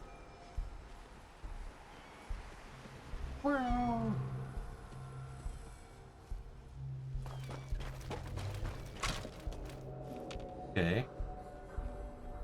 Yeah, this isn't scary and utopian. Wait, it's not utopian, it's isotopian. Not isotopian. What is the word for it? Metatope, no. I forget. Desolate. Futuristic. Lifeless. Hi, Deacon, you scare the shit out of me every time I see you, brother. Is this Mr. Robot a good Mr. Robot? Hey, Mr. Robot. Are you a good boy? Protect and serve. He is a good boy. Whoa. Who's shooting the good boy? Hostile target. Oh, shit! Random super mutants. Let's shoot him in the body. Hold on. They got that one. I'll take this one. You live to fight another day. Oh, shit. Make any further escape attempts. One of them's got a gun. Super mutant's got a gun. Soon as he peeks his little head out, so we get more than 90%. Come on, peek the little head out. Peek your little doodle. Got his ass. Oh my god, there's more. How many super mutants came to fuck our day up?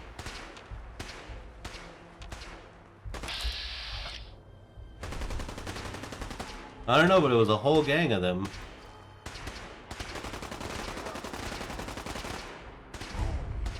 He just decided, fuck my day.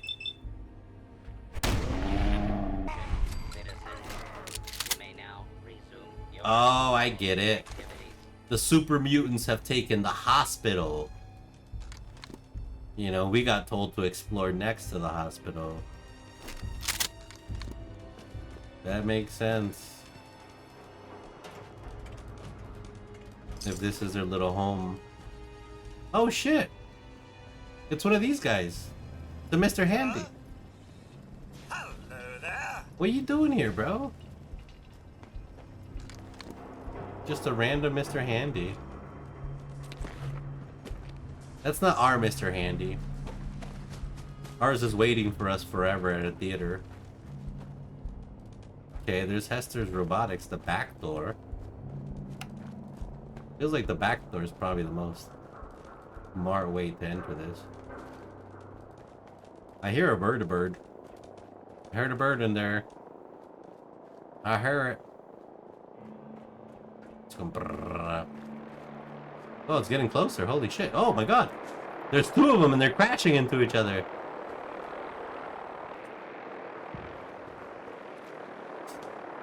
These guys are wild. You guys know how to party.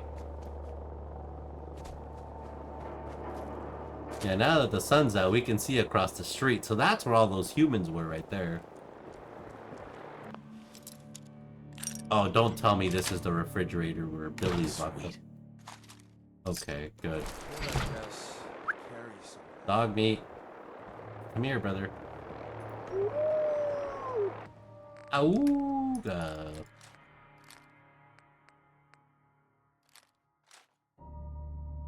Of course he can. What the fuck? I think one of those ships blew up, guys. I definitely think one of those ships blew up. Okay. Yeah, so we are taking a lot of masks. A decapitalist helmet. This is actually pretty pog. Let's see. Bullet. Laser rifle. A pipe wrench. I need to get rid of that shit. What about my ammo? Fusion cells. A lot of miscellany here. We need 5.56. We got a lot of plasma recently.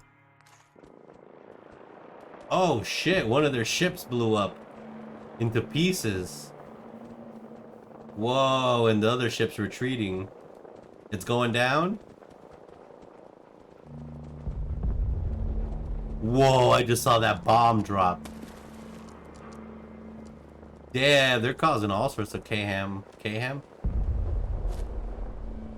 And the ship just blew up underground again. Damn, these guys are causing all sorts of mayhem. Yeah, they're just fucking everything up out here. They don't give a shit. Alright. Oh shit, is it gonna crash? It's going down!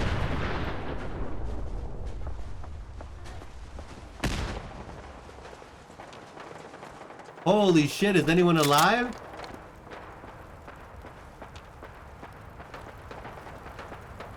Oh my god, they're dead!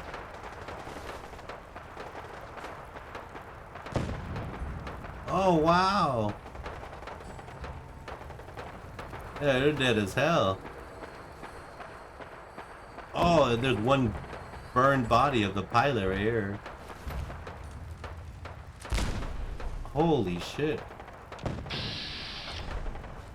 So many explosions.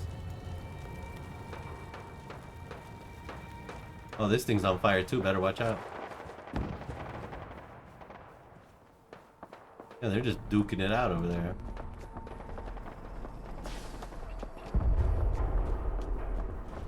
Okay, we're gonna... I knew it was gonna be danger up there. We're gonna head to the back here. I feel like it's gonna be smarter. Here we go. Hopefully we don't get sneak-a-doodled here.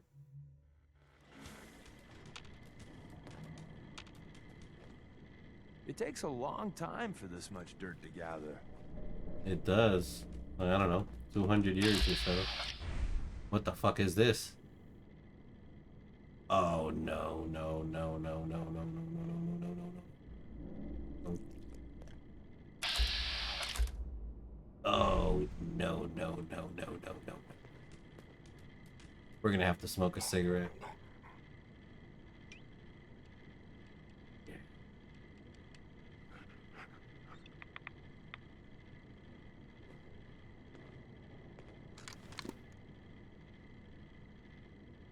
Yeah.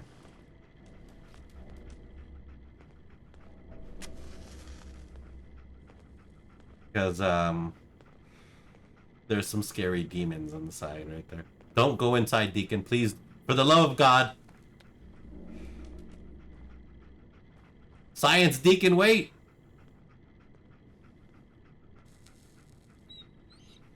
I know, dog meat.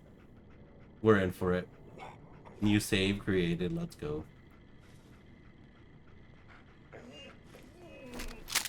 I'm a brave boy. I'm a big, big, brave boy. Scanners detecting. I told you!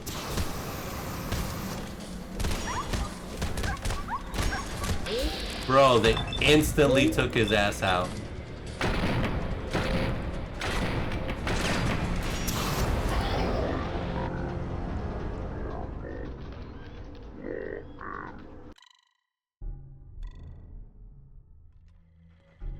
Oh, dude.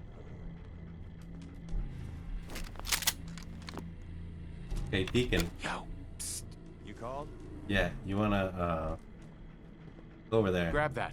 Your wish Head over there. is my strong recommendation. Attention.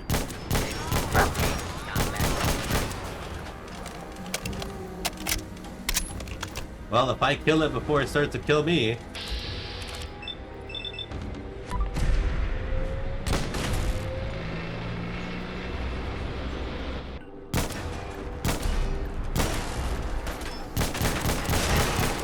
Oh my god.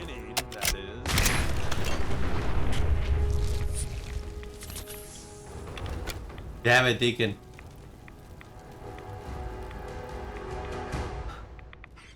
That's not everything, though. There's this big boy right here. And I know he's gonna come to life.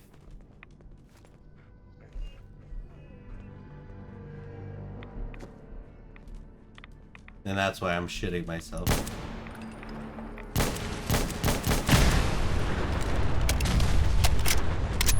Okay. Or we could just do that.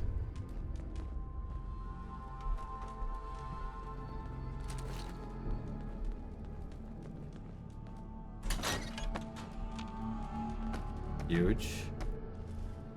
Was that all the robots? It takes a long time. Oh, he was legendary too. Damn. This is crazy. Yes. That is some precision picking there. Hey, thanks, Deacon. Combat rifle. Where does all this dust even come from? The dust fairies? I don't know, man. That's a good question. Where does dust come from? Damn, Deacon, asking the really heavy-hitting questions, bro. Oh, shit. Settlers got murdered. At least we can try to find a bed, though.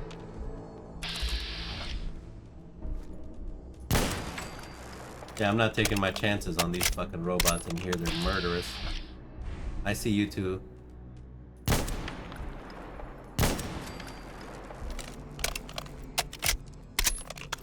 Not taking my chance on any one of these guys. Have them sneaking up on me, them demons.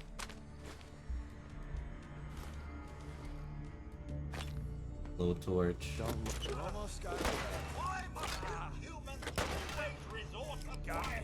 What? Deacon's over there fighting a Mr. Handy for his life. You live to fight another day and night. Good job, Deacon. Etc. etc. Etc. True. What's up, brother? Damn, you changed outfits again? Where'd you kill him? When I retire, I am totally gonna set up a maid service. Talk about demand. Bro, for real. Like, you'd be big if you could somehow do it and manage it and not get robbed. Oh my god. Alright. What else we got here? Hooded rags, huh? Ah, that's the front door. No one's been in here for ages. Your family will love a robot from Estes. The Mr. Handy. The Mr. Handy robot. Estes takes the hassle out of robot shopping. Oh, is this where you buy your robots? If this is the home of tomorrow, I'll keep what I got. I'm good. Nah, it was pretty good back in the day, Deacon. You'd probably enjoy it. Oh, well, you're a robot, huh? So I don't know if you would. Didn't I see this set in a horror film once? Is this it? Haveth we explored everything? It's just a place with a couple of legendary foes. That's pretty pog. They were pretty strong. Dangerous. Maybe shipwrecks. Can't exit through here.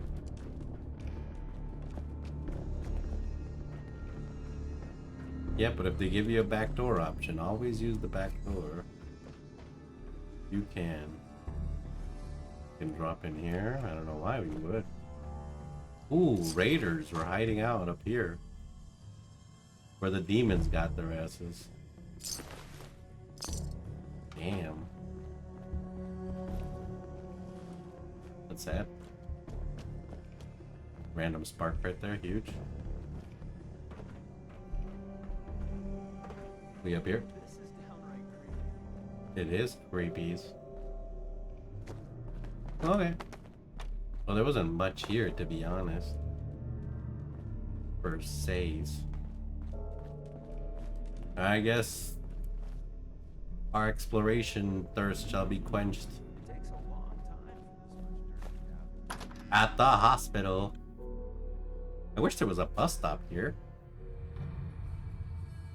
Yeah, there's like no, we haven't discovered anything because we haven't explored here. That's why there's no bus stop. we killed those bastards. Ooh, shit.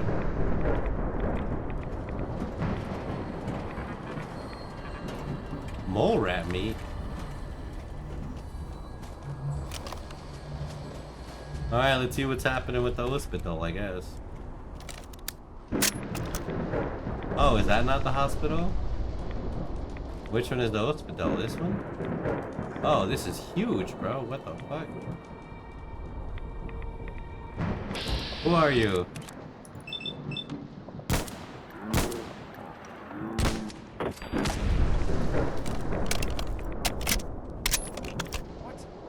Oh, it's a gunner. Have they taken the hospital? Oh, they have.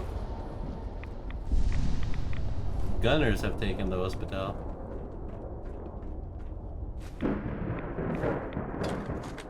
Wow. There's the medical center. And then there's this entrance, right? Like I said, I wish there was a bus stop.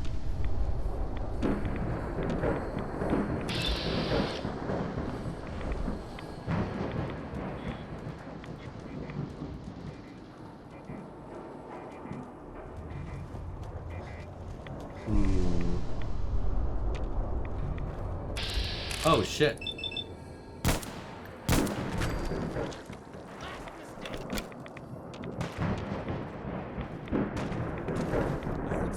Yeah, me too.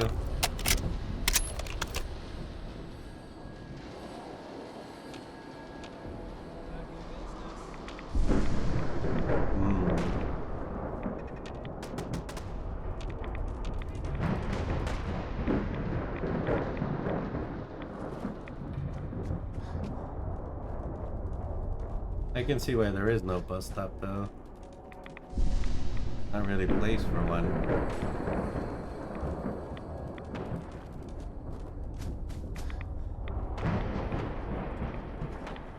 There's a robot store.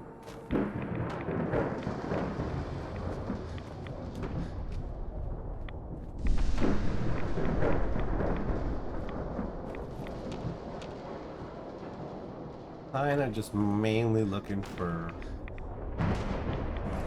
a bus stop. There has to be one around here. Dondo? Who said that?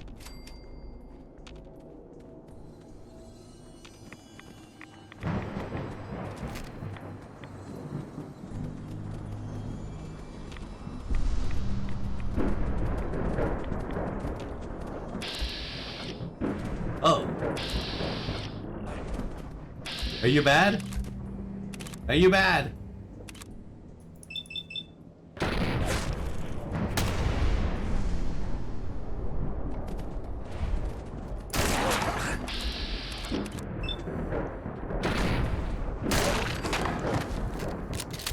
Oh my god, I'm almost dead.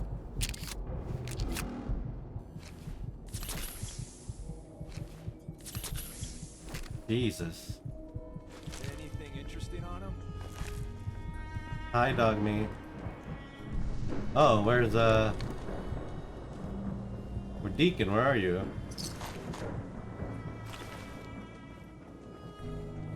Oh, he's down there. What got you, Deacon? Oh fuck. Fuck, murdered you. Alright. I don't know what got his ass, but something got him. Yeah, we kind of raided a guy just living his life. Yeah, I should have left him alone. You're severely dehydrated? Oh, no, I'm not.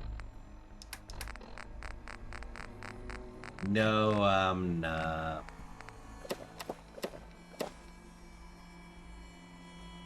Mildly dehydrated.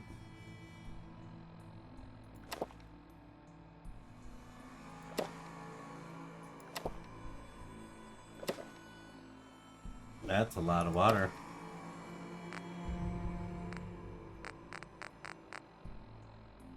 Hmm.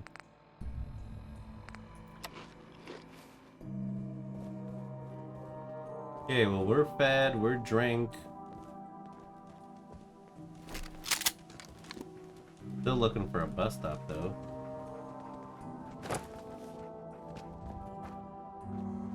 I mean, I feel like there should be one here. Oh, this is that big village. Big underground bridge. I haven't done much highway exploring either, though.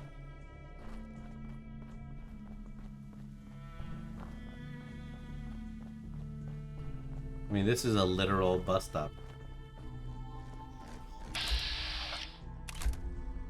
What the fuck?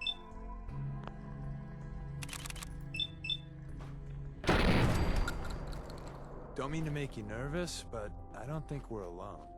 We're not.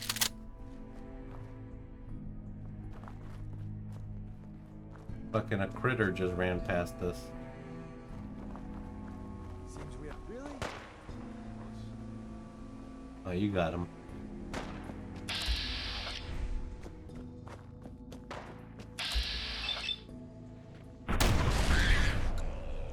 We got him.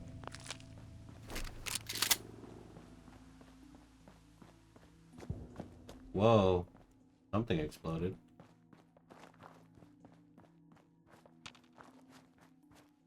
There should be a bus stop somewhere here. Just a random base here. Is this the police station or not? No, it's just military base out here.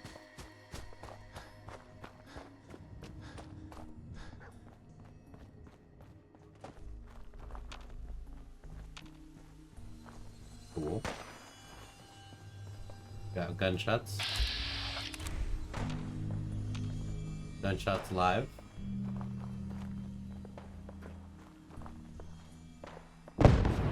Explosion. That was pretty close. Oh, that's really close.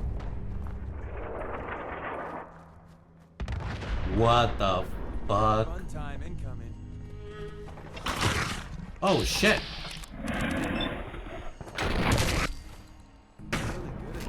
Deacon did warn us.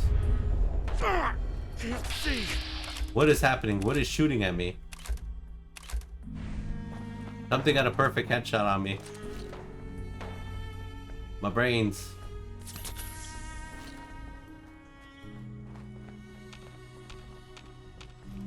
Bro, I don't know what it was, but whatever it was, hit us really good.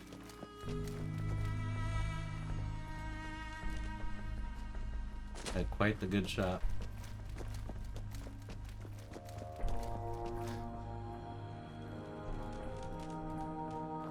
Bum bum bum bum bum. Mr. Big John. Huh. There's an actual bus over there.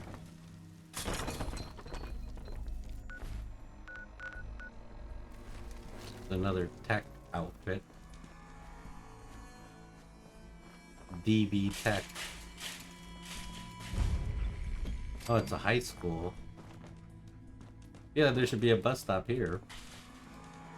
You know, ammo isn't cheap. Can we just pay you to play dead? Ooh. Oh shit. He was hiding in here. The bastard.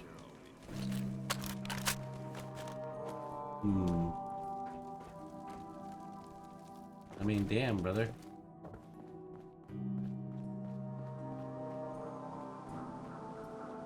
I'm looking for a bus stop. I'm looking for it. Don't find one. How big's this fucking high school? It's huge. Yeah, from what I remember, it was pretty big.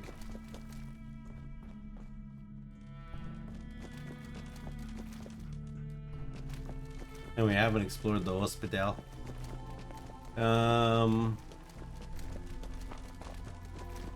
We'll go to the hospital, probably wrap it up after there.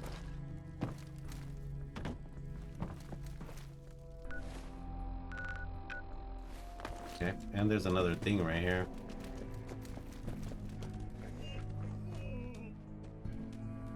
Whatever this is. A Massachusetts technical. Oh, Center Metro.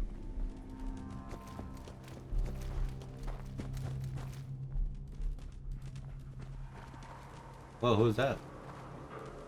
What's that, dude? Slim. What you looking for? Jet? Buff out? I got it all. Ooh.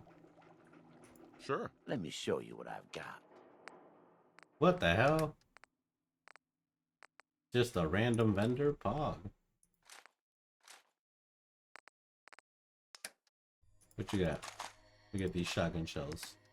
Smooth voice? He does. He's like, hey, what are you buying? It's pretty poke.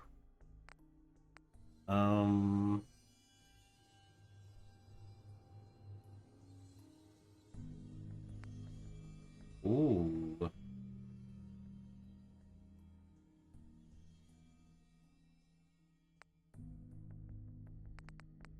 That's neat.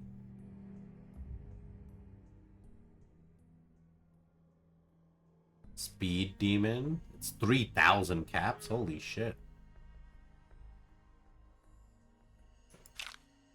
Okay. I'll give you 3,000 caps. And pretty much every bit of ammunition that I got for everything else. I've got 2 fusion cores. He's about to become a very rich man. Hey. Dog meat. Dog meat. Over here. Over here, buddy. Come on. Good boy. Now, trade me the stuff. Trade me the stuff. That's a good dog meat. Yep, we gotta try to get as much money as we can back from this demon. Okay. So...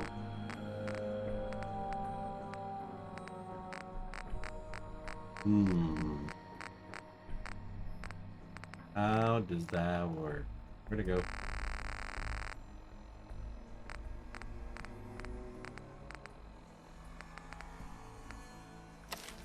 Program notes.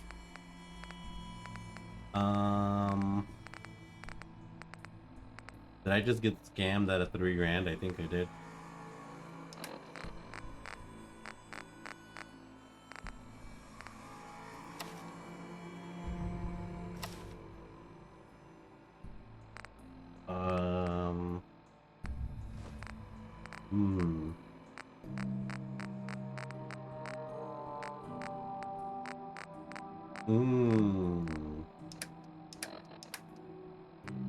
I think we did. We don't have that demon recipe. Oh yeah, there it is. Speed demon.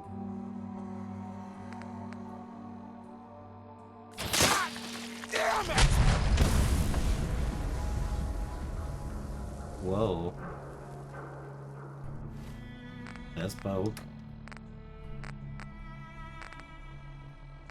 Immersive HUD. Oh yeah, isn't there a config?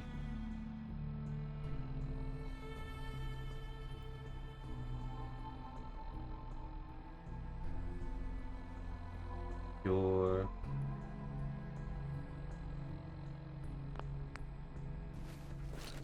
okay. Hi, Slim. Slim. Looking to score? I got what you need. You don't got what I need. Need to talk to Dog. Hey, Mr. Dog. Hey. Come here.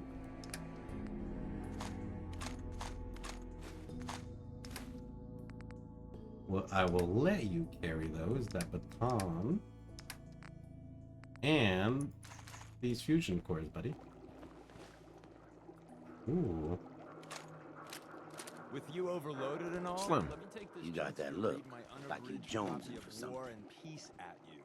War and Peace, Sure. bro. I got all the best stuff to hype you up or mellow you out. Nice. That means drugs. He's got that good shit.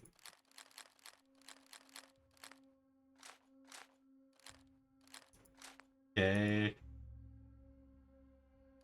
We're trying to get as much money back from him as we can.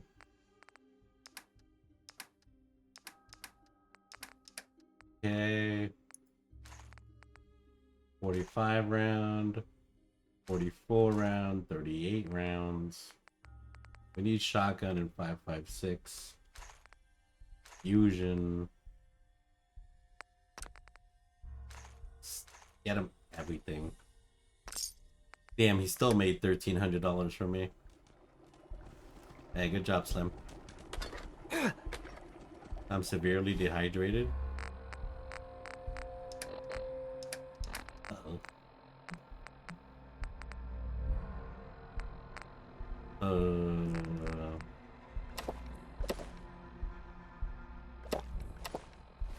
Uh-oh. Do you have a clean water supply, Slim? Would you happen to have a place I can refill my water? Maybe. Oh, I don't think he does.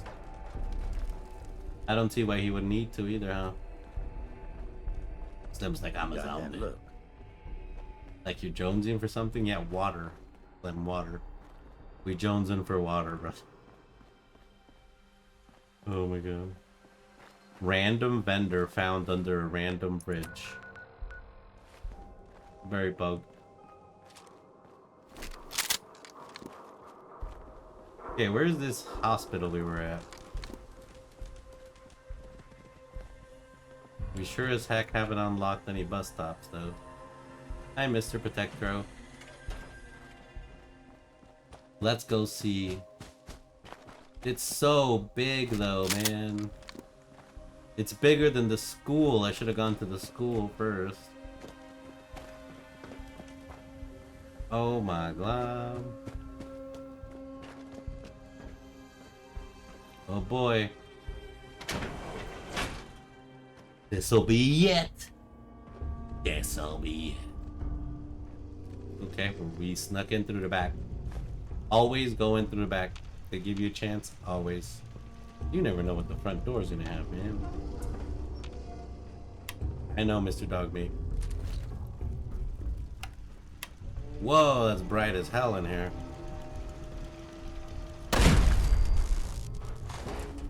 Okay. I don't think we need that light. It's a little too bright in here.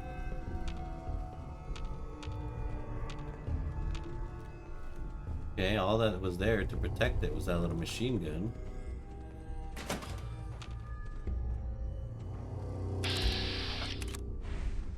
Ain't really doing much here. Excuse me, Mr. Robot. Mr. Dog. There's the front door. So are we gonna... Is the point of the story to let all the robots loose? And let them handle business? It appears to be.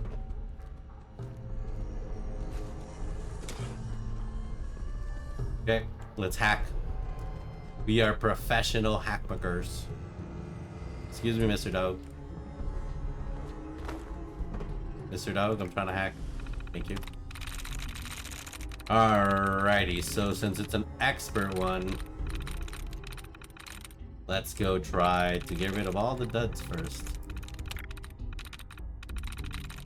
Right? I think that would be a good start. If there's a try reset one, I don't know what the difference. Ah, damn. That's a try reset one. Alright, we'll just have to do it first try.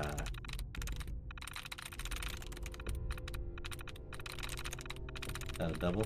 Nope.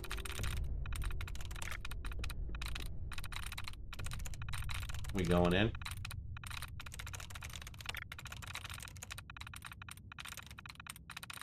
I think that's all the duds we can possibly pick out, right? I mean, I'd love more. Oh boy. Okay. So for the first word, it's gonna be Legendary. Damn it, 0 matches. Okay, confusing match anything with legendary? No. Nice. There we go, first try. Powering up. Protectron on. Protectron's online. Careful.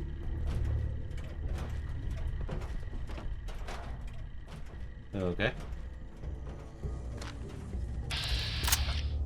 Oh, there's the raiders. Approach and identify yourself. Law-abiding citizens will not be harmed. Don't worry, police bot. We got your back. Violence will not be tolerated. Oh shit, what the hell is that? Whoa. Something Shakespearean involving death. Law and order has prevailed. Good job, Mr. Robot. Oh damn, that guy got a deadly swirly.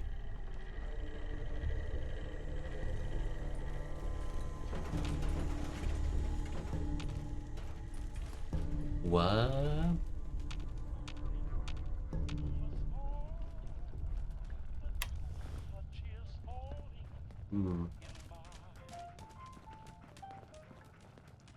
Good job, Mr. Robot. You done did it.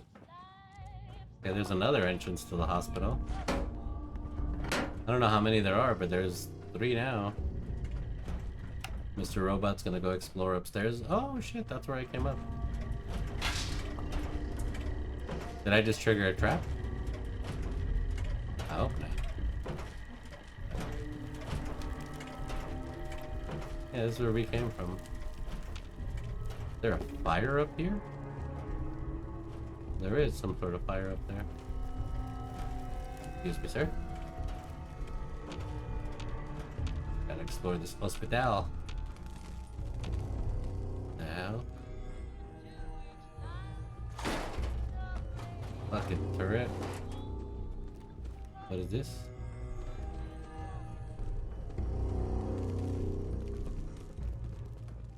Is this where we came in? I don't remember. Oh, Jesus, robot. I love old world widgets. Old world widgets.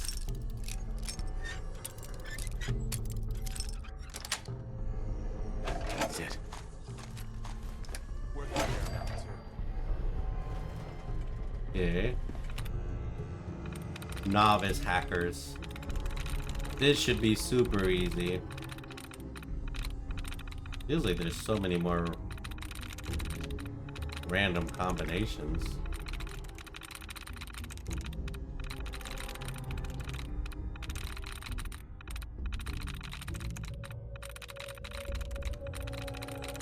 Oop, there it is.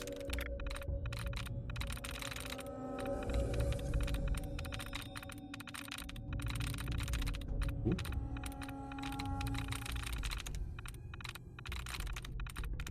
Beset.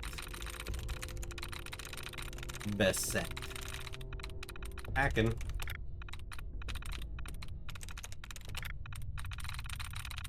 Alright, so there. 0 match with there. Oh shit. 0 match with Beset. So there or Beset. So outer, laser, and that are 0s. Furry, 0. Sight, 0. Tiles. Could be tiles. Can't be wares. 0. Tiles, Beset, and there. Holy shit. Wyatt. Oh, tiles and that had the same E, and I fucked that up. Squad. Probably squad. Got it. Oh, I relocked the safe. Oh, that's funny. Well, there's some more demons somewhere else here. Well, there's a bed. Nice. Huge. We'll recover in here then. Make sure I'm eating. Weakness, mildly dehydrated. Oh shit, is there a sink here? Shit. Damn.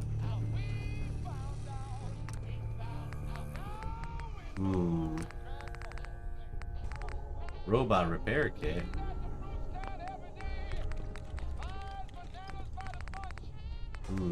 Drugs.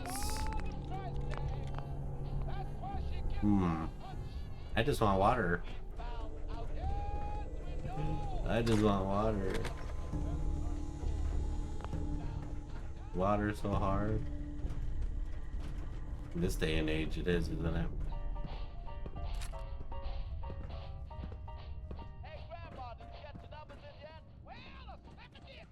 Okay, we're gonna sleep.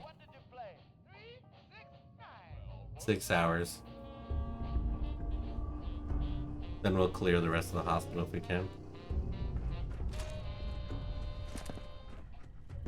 As far as I know, floor 2 is clear. Why is there a jail in here? Wait, what?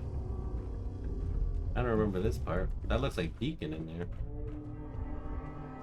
Deacon, why is there a jail? Why does it look like you in there? Ooh, lock the door. Alright, we're going in. Sweet. Oh, it's a Minuteman. Damn you. You took one of my Minutemen out.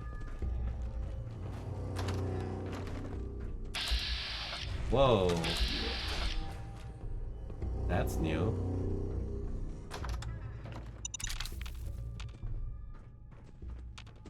Frag mine. Oh yeah, there's a robot up here. Where's the terminal for Mr. Robob?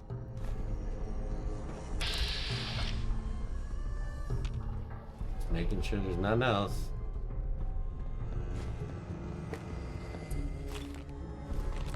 Some places are wild. And before you get to the Robob, they'll stop you with some demons.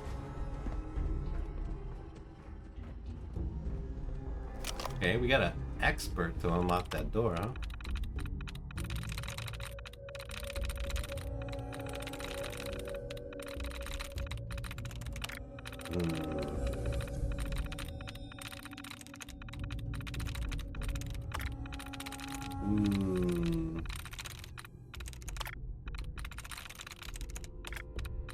I think that's it. 4 duds, right? I think you get about 4 dud removals and 1 try reset sometimes.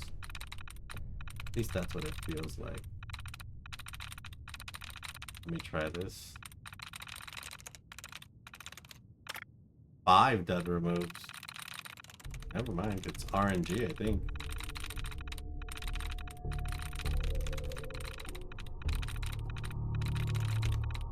Yeah, no try resets here. Just 5 duds. Alright, first word is gonna be lots. So, nope. Pray. Sweet. Oh, that's how you're in. Powering up. Protectron on duty. Hey, good job, man. Now, go in here. Nice. What the hell? That's scary. What the fuck? Why is she just standing there? Like that menacingly. He's just standing there. Menacingly.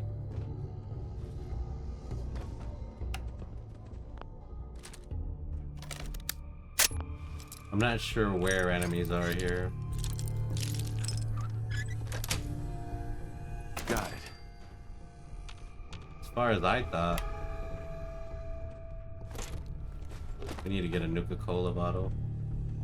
Damn it, I thought this sink would work. Oh, we got some purified water, thank God. Oh, we got more water, thank God. Okay. Got everything clear on this side? What?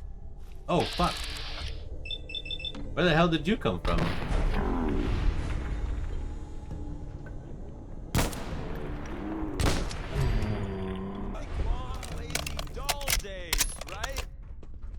Where the hell did he come from?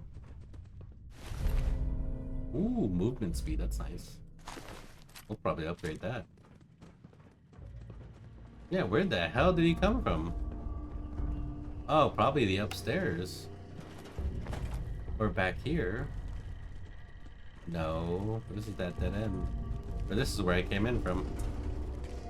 Yeah. Oop. And this is where I saved. When I was like, I need water. He had to come from here.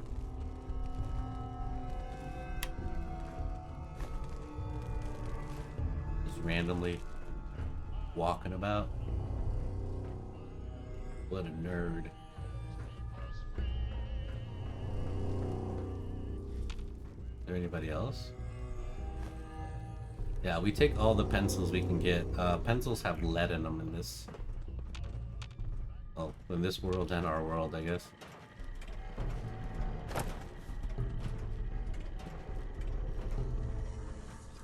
Let's see. Oh shit, get up from the couch, brother.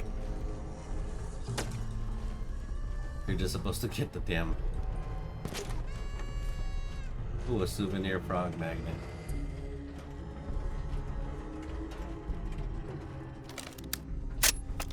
Okay.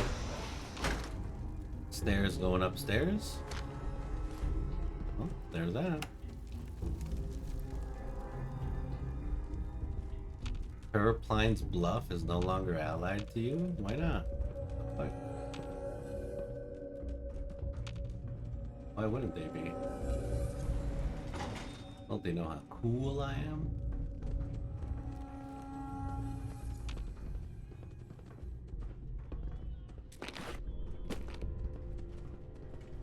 Oh yeah, John did mention something like happiness of the townsfolk. I love old world widgets. Worth a fair amount too. Whoa.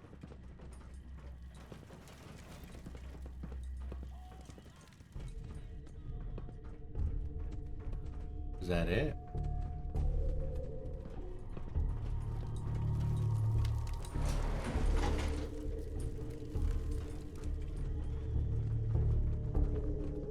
Is that the elevator? The same elevator that goes down? Yeah, I think so. So is it two different sections? One's the main medical section and the other one's the side wing. So we cleared the side wing, which isn't very well manned. Didn't really have anyone. This is dark. Now I think we're in the main hospital area.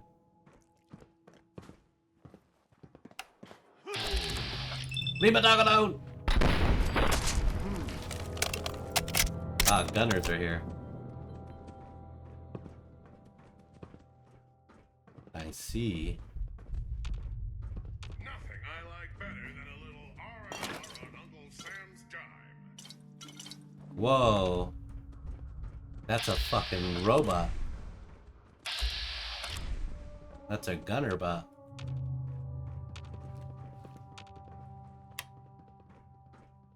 That's wild.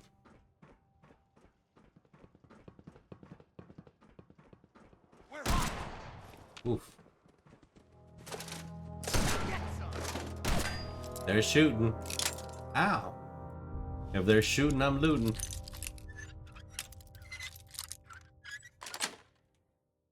That's it. Okay. There you are. There you aren't. got completely unhumaned. Dehumaned. Nice. All at once human, baby. Where is this? I'm outside, ain't I? Oh shit, I am outside. Oh wow. How does their system work?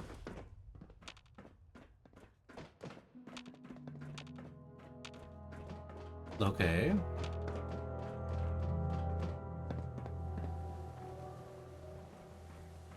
Oh, what the hell?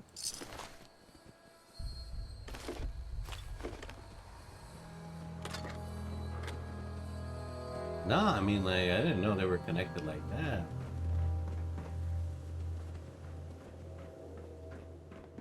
What's the rooftop from the robotics drop here? I don't remember that one. Is there a roof exit?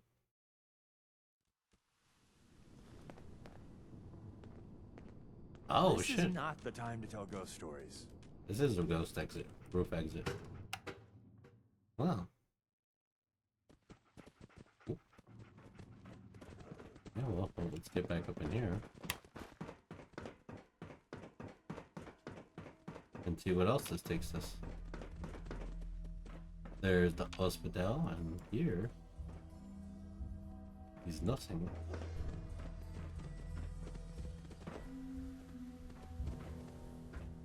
So this is sort of confuzzling.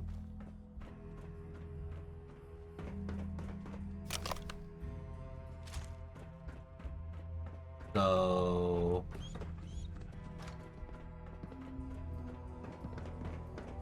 overall, we took over this place. Can we jump down, I guess?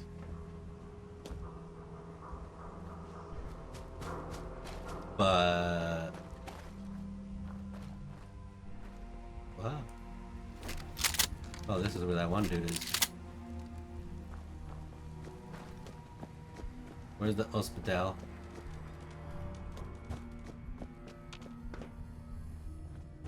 There's emergency. Oh shit.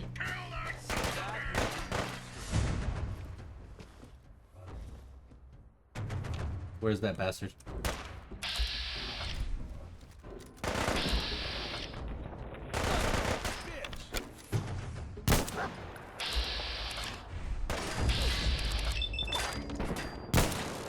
Fucking fuck him up. They left anything useful for us.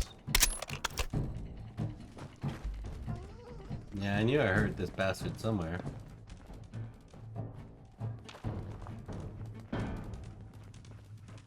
Where was he? I don't even know. We blasted him somewhere.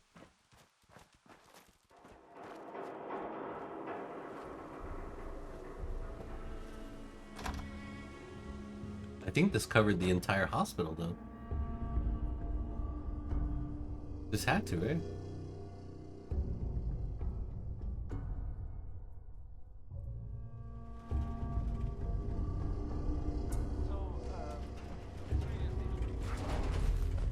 It does.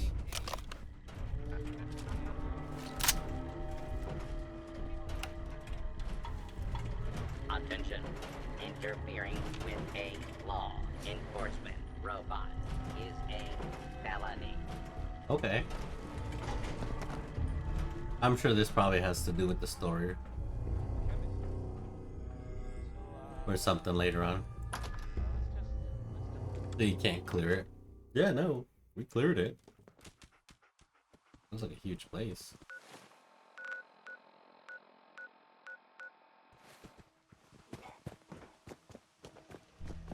Well, I guess we'll save in here. In the hospital. And we'll probably call it right there. It'll be a beautiful day. Bonjour, mon ami.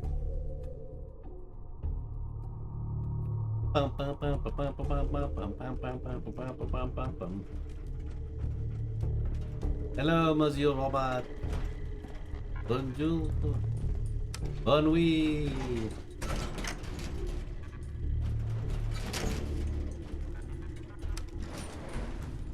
Does this not work?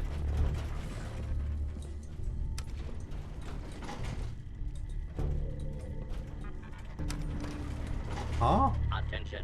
Interfering with a law enforcement robot is Wait. a felony. So the robot, the elevator don't work? Wait a second.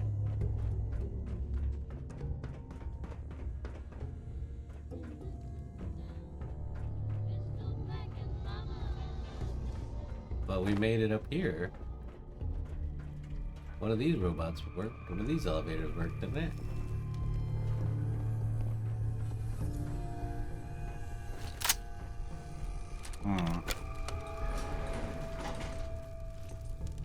Now it's suspicious. What?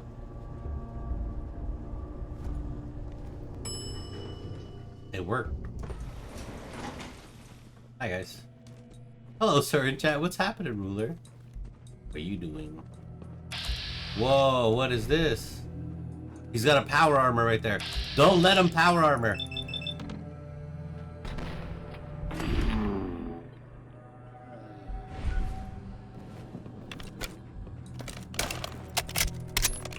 Let's go.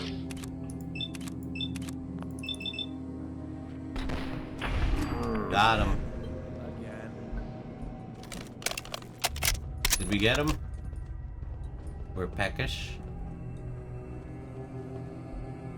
This guy's got a staff. Ooh. It's weekend and we have a great weather, so all good here. Hell yeah, brother. Go enjoy yourself some French fries. Or some true Belgian fries. Delicious. Yeah, no, but I hope you have a great weekend. Any plans? Anything awesome happening? Anything cool? Yeah, for me, we're just chilling. We're just chilling, grilling, Ellen. I love old world widgets. Worth a fair amount too. Alright, let's get up here. Yeah, I saw that he had a power armor. I didn't want him to get in it. What kind of power armor is this? P51? That's better than mine.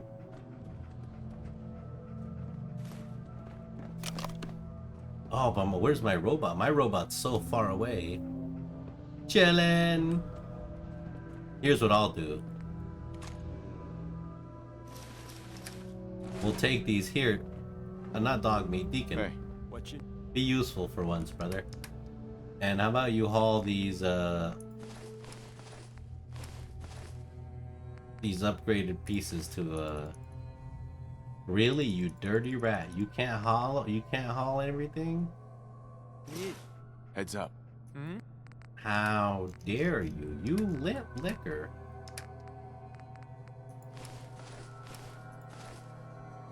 You still can't?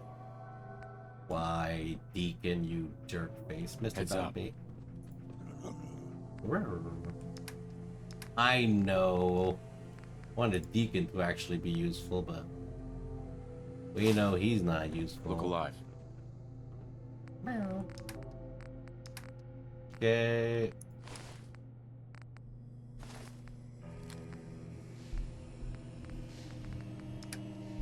Okay, Mr. Robot, you take the leg. And then this. And that. And the shotgun. And this thing. And a couple of these. And good robot. Good robot? I mean, a good dog. That's not a robot. Yeah, we'll leave the power armor there since I can't take the power armor. But we'll take the pieces. We'll take the pieces. Is there anybody else here? Hello? There's a bed. You know what that means? We can save. We're saved. Saved. What's happening over here? We got cages for people. Oh no. Ooh, they caught a member of the Brotherhood of Steel. Oh no. Deacon admires you? Hey, yo, bro, chill.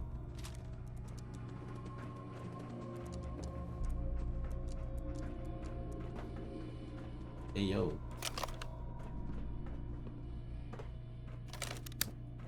Alright, we got one more hallway to explore. What do we got here? Hello, demons? Demons, I'm doing a demon inspection. If you're a demon, just holler. Say holla. If you're not a demon, just growl. Sweet. What the hell is this? Ported piercing assault rifle? Assault pistol? Oh, it's like a fully automatic handgun, huh? That's crazy. Oh, brah. Please work, sync. The sync is not working, guys. There's a tape. Bonnie's holotape. Wayne, I'm leaving this message with Marcy in case you come looking for me. I'm leaving Though you. I pray you don't. The military took over the hospital. Oh, shit. And everything's gone to hell in the city. Things here, they're... It's bad, Wayne. People are dying every day.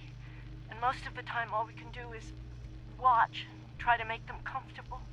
Damn. One of the other nurses told me she heard a radio signal that sounded like you and the boys. I don't know if it's true. If you're still out there. But we've got a way out. And I'm gonna try to find you. Wow. Damn. That's true love right there, damn. Through thick and thin. Through thick and thin. Where is this taking me? I don't know, but we're gonna find out together. This has been a crazy run. Making the rounds, doing the job. It's time. It's time you learn the big secret. 1 second, Deacon. We've been making the rounds, doing the job. It's time you learn the big secret. Everyone. 1 minute, bro. Trying to figure my life out. We've been making. Hey, you give me a minute, Deacon.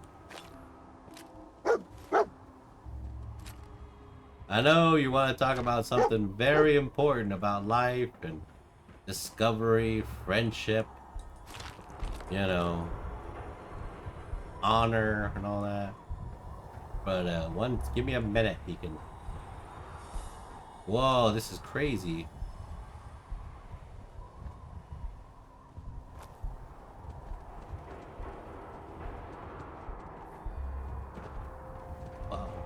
We've been making the rounds, doing the job. Okay, Deacon, tell me. It's time you learn the big secret.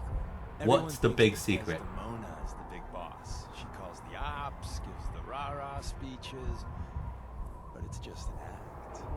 She does what I tell her to because the railroad, it's my show. It's been that way since I founded it. He's the leader? You. You founded the railroad? Sure. Me and Johnny D and Watts. Hell, that was over 60, 70 years ago. After a while, you lose count. I tell everyone I get the occasional face change to stay anonymous. Truth is, it takes a lot of work to keep this mug handsome. We've come a long way since the beginning. We've done a lot of good, saved a lot of synths. But we're about more than that. We are the last and only line of defense between the Institute and the Commonwealth. Hell, maybe even the world. Whoa. You've lied to me at least once. This is just more of the same. Yeah, you got me. But you're gonna hear the same sort of lies elsewhere. There's other organizations out there, and in time, I'm sure they're gonna spoon-feed you their own patented form of bullshit. Ignore the verbiage and look at what they're doing. What they're asking you to do. What sort of world they'd have you build. And how they're gonna pay for it.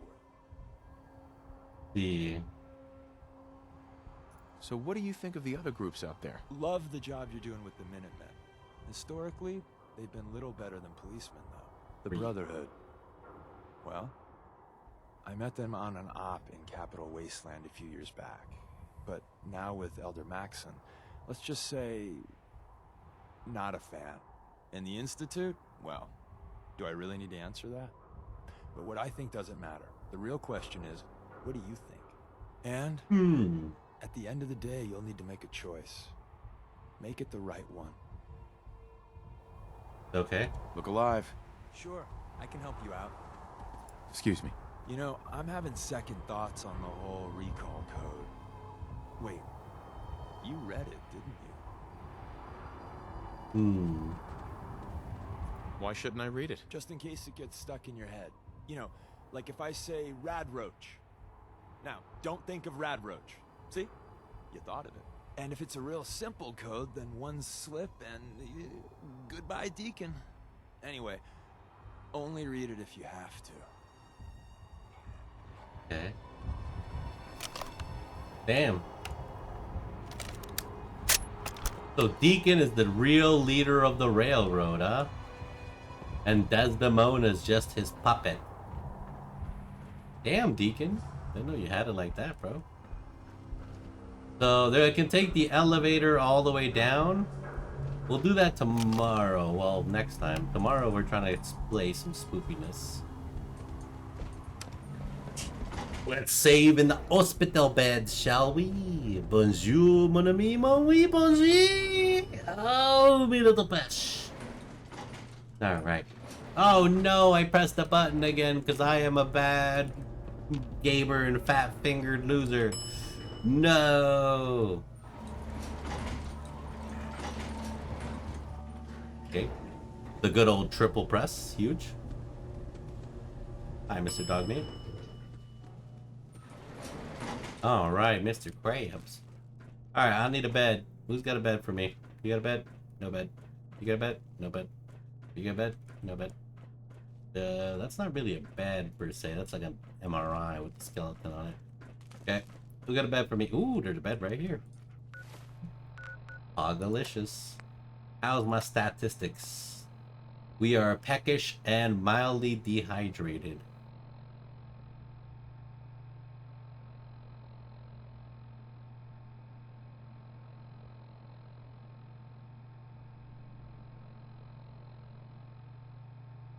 Speed demon. Okay, so how do I water? We need, well, can I drink a Nuka-Cola? You feel the caffeine in your veins. You feel better but still thirsty. Now I feel like I'm all good. Still parched. Okay. And then we're gonna just sleep for 8 hours.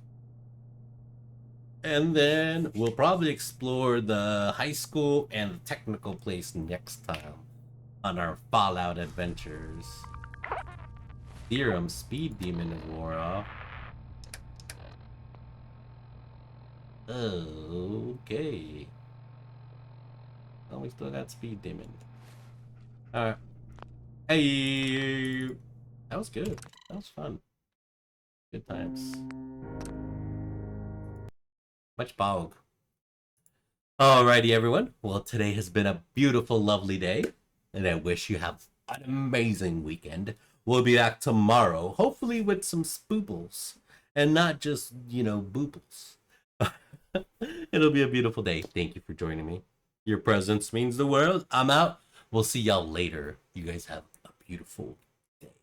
Peace to the loo. Goodbye. Loo. I started my weekend great coming here. All right. Take care, brother. Thank you for stopping by, though, brother. We'll see ya later. Peace. Enjoy Europe. Enjoy Belgium. Bye.